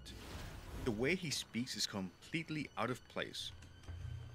His polite, almost aristocratic way of speaking throws you off. The really creepy part is when he explains that he's willing to trade from his emporium of weapons in exchange for the little child. He tells us that he collects children. You don't need to know more about this, and the child looks horrified. Pocket Cat is a creature dreamt into existence by Rare, the trickster moon god. While specific details of his origin remain elusive, it is known that Rare, a jealous god who opposes humanity's ascension, created Pocket Cat with the intention of preventing children with divine parentage from ascending. Despite engaging in heinous acts, Pocket Cat displays likable behavior, expressing sentiments and emotions openly. He conducts himself with respect, thoughtfulness, and gentlemanly behavior, at least in the way in which he speaks. During the events of Fear and Hunger in 1590, the Kingdom of Rondon faces not only a deadly plague, but also the mysterious disappearance of numerous children. Pocket Cat's involvement in these disappearances is evident, and followed by his venturing into the Dungeon of Fear and Hunger. Pocket Cat likely recognized the girl imprisoned within the dungeon as a vessel with significance in the greater scheme of things, and strived to prevent her ascension in the name of Rare. As you walk away from Pocket Cat, the barking you heard earlier seems to be coming from closer, and you're surprised when a cave-dwelling canine, a moonless dog, appears in front of you, though she seems more interested in the scent of rotten meat on you, so you toss it to her. She seems to quickly warm up to you, and starts following you around. Here, you learn that not all that live in the darkness are corrupted themselves. You notice a sudden gust of wind, before you hear the screeching getting louder and louder. The cave mother descends on you. In a fight, you are able to cut off her wings to ground her, before having to fight her again as she runs towards you. You're noticing how you're finding yourself expecting more and more horrors as you descend into the dungeon. You must be growing numb. Cleaning yourself up after the fight, you proceed into what looks like a mineshaft entrance, alongside the wall of the caverns. Level 6, mines. How are there mines down here? What are they mining for that you couldn't find anywhere else? Who is staffing the work here? There's no villages on the surface nearby. Maybe the prisoners? Maybe they were being forced to work down here, seemingly with no safety precautions. Since you notice decaying support structures and collapsed pathways, maybe an impromptu burying under rocks is a better fate than aging in this dungeon. You notice a small, pale man in the distance down the tunnel. You try to speak with him, but he quickly excuses himself and fades into the darkness. Following one of the tunnels, you find a door with a cool draft behind it. Breaking it down, you find a large body of water, lots of corpses littered around it. Odd. Suddenly, a salmon snake jumps out of the water and swipes at you with one of its claws. With some luck and skillful use of your weapons, you manage to blind it and put it down. Is this a natural creation or some sort of distortion to the natural order? Continuing your progress deeper into the mines, you find an ancient piece of armor, not far from a ghostly visage of a knight that wore the armor. You're not equipped to deal with something like a ghost, but maybe there was something anchoring him here. Something you could release to allow him to progress to the afterlife and lose his connection to this world. You smash the ancient armor, and with that, the Spectre is gone. You see the library the Spectre was guarding and the man you noticed earlier. Talking with him, you notice he's calm, as if he is in his own element. He tells you this place is great, that there is much to study and so few distractions. You are amazed by how this man has managed to adapt to these dark settings. Looking around, you notice inch-thick layers of dust in some places. You wonder how long he's been down here. You can't really tell his age other than he looks old. He loses interest in you, and you continue forward. You didn't know it at the time, but this man is Nosramus, the 5th person in the Fellowship. We'll learn more about him soon. Turning a corner, you hear a chanting. At nearly the same time, you notice a yellow mage that's focused on you. You've heard stories of these mages and their devotion to Grogoroth, the old god of destruction. This mage doesn't have any good intentions for you, and you draw your weapon to deal with him. Making short work of the follower of Grogoroth, you continue your exploration of the mines. It's at this time you hear a faint distant squawking of a crow. Reminds you of the crow imagery you saw on the first floor. A feeling of dread rises in you. You feel you are being watched. No. Followed? You don't like it. A terrifying presence has entered the room. You sally forth and descend deeper into the mines. Level 7, Mines. At the next level under, you encounter a gruesome ritual of the Wolf Mask, as they indulge in a ritual honoring Grogoroth. In horror, you press on and get away from this chilling display. Were they enjoying that? You hear a woman's voice, someone screaming. You run to approach and you find a blue person, thing, humanoid. This blue thing was bashing a knight with a rock, and the knight is screaming for help. You draw your weapon and you strike the villager, saving the knight. She stands up looking like she's lived the worst day of her life. She introduces herself as Darcy. She's trying to find her missing captain down these mines. A little further past where Darcy was being attacked, you notice a village of more of the blue people. You either fight or sneak your way past them and find what appears to be the most important part of the village, the altar of darkness, which holds the cube of darkness. You decide to appropriate this treasure of the village for yourself. Something draws you to this cube. With the cube in hand, you continue down to the next level in the dungeon. Here, you encounter the monstrosity that has been following you all this time, the Crow Mauler. Before he became the Crow Mauler, he was Captain Rudimer. We had been finding and reading his notes back up on the upper levels. He had recognized that there were powerful forces at play that were beyond his ability to fight as a mere mortal, so he would become jaded to the unholy practices of the dungeon. His initial revulsion was especially directed towards Torture the Torturer, and the bizarre order he had received, permitting the Dark Priest to conduct sinister rituals in the dungeon. When warped prisoner Legard of the Midnight Sun was brought to the dungeon, Rudimer felt sorry for the man at first. At the request of the High Priestess, Rudimer had Legard transferred to the lower levels below the mines. As darkness and madness spread in the dungeon, Captain Rudimer set out to purify the dungeon of the filth and depravity infesting the halls. Little did he know how much of an impossible task this would be. As order among the troops crumbled, he sent an emergency message to his brother, Sir Cero, which which led Rondon to dispatch a rescue party led by Lord Buckman, whom you had saved from the torturer. As more and more troops fell, Rudimer eventually joined them, losing his mind to the darkness. He ran deep into the dungeons, wearing nothing but a sheet of cloth and having a nightmare of crows. Now, he's wandering the halls as the Crow Mauler. Captain Rudimer had fought hard against the darkness. He had earned some rest. Level 8, the Catacombs. You must be getting close. You've been descending for how long? How deep did this place go? You notice masonry and architecture again. Looks like the first levels of the dungeon rather than the mines you just came from. You notice this purple pulsating mass covering parts of this floor. The continual movement of the walls and the floor unnerve you at a very basic instinctual level. Down the hall, you notice a plant-looking room. Getting closer, you recognize the similarities to the flesh-consuming tree you had seen on the surface.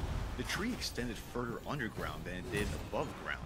Nearby, you deal with a night lurker, wondering how the hell did something like that come into existence. And then you slip past another prison guard. In a nondescript cell, you find the reason you came here. The guard, chained up and looking like he's barely holding on to life. Once released, he rests up and confesses that he has amnesia. He doesn't remember why he's there, why he'd been locked up. All he could remember is that there is a door, an ancient door, behind which lies true power. He had to get to this door. It wasn't far at all. A door at the bottom of the dungeon? What could it possibly lead to? What could be a source of power this far underneath the earth? It's not far. You humor him. You go down the one hallway you didn't explore on this level. You find an ancient door. Something that doesn't look like any other type of masonry or architecture you've noticed in this place. As old and alien as the door looked, it appears to have been used recently. Or maybe time passed differently here? It was hard to tell. This entire ordeal has been an assault on your senses and sanity. It was hard to keep thoughts straight. Opening the door with the key, you found the cave dweller village above. You enter a grand passageway that looked neither of this land nor this time. At this point, you are numb to the fear and driven by the need to know what are the mysteries of this dungeon. Crossing a massive second stone doorway, you feel momentarily deafened and confused by a sudden change in the air, a draft, a sudden change in pressure as the area opens up. Through a second door, it opened up to a second sky underneath the dungeon, with a vast vista of a massive ancient city spreading out in front of you. Had you blacked out? How is there a city this far underneath the dungeon? You look at the sky, but notice that trying to gauge distances far away left you with an even greater headache and feeling more lost and confused. It left you feeling smaller than before compared to this place. You realize this city doesn't live by the same rules and shouldn't exist. Welcome to Mahabra, the ancient city of the gods, where mortals came to get wisp of the power of the gods. When you had thought you reached the bottom of the dungeon, you learn there's a whole new world out here, the ancient city. Mahabra is a city that the Fellowship had traveled to when they wanted to ascend. A book you found in the basement told you about the new gods. The Fellowship, Chapter 1. The following pages tells the events that took place in the year 809 after the birth of our Christ, the Ascended One. The Fellowship consisted of 5 people: Francois, the Dominating One; Novin, the Endless One; Baute, the Enlightened One; Shambara, the Tormented One. And then there was a 5th one, she who never aspired for the same greatness as the rest of the party, whose story bears no listeners, the Forgotten One. The Fellowship was formed to seek the older gods, who left humanity without guidance, without aid, in times of great peril. The great kingdoms were slowly rotting away, and the grand values mankind once aimed for were displaced by defiled principles and practices. Back then, there existed an ancient tome to the ancient city of Mahabra that worked as a hub for multiple planes of existence, a place where a man could meet his maker. Those who would set foot inside in a forever going turmoil of godly dimensions and planes of afterlife. It is here that the Fellowship would demand the rights of self-governance for mankind, freedom to choose our own destiny and build the future we deserve. The Fellowship Chapter 2. The Fellowship found their way to the ancient tomes that would lead them to their confrontation with the older gods. The Fellowship persisted through numerous hazards and dangers that the older gods threw at them. Eventually, all 5 of them would reach the Golden Gates of Mahabra, the same gates Ulmer ascended from 800 years prior. It seemed like the Fellowship had bested all the challenges gods laid for them, but at the most crucial moment, a seed of doubt was planted into the mind of the 5th one, the Forgotten One. The Forgotten One was the last trial the old gods had in store. His purpose in the grand scheme of things was to create doubt and unease between the Fellowship. Holding tight to their grand mission, the Fellowship prevailed, however. They laid down all doubts and proceeded to the Golden Temple of Mahabharat, a grand lie. A lie about the greater scheme of things. A grand lie told of the way the older gods direct the flow of mankind. That many had gone before the same trials as the Fellowship. The Fellowship tore down the legacy of the old gods and created a new world. An age where mankind decided their own fate. An age of growth and prosperity. Then the Fellowship became the new gods. Since we've met the new gods, let's talk about the old gods. Gorgoroth, the destroyer of man, is the god of destruction and human sacrifice. He wishes for blood to be spilled in his name. Gorgoroth is a curious name, more so than any of the other older gods. To relive the feeling of fear, he wears the bodies and skins of the men and women alike. Some believe he still walks among men. Masked under the skin of people and hanging bodies, his presence is fading from the world. Sovian, the goddess of love and fertility, created men and women at the dawn of time.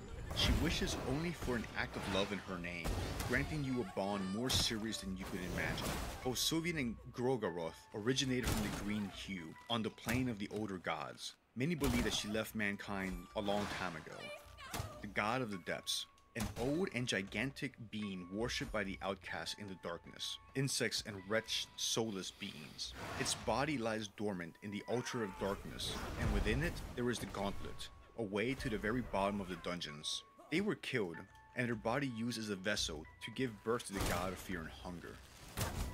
Venushka. Venushka is the god of nature, and the offspring of Gorgoroth and Sovian. It is said that Venushka's appearance can change according to the region of the world that the deity decides to appear in, just like nature itself, and with a temper that is as volatile as the manifestations of their domains. Rare, the trickster moon god, is one of the last old gods to still observe mankind.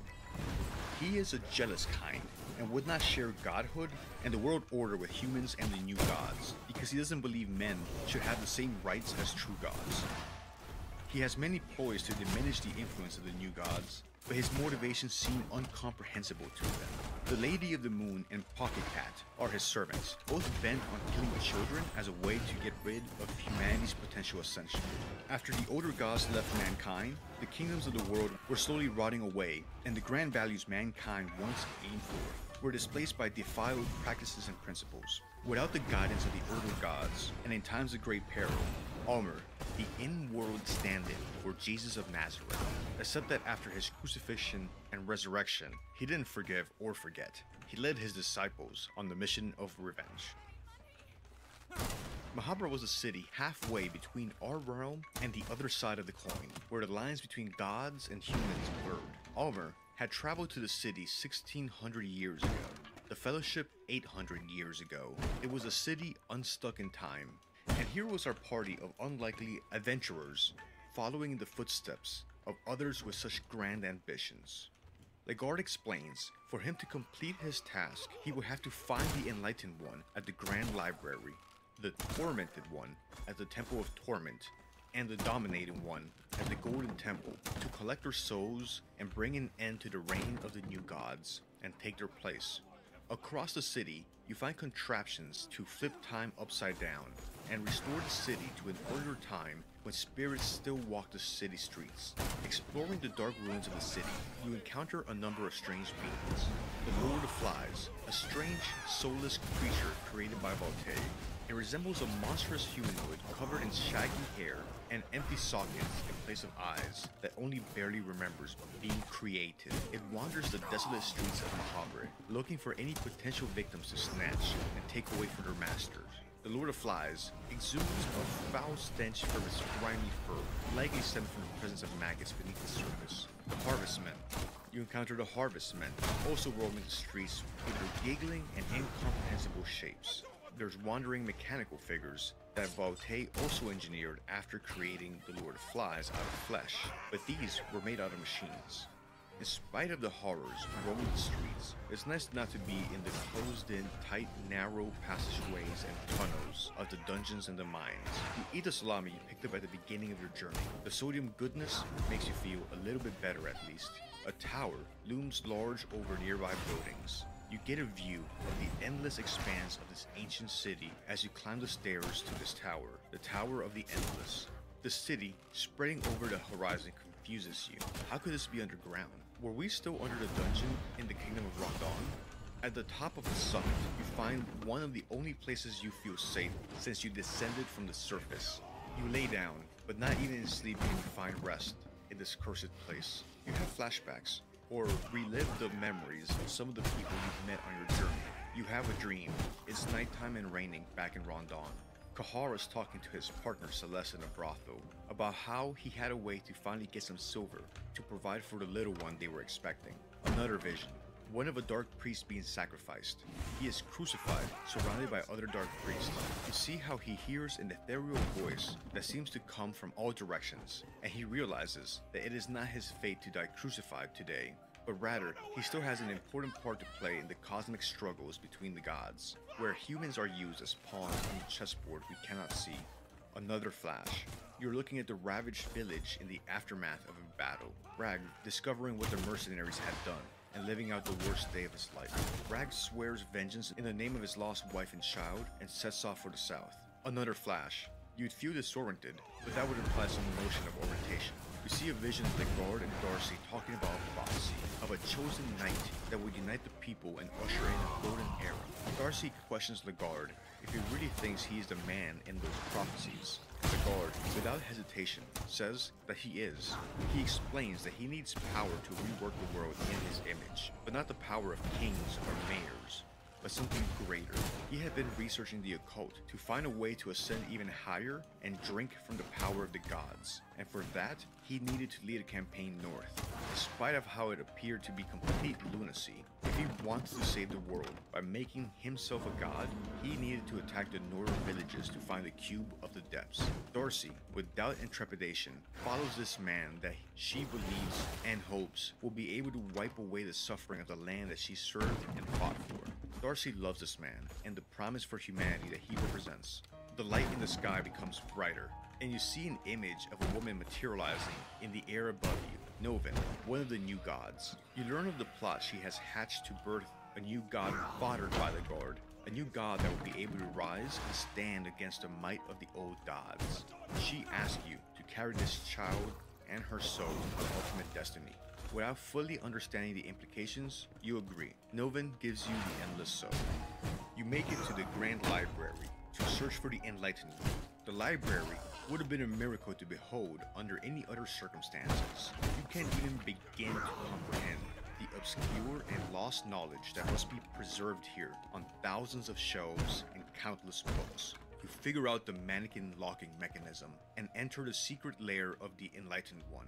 Dressed as the academic that he is, he takes a leap into the dark abyss when he sees you coming. After rising in his twisted form, you defeat him and collect the Enlightened Soul. The next destination would be the secret laboratories underneath the Temple of Torment, the unholy site dedicated to misery, where the screams of the Red Men make the halls reverberate. With the direction of Nazra, you navigate the streets of the city and use the alleyways to find yourself to the secret laboratory underneath the temple. You give this weird contraption a drop of blood, which it uses to produce a husk for you. An empty-minded meat puppet in your image. Unsettling. Why would someone have this tech? Nazra, like Voltaire, had also been experimenting with creating artificial life. Maybe creating life was something meant for humans, not the new gods. You enter the Temple of Torment and utilize the husk to bring life back to the temple. The Tormented One spots you, and you remember what it is you came here to do. He uses his concentric ring machine and takes refuge in pools of blood now flowing in the temple. Once defeated, he melts back down into the blood. After many scars and much struggle, you defeat the Tormented One. One last soul to collect, that of Francois in the Golden Temple. You fight your way past the nameless construct and enter the Golden Temple. You see the insides of the Golden Palace in its prime, when the dominating soul Francois is at a peak of his power. Sitting on his golden throne, he has a scowl of disgust directed at you. As soon as he notices your presence, he stands up and approaches you sword in hand, like someone decided to rid a place of an infestation. Well, an infestation type that you could get rid of with a sword, so like koalas? After defeating his fire-spewing golden god form, the new god's reign is finally broken and will fade with time, leaving a power vacuum in the presence of gods ruling over the world and humanity. You look at the throne, realize that so many others, from Qua, Armor, and the Fellowship, had all sat on this throne to ascend to godhood. The guard takes his place on the throne, explaining that he will be able to bring humanity the peace and prosperity so many had prayed for since the inception of humanity, that he would embrace his greed for power and doom his soul to save all others. A nice self-serving fantasy he's crafted for himself. Narcissists around the world could take note of the guard. Your vision blurs as the light in the room intensifies and you lose consciousness. The void.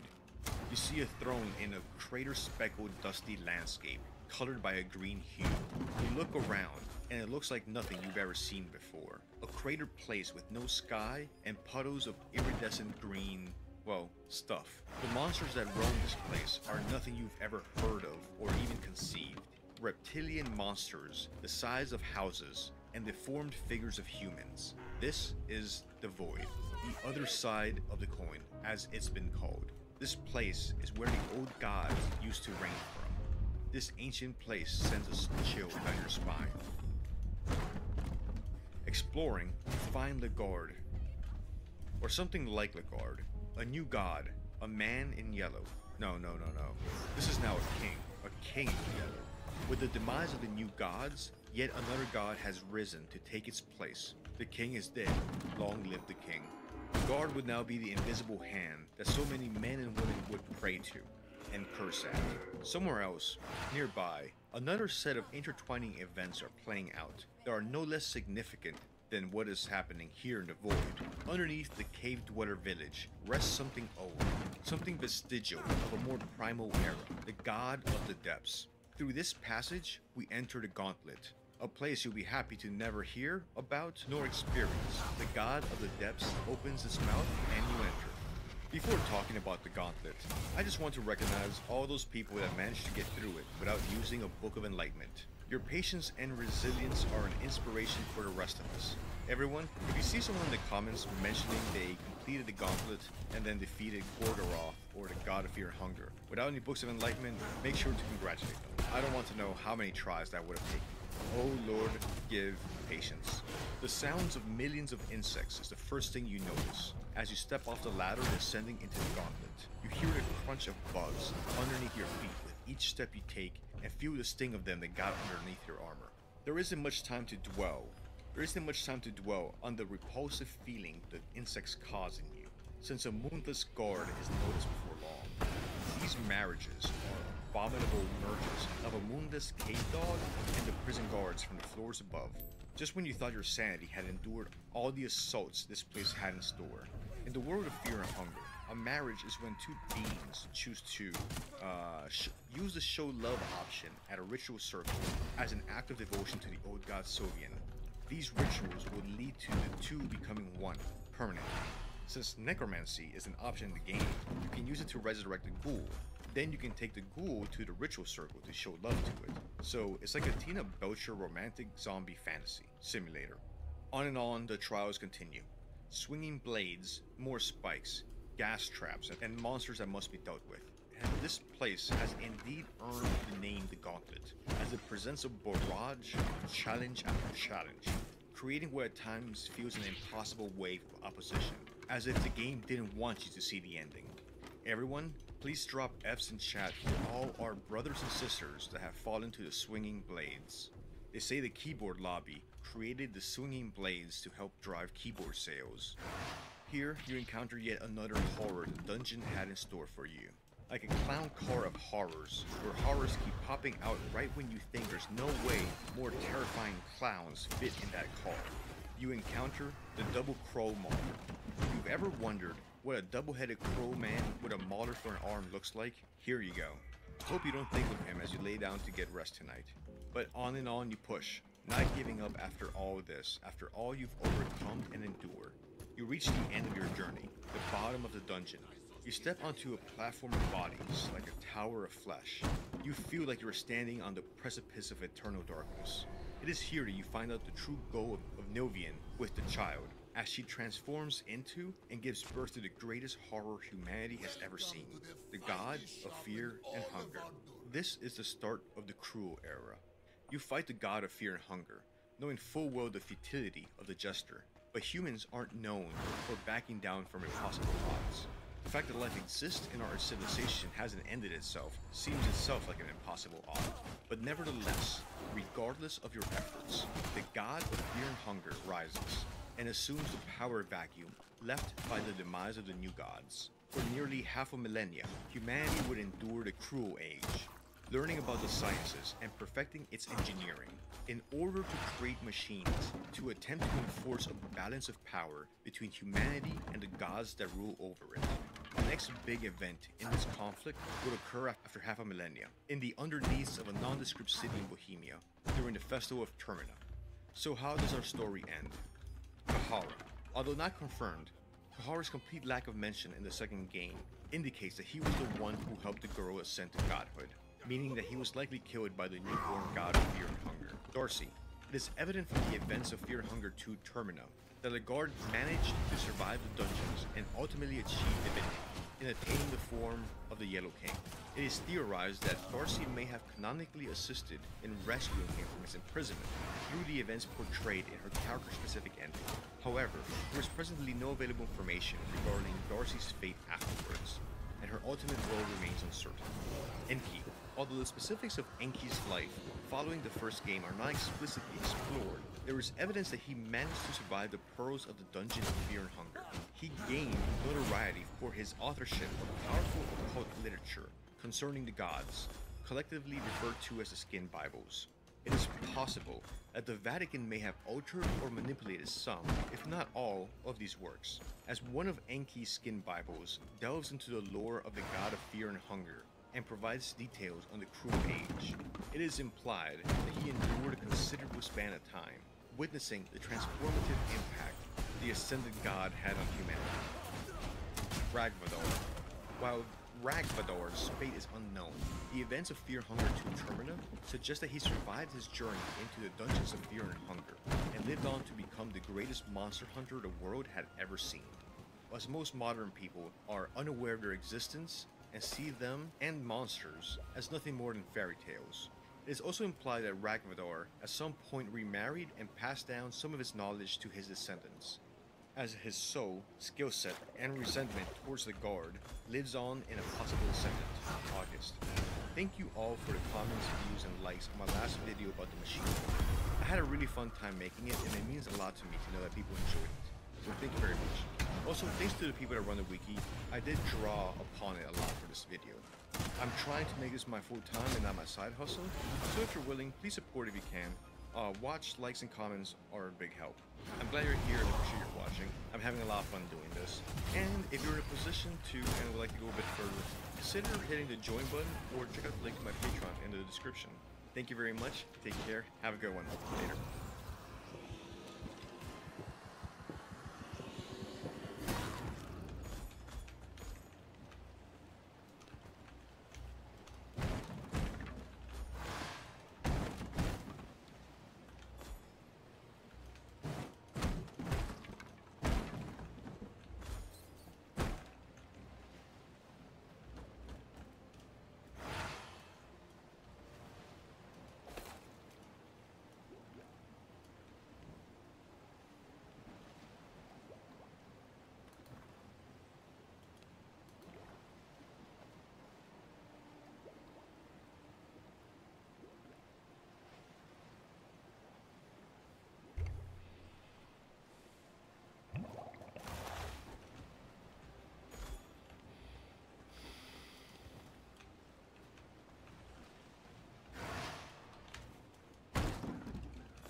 There's no space in my inventory.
My bags are filled.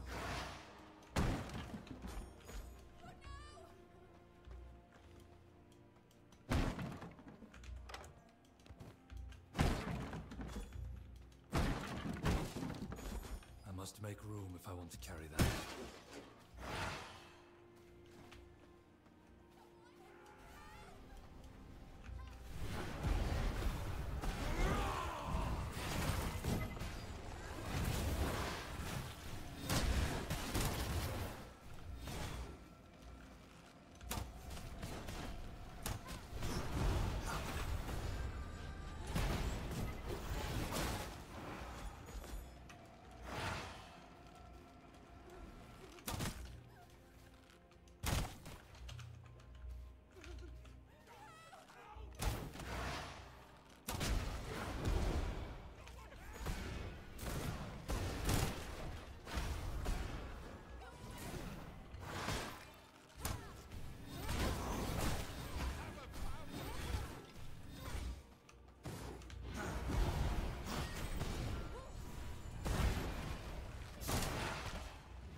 Space in my inventory.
Bags are filled.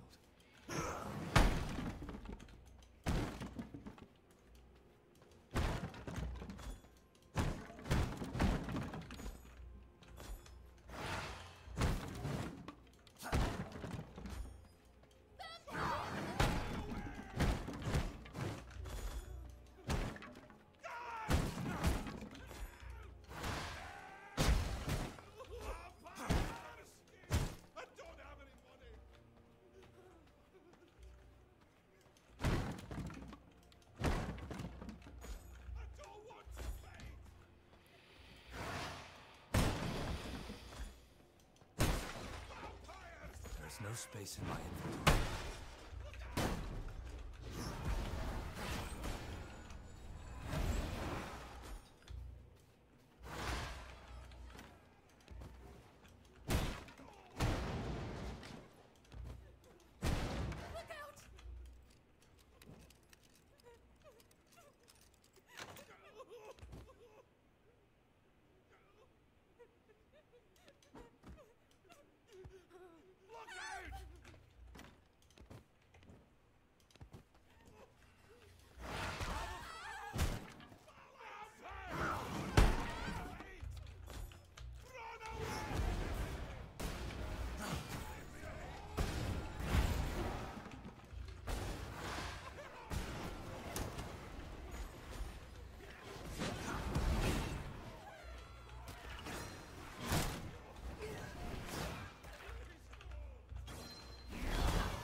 assert my will.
Bags are filled.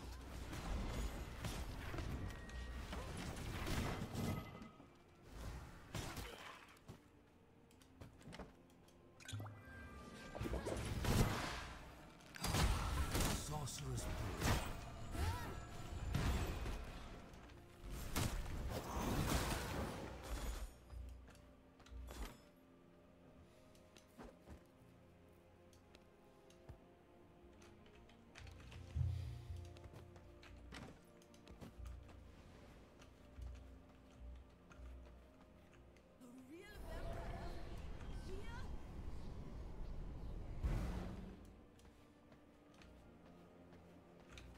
I think I have just the thing for you.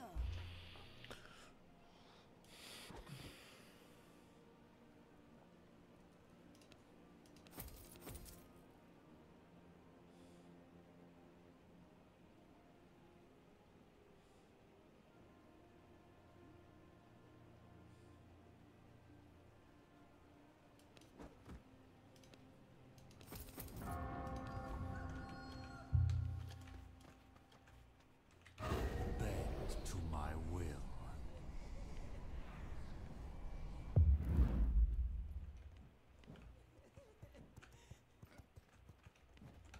I must make room if I want to carry that.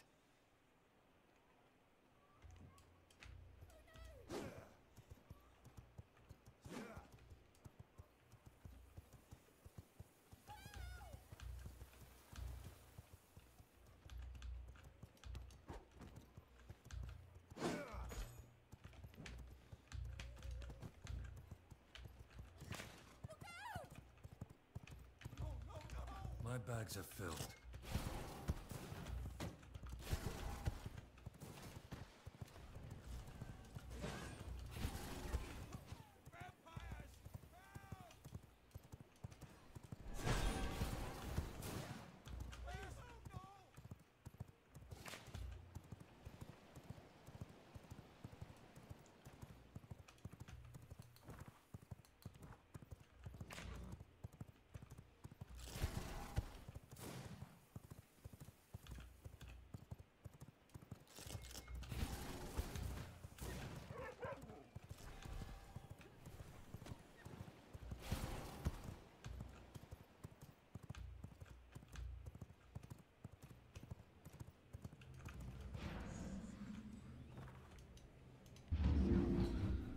Time for bed, I think.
Nice. Didn't expect all that farming, but nice. Anyway, off to bed. Take care, see you tomorrow.